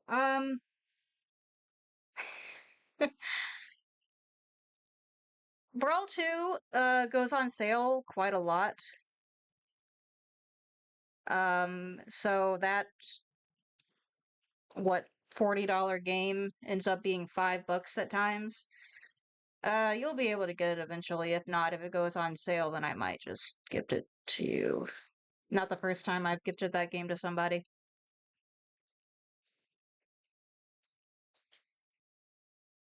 And then, like, all of us can play. And we'll have, like, not necessarily a replacement for Multiverses, but, like, something else. Okay, I will take your word into consideration, Laggy. Anyway, because of Player First having to work through all these technical kinks, the open beta ran for a little longer than most do for your everyday fighting game, which typically lasted no more than a week. But in Multiversus' case, it was just shy of 365 days. This is why the player base started to drop off drastically, as updates and characters started to slow down, way down, by February of 2023.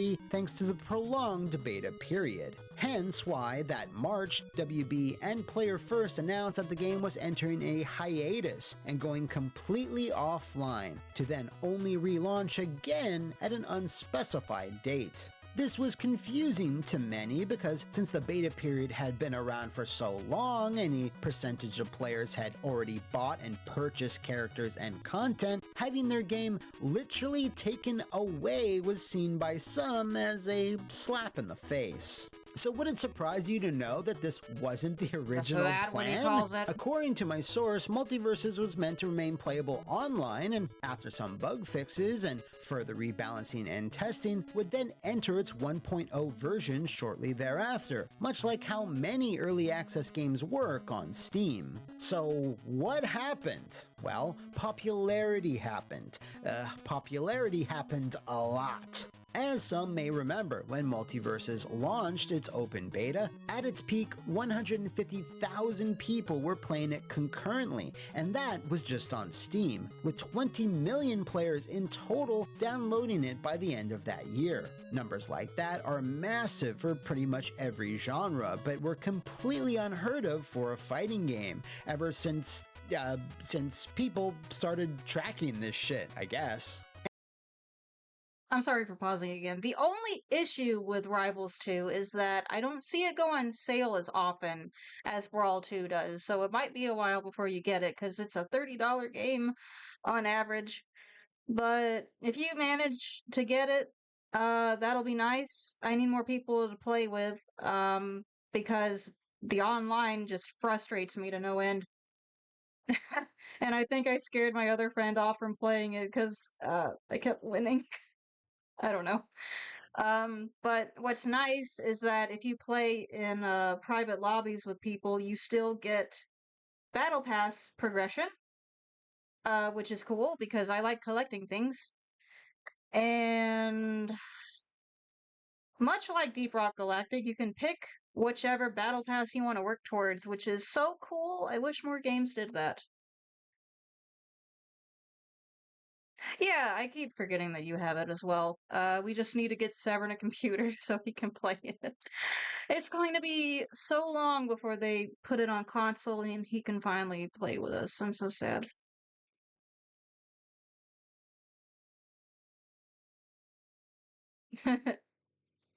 Yeah. I'll look at whenever Rivals goes on sale. I'll try and keep track of that. It went on sale recently. I don't think it's on sale anymore.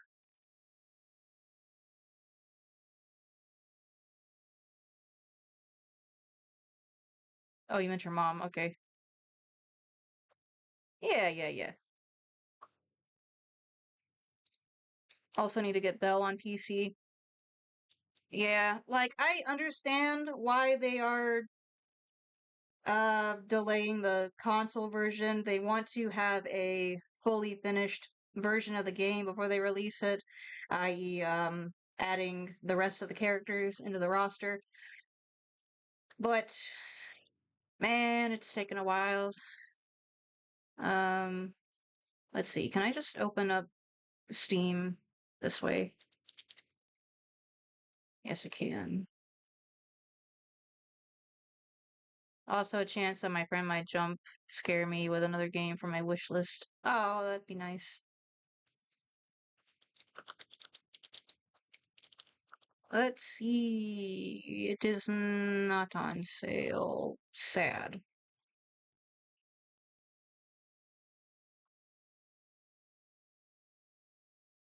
That's the first game.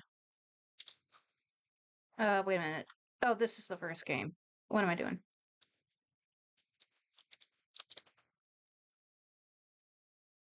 Yeah. Shh, did I ask you to play? Stop it.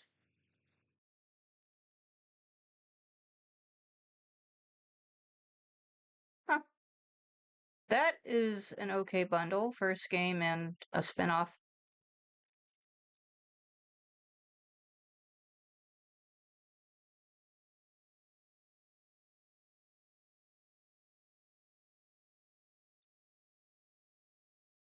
Wait, what's $10?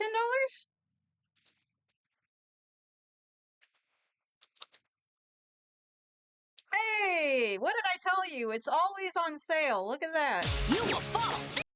Hush, I didn't ask you to play.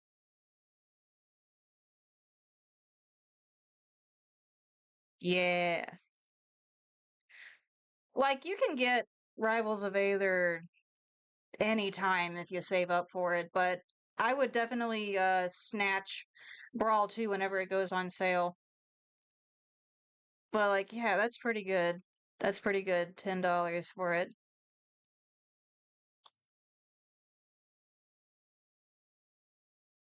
Alright, anyway, I'm getting distracted. And just to put said numbers in perspective, Mortal Kombat 11, the highest selling game in the series at 15 million copies, managed to only just crack 27,000 players on Steam at its highest point. That's right, Bugs Bunny and Shaggy completely washed Scorpion and Sub-Zero. Now, to be serious, even though Multiverses did have a respectable lineup of characters during its beta period, the likes of Tom and Jerry, Rain Dog, and Arya Stark, well after the HBO show had squandered all of its goodwill, couldn't really account for all this hoopla, right? Well, what did? Being free to play, of course. The model was to offer the base game for free and then allowing players to grind forever for additional skins or characters, or using real-world money to get them instantly. I know, but we're in this world now and there's not much we can do about it. Therein, though, lies the rub, because when WB Games shareholders saw these never-before-seen player numbers, their eyes were lit ablaze with the idea of potentially being able to afford another private jet. So the game's monetization model was another thing that would drastically change so it could be what else but far more predatory. There was one other reason as to why the game was being taken offline and retooled though, and that reason was purely technical, and to Player First's credit, was in line with what was publicly stated. The original beta version was running on Unreal Engine 4, which, while familiar to many developers, was also 10 years old by that point, and wasn't the best equipped at handling the types of player numbers they were seeing, along with all the content they need to get online and running on the back end. So the decision was made to move everything over to Unreal 5, which, while wise from a technical standpoint, had the negative effect of taking the bulk of the nearly 1 year long delay before the game would be made playable once again. But unfortunately, this still didn't solve many other issues, and in fact, produced a few other really big ones that would contribute towards Multiverses imploding. My source confirmed to me that Player First were not behind the bullish new monetization model, and that these changes were entirely at the behest of WB Games producers, in a measure to, what else, make more money. Likewise, to save money, sweeping cuts were brought upon other departments, like community managers being fired and much of the marketing efforts moving from WB Games over to external PR firms. Because of this, Multiverses did not have an official presence at EVO 2024, even though it was now launching as the fully fleshed out product that WB had been promising for years by that point. Now, that all seems pretty crazy, right? Why on earth would you suddenly pump the brakes on a hot new product that was relaunching to the world and featured some of your most recognizable marquee characters, like Batman, Taz, and Rain Dog? Well, dun dun dun, dramatic noise. The always disastrous WB Discovery merger. This big, dumb, pointless business thing has destroyed so much media and screwed up so many creative careers that its ramifications are still being felt to this day, and most likely will for a few years more. And its stinky waft menacingly drifted over to Multiverses. Budgets were slashed across the board in pretty much every arm at Warner Brothers in general as a cost-cutting measure, because no one wanted to be seen as the project that was burning through a ton of cash and therefore more likely to be hoisted onto the chopping block. Because of this, though, there was then a pressure for Multiverses to be relaunched perhaps earlier than it actually should have, as the process of shifting everything over to Unreal 5, despite the layman's view of such a process being simple, was anything but. As we've discussed in previous episodes, even if you're still utilizing the same development environment, in this case Unreal Engine, you're always going to run into problems during a migration no matter what. It's just the way it is. In Multiversus' case, there were several features that were present in the beta, such as the free-for-all mode, post-match stats, and even the ranked matchmaking that were not present in the final version when it relaunched in May of 2024, much to many players' chagrin. Another problem during the year-long hiatus, as per my source, was that WB Games quickly hired a ton of outside contract workers to begin pumping out content, new characters, stages, skins, etc., and this was all squeezed into a very tight time frame. This drastic change in workflow, as you can imagine, probably proved to be a difficult transition for the previously minuscule core team to wrangle, which in my view may have led to some oversights elsewhere, such as the aforementioned missing features and other new tweaks, most notably the very noticeable decrease in speed to the core gameplay. Their online infrastructure and patching process was also clearly not optimized yet either, because famously the Iron Giant was temporarily removed from the game for retooling mid-match during a major online tournament, leading to many headlines across the internet eliciting incredulous responses from a fanbase that were already a bit grumpy with the relaunch. Now, related to this, I also asked my source about the rumors that Tony Hwyn was perhaps not the most diplomatic or focused game director in the industry, but from their experience, they didn't have anything negative to say about him. Fact is, as the game director, he most certainly had a target on his back, and considering how sour things were getting, it's certainly possible people were just looking for someone to blame, as I couldn't find any concrete evidence that he was some type of detriment to the project. Now, as to why things were getting sour, well, that's because when the game did relaunch, the mammoth player base from the beta was mostly retained, 113,000 plus at its peak, but unfortunately, despite a steady flow of characters, features, and content slowly coming online, the player count quickly plummeted, going down to 5,000 in just 2 months, and seeing even a more worrying decline after that.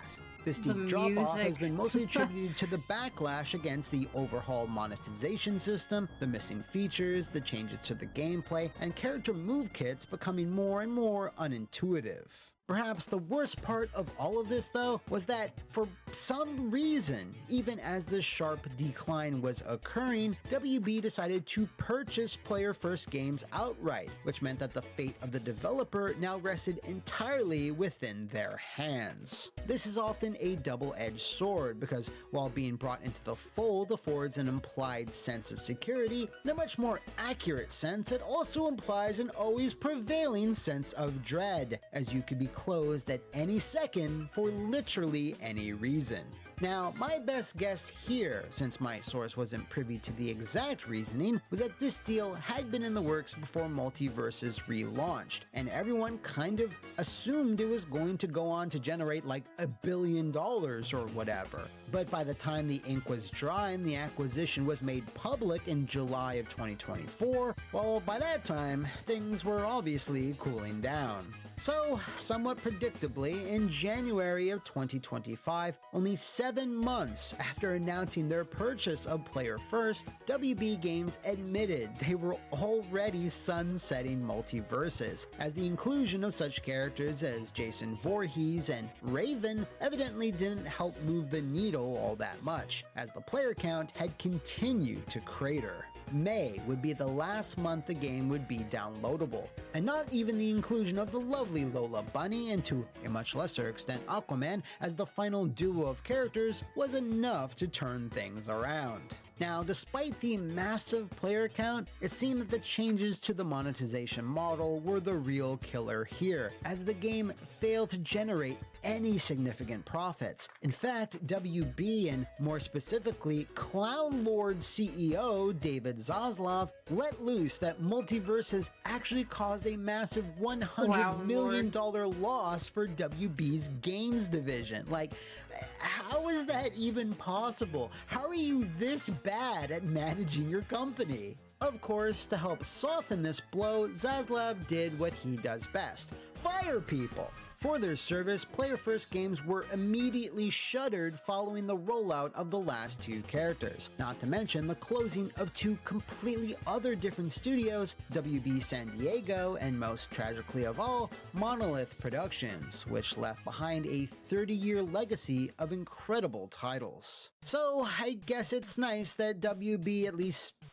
decided to spread the misery around, I guess? It is absolutely tragic what a complete waste of time, money, and potential this entire project wound up being, as you could literally point at any juncture and see where they went wrong. This was made all the more painful as Multiverses had what many game launches rarely get: a massive audience hungry for the product, wanting to be impressed and wanting to support, only to then be let down by a cavalcade of poor decisions, mismanagement, and just plain old bad luck and timing. Obviously, Player First only had so much power in the decision making, but they probably made some bad calls all on their own. Tony Hwyn probably didn't have the most experience managing a project that suddenly had so many eyes and expectations on it, and producers and top brass on the WB side clearly saw dollar signs and not much else. But there's one thing I think we can all agree on, and that was, it was mostly David Zaslav's fault. Am I a stinker? Thanks again goes to my source who took the time to speak to me for this video. If you out there know of any other multiverse misfires in the realms of video game or movie entertainment, let me know in the comments below or enter the swirling vortex that is my social media. See you next time, and thanks for watching!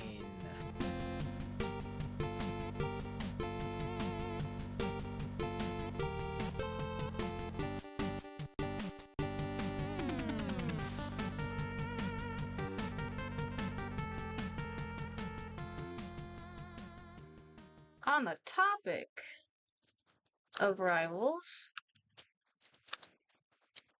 I have some goofy editless videos for you guys.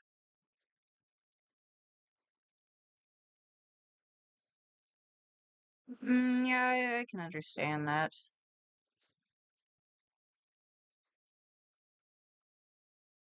I keep forgetting. I keep forgetting what this channel's name is. Why do I not save these things? No, you did not! Not the Adventure 2 pose.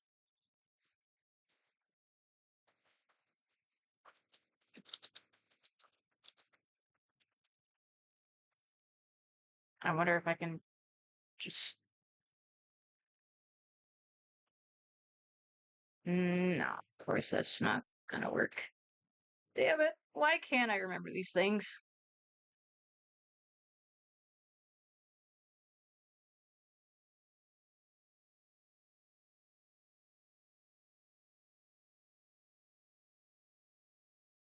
No, I agree with that.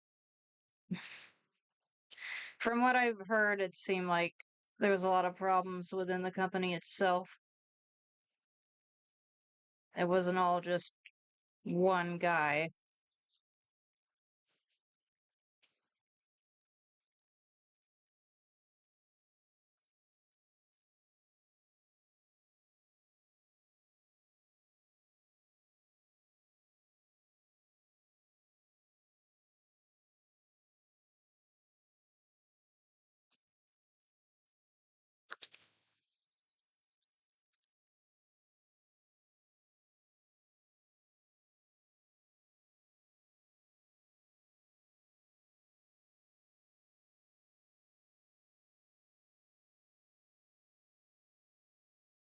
Is it still in my search history? Help me out here, please.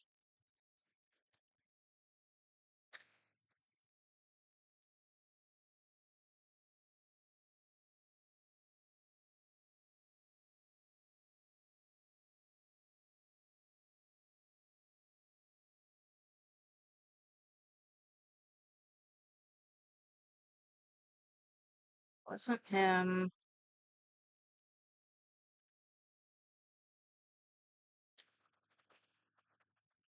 Alright, what if I just type rivals?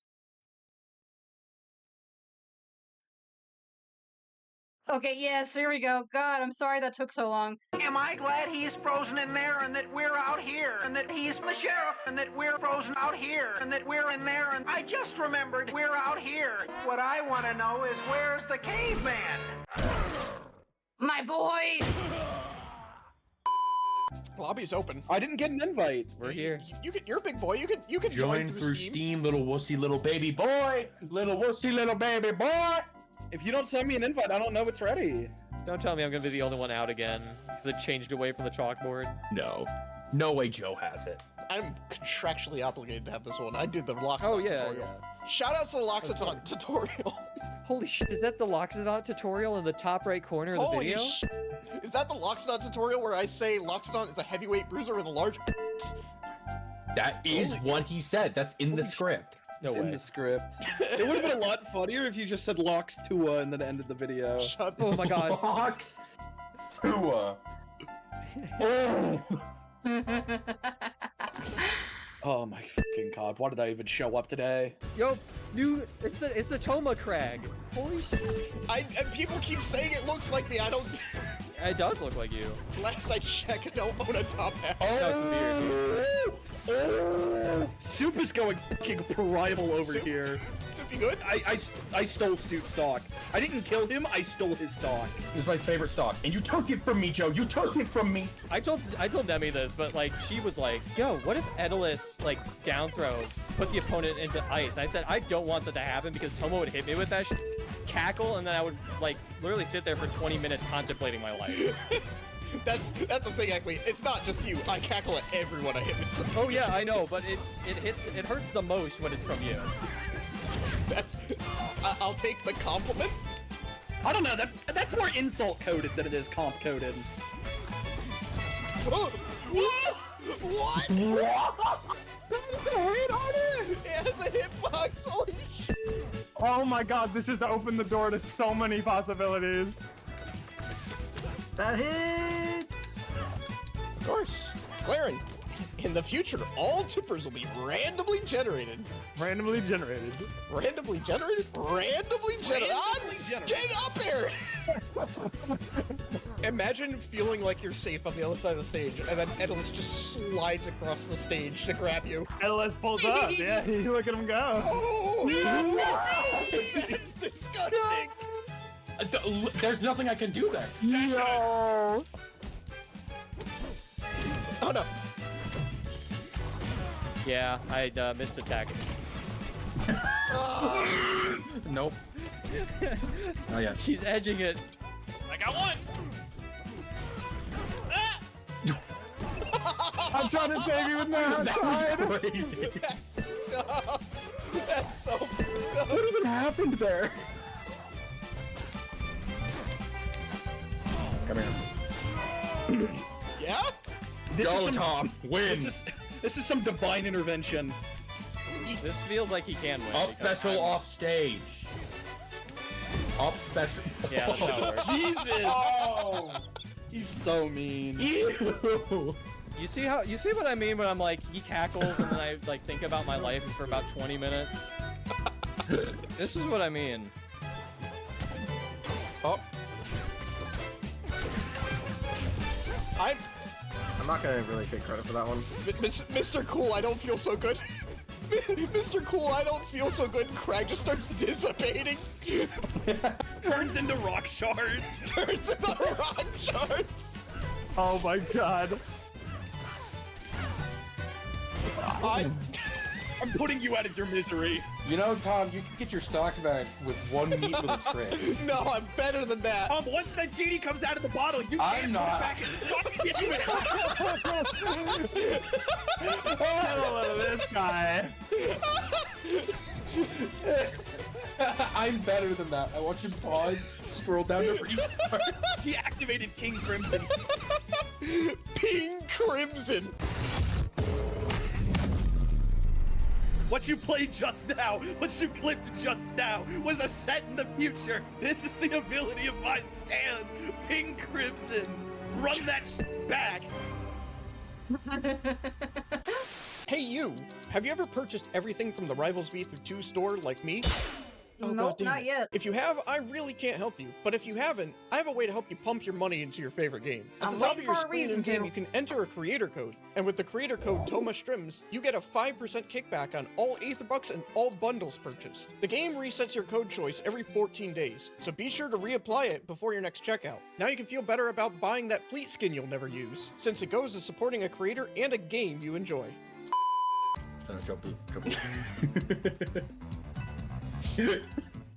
Yes, yes!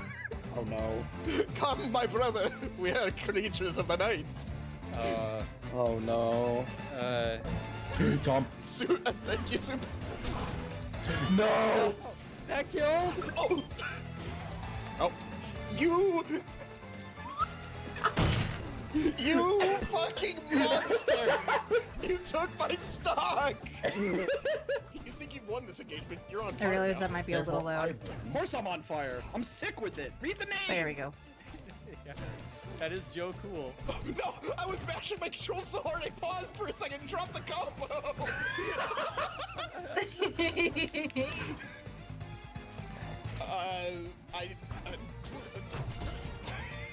I tried to shield grab the down air. My bad, original gangster. My brother in Christ so is good. Thunderbird. He has free shield pressure. They, them, in Lord above. I did not fucking know that. What is a rival? Brother, you should know this by now. It's nicotine addiction, brother. Sorry, I've been smoking that dark purple Tempest Peak pack, brother. I don't think you understand, brother. It's loud, it's devious, and it's purple. It's Purple. Where does the purple come in? They said, and I quote, "You should be using the nicotine patch," and I said that is too weak. Nicotine patch? It's not scheduled till December. You're right. I wonder what buffs they'll get this season. I'll tell you what I won't get. Oh my God.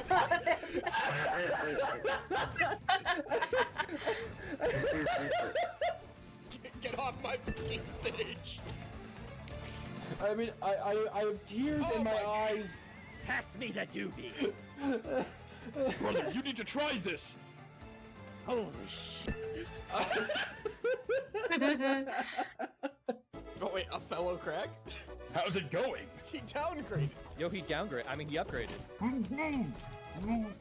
Him crag with no mouth, but he must scream.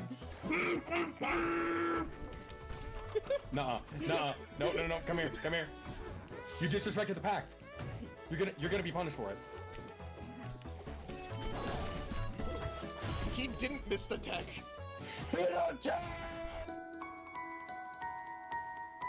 Alright, Soup versus top player, who wins? Me. Soup, obviously. What are you talking about? Soup wins 0 hours on this character. 0 hours. Knows exactly how to play the character. Yep. And us, baby. Oh. Listen, you're not getting it. I'm dead. I couldn't take it. I tried to take it. It wouldn't let me. 0 to death!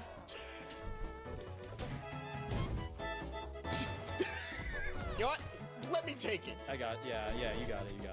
I believe in you. All right, Joe, you got this. Tom?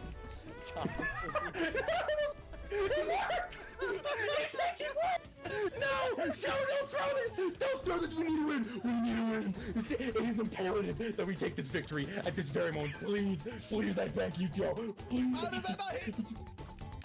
Please, Joe. Come on, please. No. Joe, I need you to recover. Please. Okay, good. We're neutral. No! Joe, yes, I need this. Yes! No! Soup, I can't fucking concentrate when you're doing the big SpongeBob bit with the dollar! No, Patrick, no! Take it out! No, Patrick! Careful, Joe. The fucking roller coaster of emotions.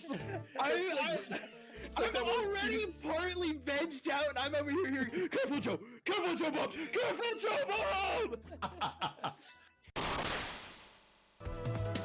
Oh my goodness.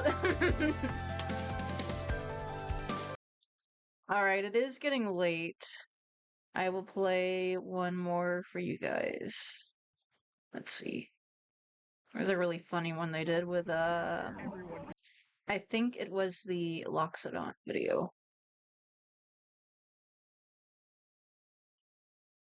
Yeah. That sounds funny. Let's see. Craig, another one of my boys.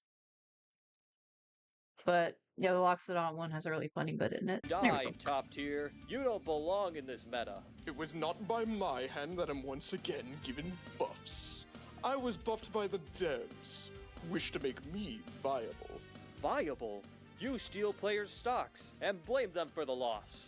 Perhaps the same could be said of all bottom tiers. Your words are as empty as your soul. Rivals ill needs a character such as you. What is a rival? A miserable little pile of frame data. But enough talk. Have at you!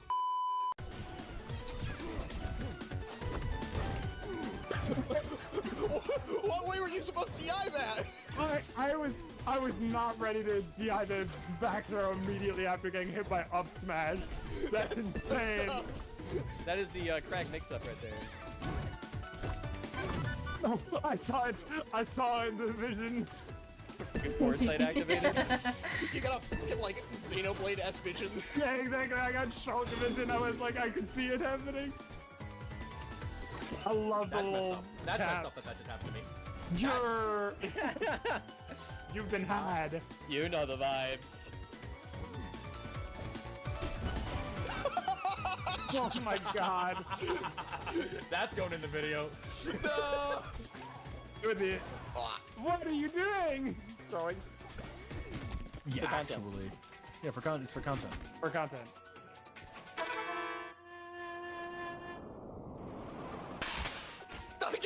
Nice. Nice. Oh my god. He's goated. How does he do it? Oh god. Tom, I need you to run up and S-smash the fleet. Please, it'd be so funny. It's imperative. Yeah, I'll give the sub if you kill the fleet right now. I got you.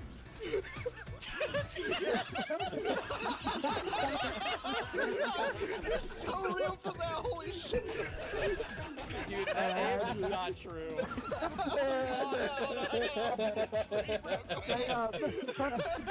Deal the deal, Toma.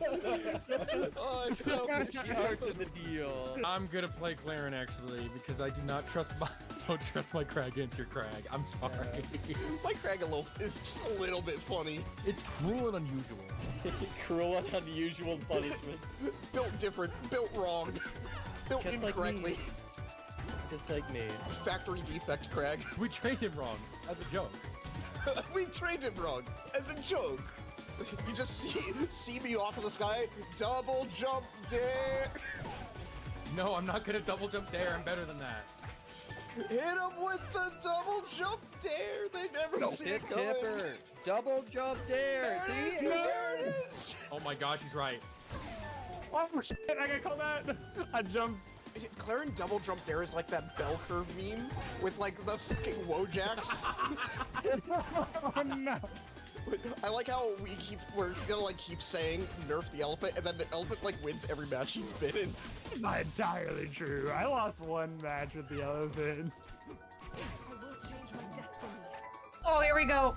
Get the fuck over here! Get the fuck over here! That was a misinput. That was a misinput, I swear. That was a misinput, I swear. Demolish! That's a misinput. I'm using an attention switch spirit controller, and the D-pad is really close to the stick. Okay? Get over here! Kill! Kill! Kill! Kill! I love to immediately go encourage the cowardly dog, just like sour back air into fucking taunt is incredible. Oh my god.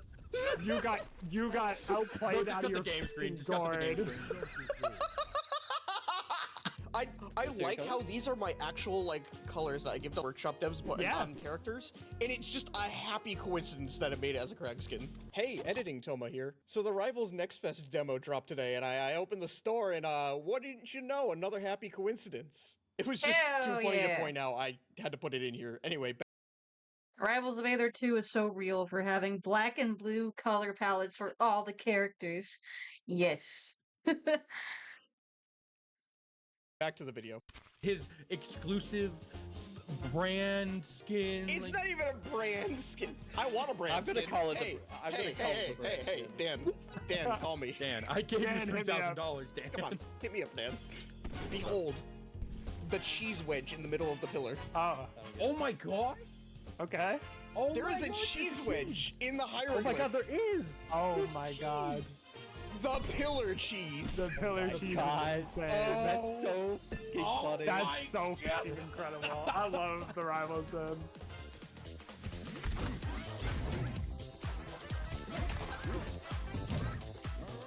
Oh, you're dead, huh? Crag hits different. I was just letting Tom do his thing. I was like, I'm not jumping into that. I looked away for 5 seconds. Giga, what happened? I died.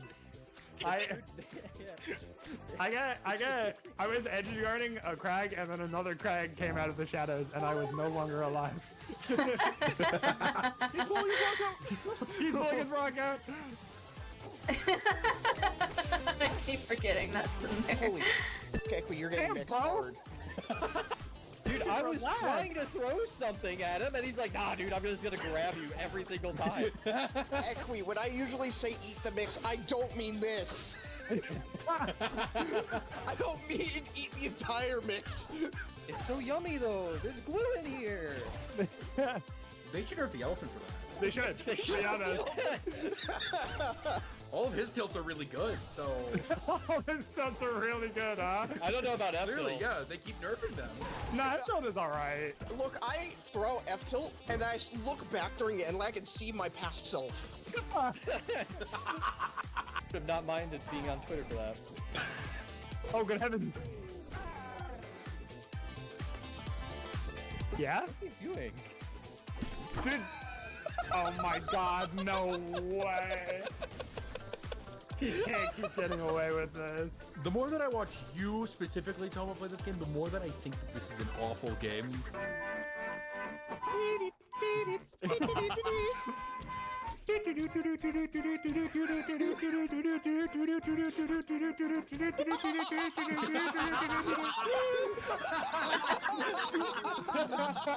I was like, oh, I can slide in and parry. Oh my god, that was so good. Let's rock it. Oh, you know what? Yeah. Oh, no, we can't go back. We can't go back. We're going back. It's so funny. It's so funny, guys. Oh, so funny. stop. Doctor, reduce my funny inhibitor. Doctor, turn off my Crag inhibitors. Doctor, turn off my brain. Turn off my brain, right? It just crumbles to the ground. Gmod Ragdoll. It's the fucking brain aneurysm meme. All I'm picturing right now is a thumbnail is Orcane holding like the ID card, and it just says license to throw out down strong and neutral. License the throw. License the throw. Oh my god, license the throw is so good. It's exactly for me. Oh. There we go. There you go. There we go. All right. Gotta stock. Gotta stock. You gotta stock. Oh, Soup, say the line. Mr. Death! Oh my god. That one was raw. God damn it. That one, it was such vitriol. That was almost hella cool. Hey, check this shit out. No! You got him. You got him.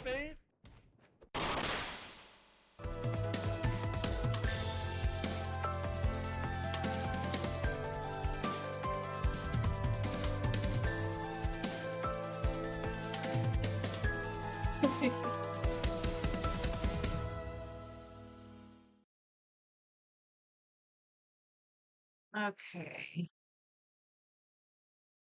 Now the real question. Do I play one more video so I can at least finish her face? Or do I call it? I could play the Crag video. I might just do that. I might just do that. Yeah, we'll do that. And for the love of God, press like on these videos so you don't lose it again. This is the third time. Everyone here. All right. Crag free for One all more. on Europe Connection. That would actually be incredible. I think he's cooking. Oh my god. Oh, don't play Crag free for alls at 1 in the morning. Worst mistake of my life.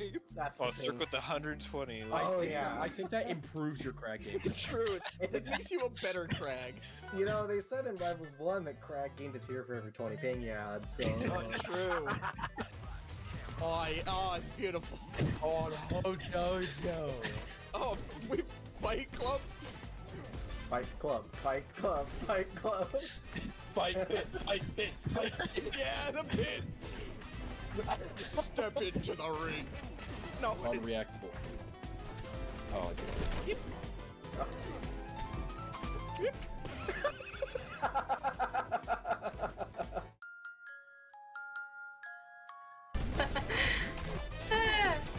Winona.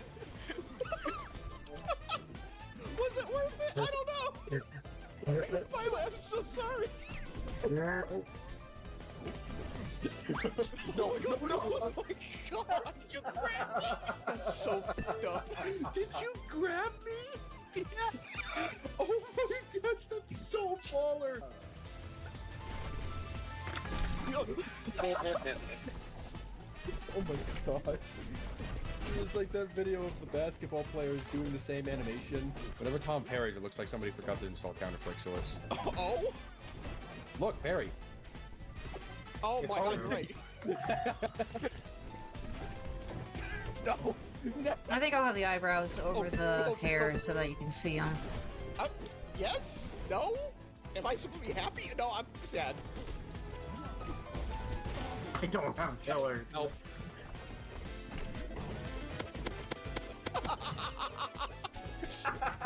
Oh my gosh! Oh no! My lungs hurt. It feels like I've been smoking for 50. I'm at 170. I'm at 186. I refuse to press A. You cannot make me. Okay. Okay. Cool. 366. What? What? Why are you so gay? I refuse to press A. Wow. Why did that work? Why did that work? Help! Help! Help! They're healing me. I did 18 off of that. What? What? Oh, help! Help! Oh my god! I'm at 92! You deserve it. Pour one out for old Cirque.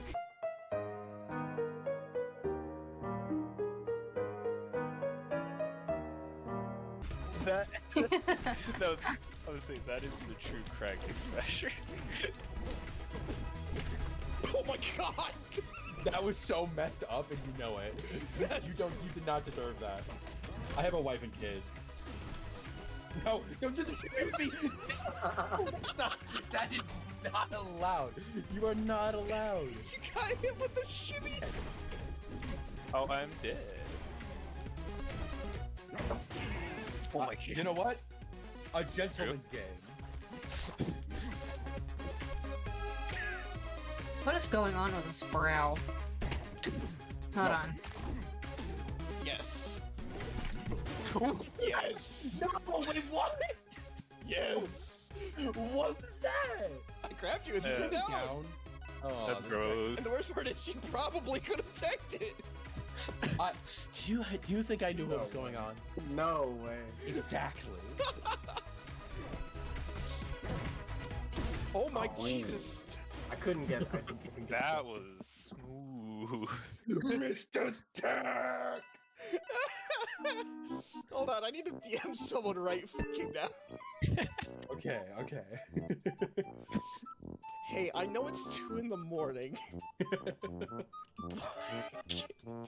Draw Crag like this. Oh, I didn't even get the Mr. Beast.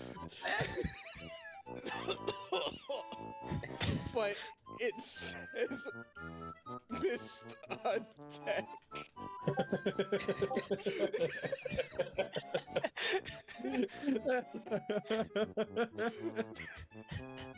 People love working for me. I assure you, I actually can't assure you anything. You could be the worst client of all time, but you give them money. But you give them money. I think bullying people with neutral special is just gonna be my new favorite thing. Bro, picking them up and then shimmying is the most toxic thing you could do on this character. Oh my god. Yeah. Mr. Dick! Whoop. Mr. Dick! Dude, no. Okay, good. Stop. It doesn't even do any damage. I'm dead. I thought I was. Okay, I'm gonna stop messing with it. What do you do?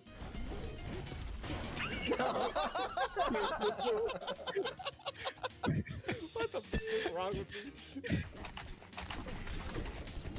Oh no, oh no. One crag pulls rock, they all pull rock. Oh yeah, we have rock. So-called free thinkers, when they see a crag rock be pulled. Oh no. Oh no. The same thing happened! The same thing happened when we were last on this stage! The exact same thing! I kid you not, check the footage. It was literally exactly the same thing that happened. Here. Friendship. Friendship? See? We're friends. We're friends. What the f is going on over there? We should ban this guy. We should ban this guy. He's done for. Yeah, get him now. Get him.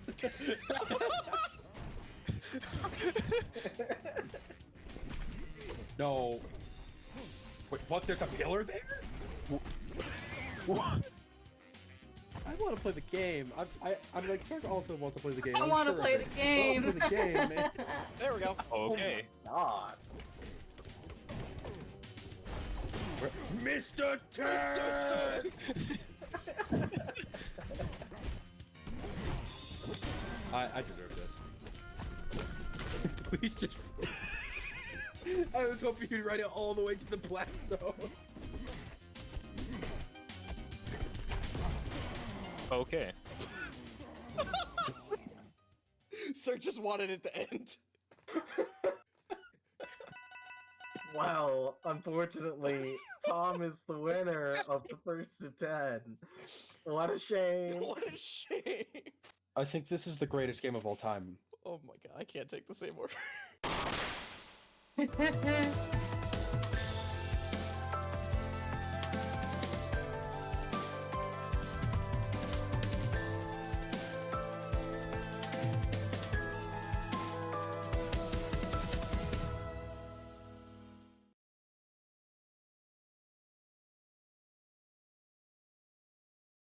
Okay, I think that'll call it for tonight. For context, for things that I plan on outlining, coloring it in a different shade, I always go with red for my base color so that I can see where it is, like it pops up better, and it'll be changed to the correct color later.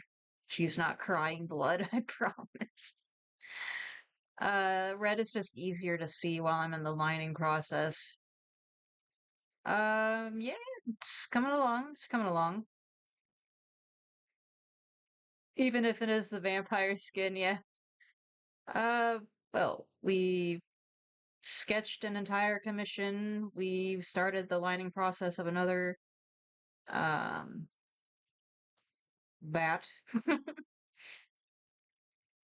I think a lot of progress was made tonight. I have some gaming to do now. I doubt anyone is. Let me see. Did I go to...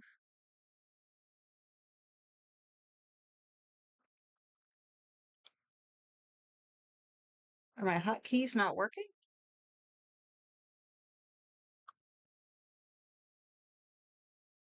Oh wait, Yeah, my border's gone. Okay. I wonder if...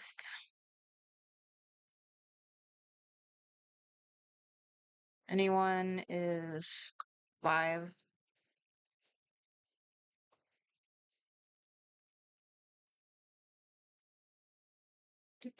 Do. Nope. So I always stream way too late. So there's like no point. It's okay. Oh, thank you all so much for watching. I appreciate you all coming out to support my channel and keep me company as I work. I'm not sure what's gonna happen Wednesday. Ideally, I would like to finally start my next game. I've been putting it off because I haven't finished the thumbnail for it yet, but I plan on playing Nicktoons Unite with one of my friends, and I might just go ahead and start that Wednesday, despite still not being done with it. Or I could skip the Wednesday stream and do a Thursday stream instead, because there's a Deep Rock Galactic summer event happening. That might be the better option. Or I guess I could stream both Wednesday and Thursday. It depends on my energy level. And of course, as always, Saturday streams will be for art. It only happened on Sunday today because my internet was out yesterday, so I wasn't able to do it. I had to postpone because I have got to get on these commissions. I've been holding off on them for too long. Anyway, thank you all so much for watching. I will see you next time. Have a good night. Excuse me, it's Ort. Yeah, my bad, my bad.